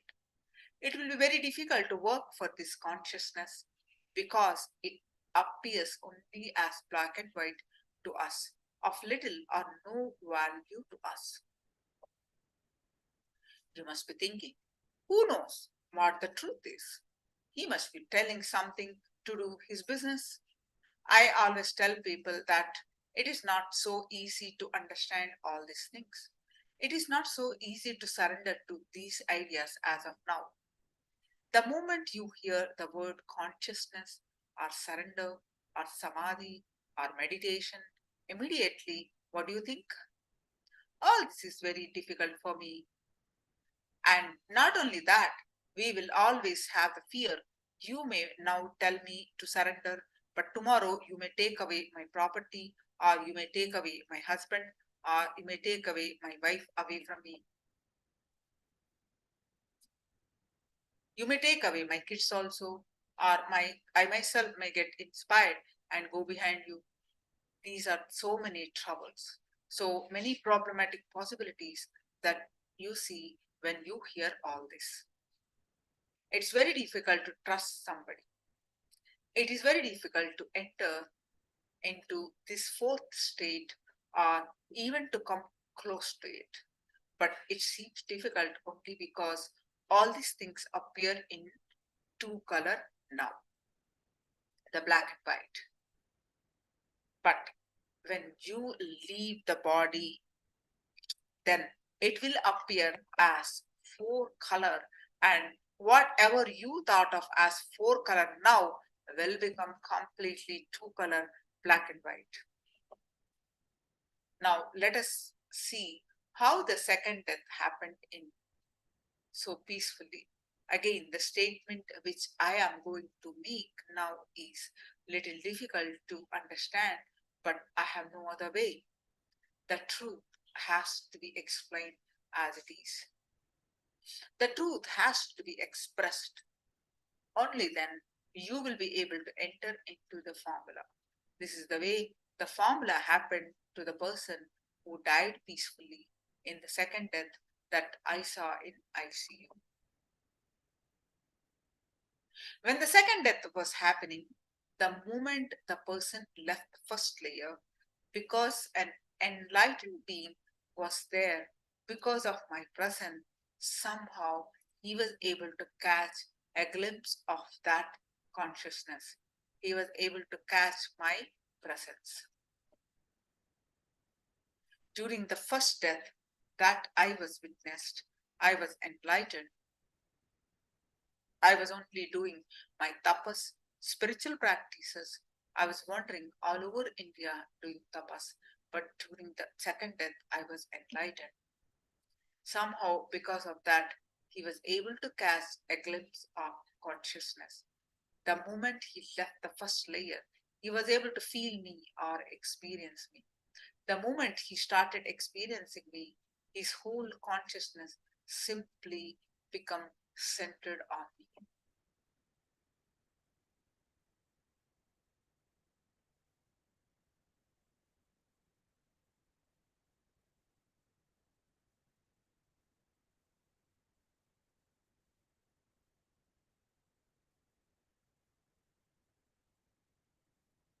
Usually, what are the things that stop you from surrendering to the Master. The list is the same for everyone. Your bank balance, your house, your car, your relationship, your wife, your own insecurity about your life, etc. You may think, if I surrender to Him, what will happen to my life?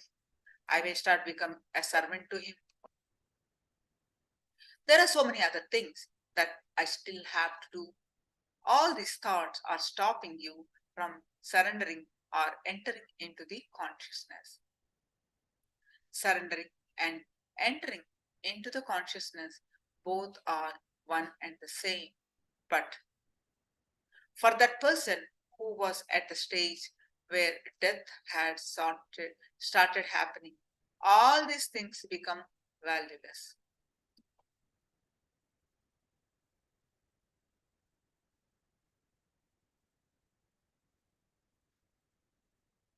They had no significance for him anymore. As I told you earlier, when you leave the first level, your body itself, all these things will become valueless to you. So whatever strings were pulling him down were already cut or disconnected. None of these usual attachment or fears was binding him. As long as you check that the outer world is worthy, that it has got a value, and you fear that somebody may take it away, you are caught. You fear that somebody may snatch it from you, and you can't surrender the experience of consciousness.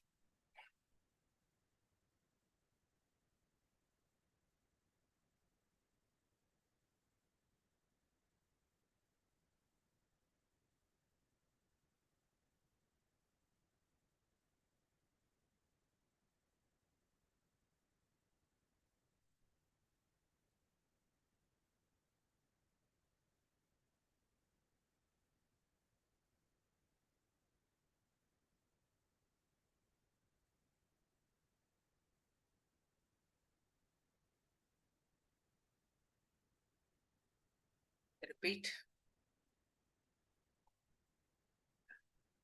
So, but for the dying man, at that moment, whatever can be taken away from him has already been taken away. Now, there is nothing for him to lose. Trusting the Master is very easy at that moment. Somehow, fortunately for him, he had my presence there. He could simply see the whole thing. The moment the physical layer things were taken away from him, he understood that all the outer things are valueless and of no significance. And that very moment, his whole consciousness, without any doubt, without any difficulty, caught onto me. It became centered on me. Naturally, when he was centered on an enlightened being or conscious being, he simply dissolved into enlightenment without any suffering.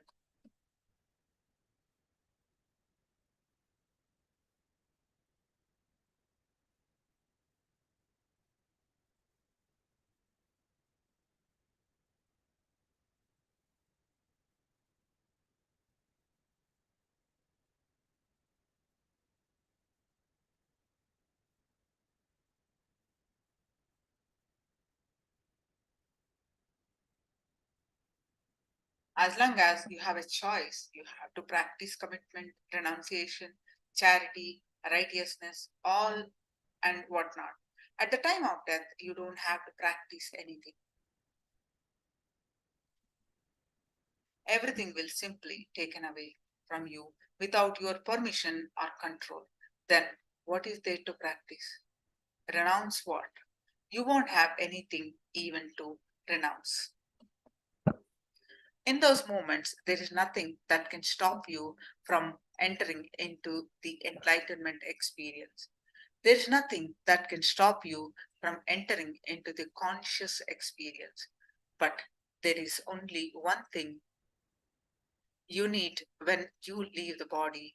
You need a conscious being around you. Without that, It is not possible.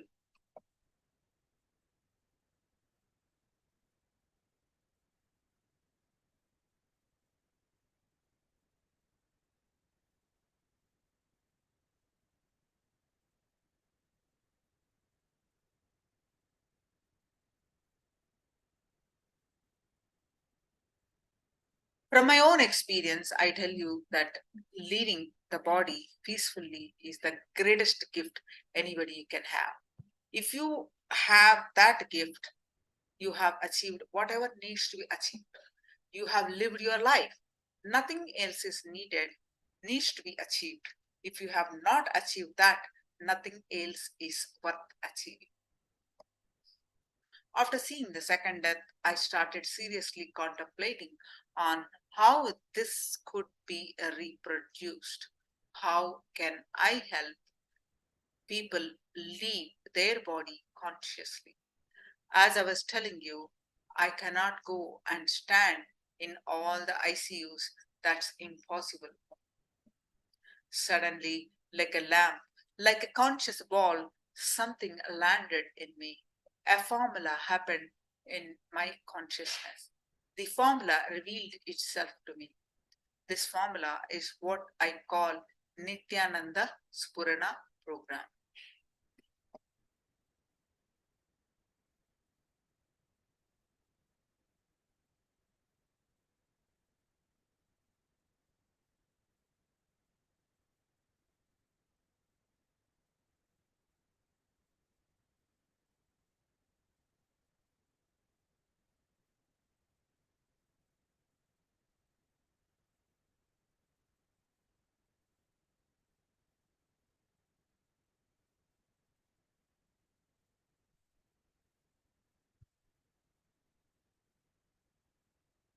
So how you tune into TV channels at the time of leaving the body, you tune yourself to consciousness.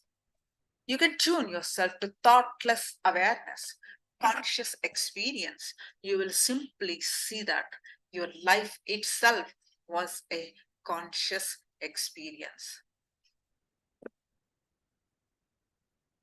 Let's do one power manifestation.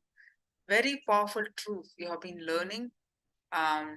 Now you can ask questions and we'll have power manifestation for a few minutes. One more round of consciousness over matter.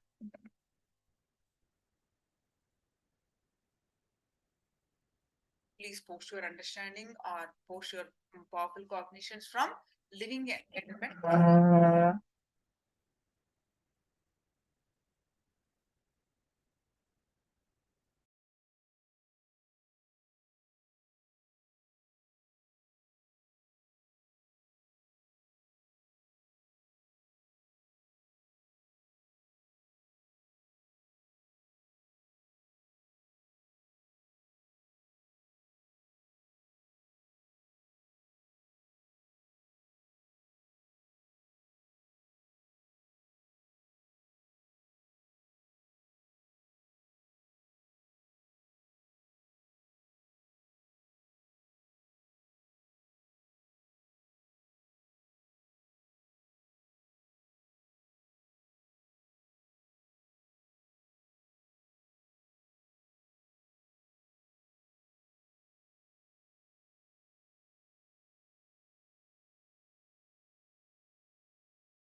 Please post your powerful cognitions from Living Enlightenment book. Eugene posted, just be in the present. Allow time to flow through you.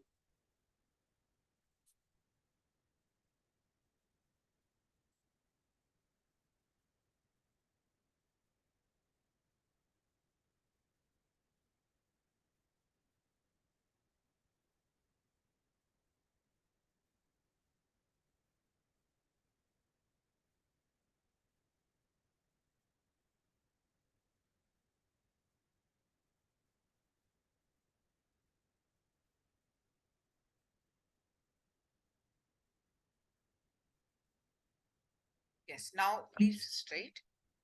Bring your coconut, put it in your hand, absolutely flat.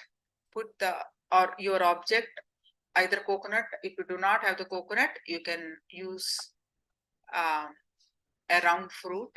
Put it in your palm and visualize Swamiji's form in your third eye. And start chanting the Mahavakya.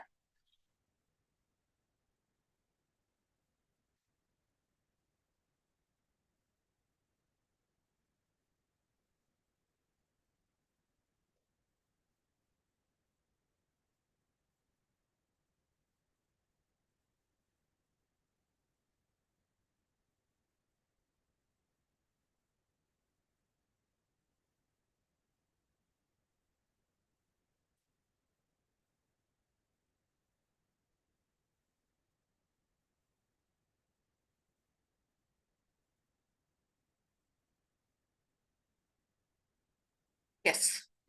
Now, please straight visualize Swamiji's form in your third eye and start chanting the Mahavakya. Om Nithyananda Paramashivoham. And intensely experience the space of Advaita. With the space of Advaita, declare the object to move. Let's start manifesting the power of consciousness over matter.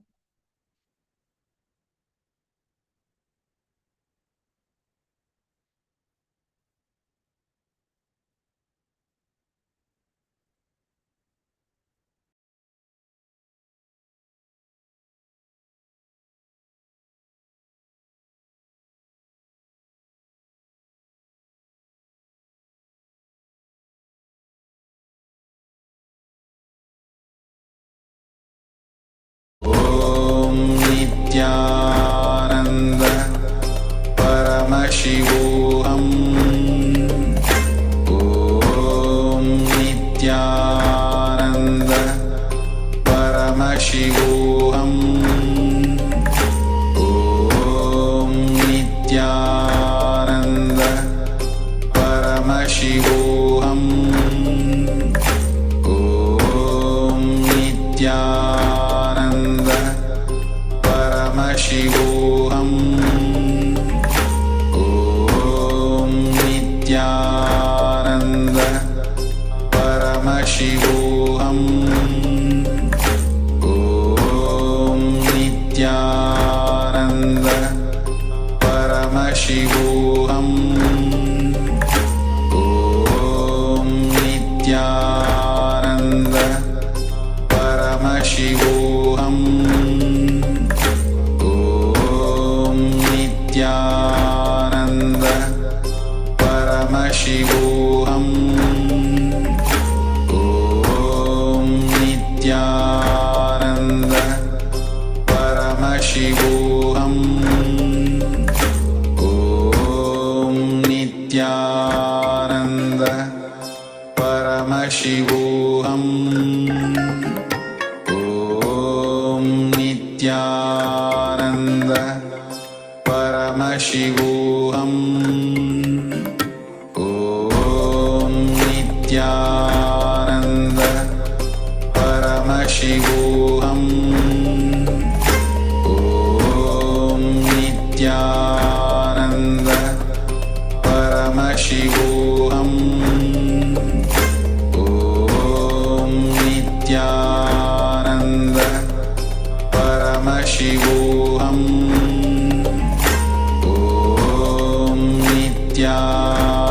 Nithyananda Paramashivoham.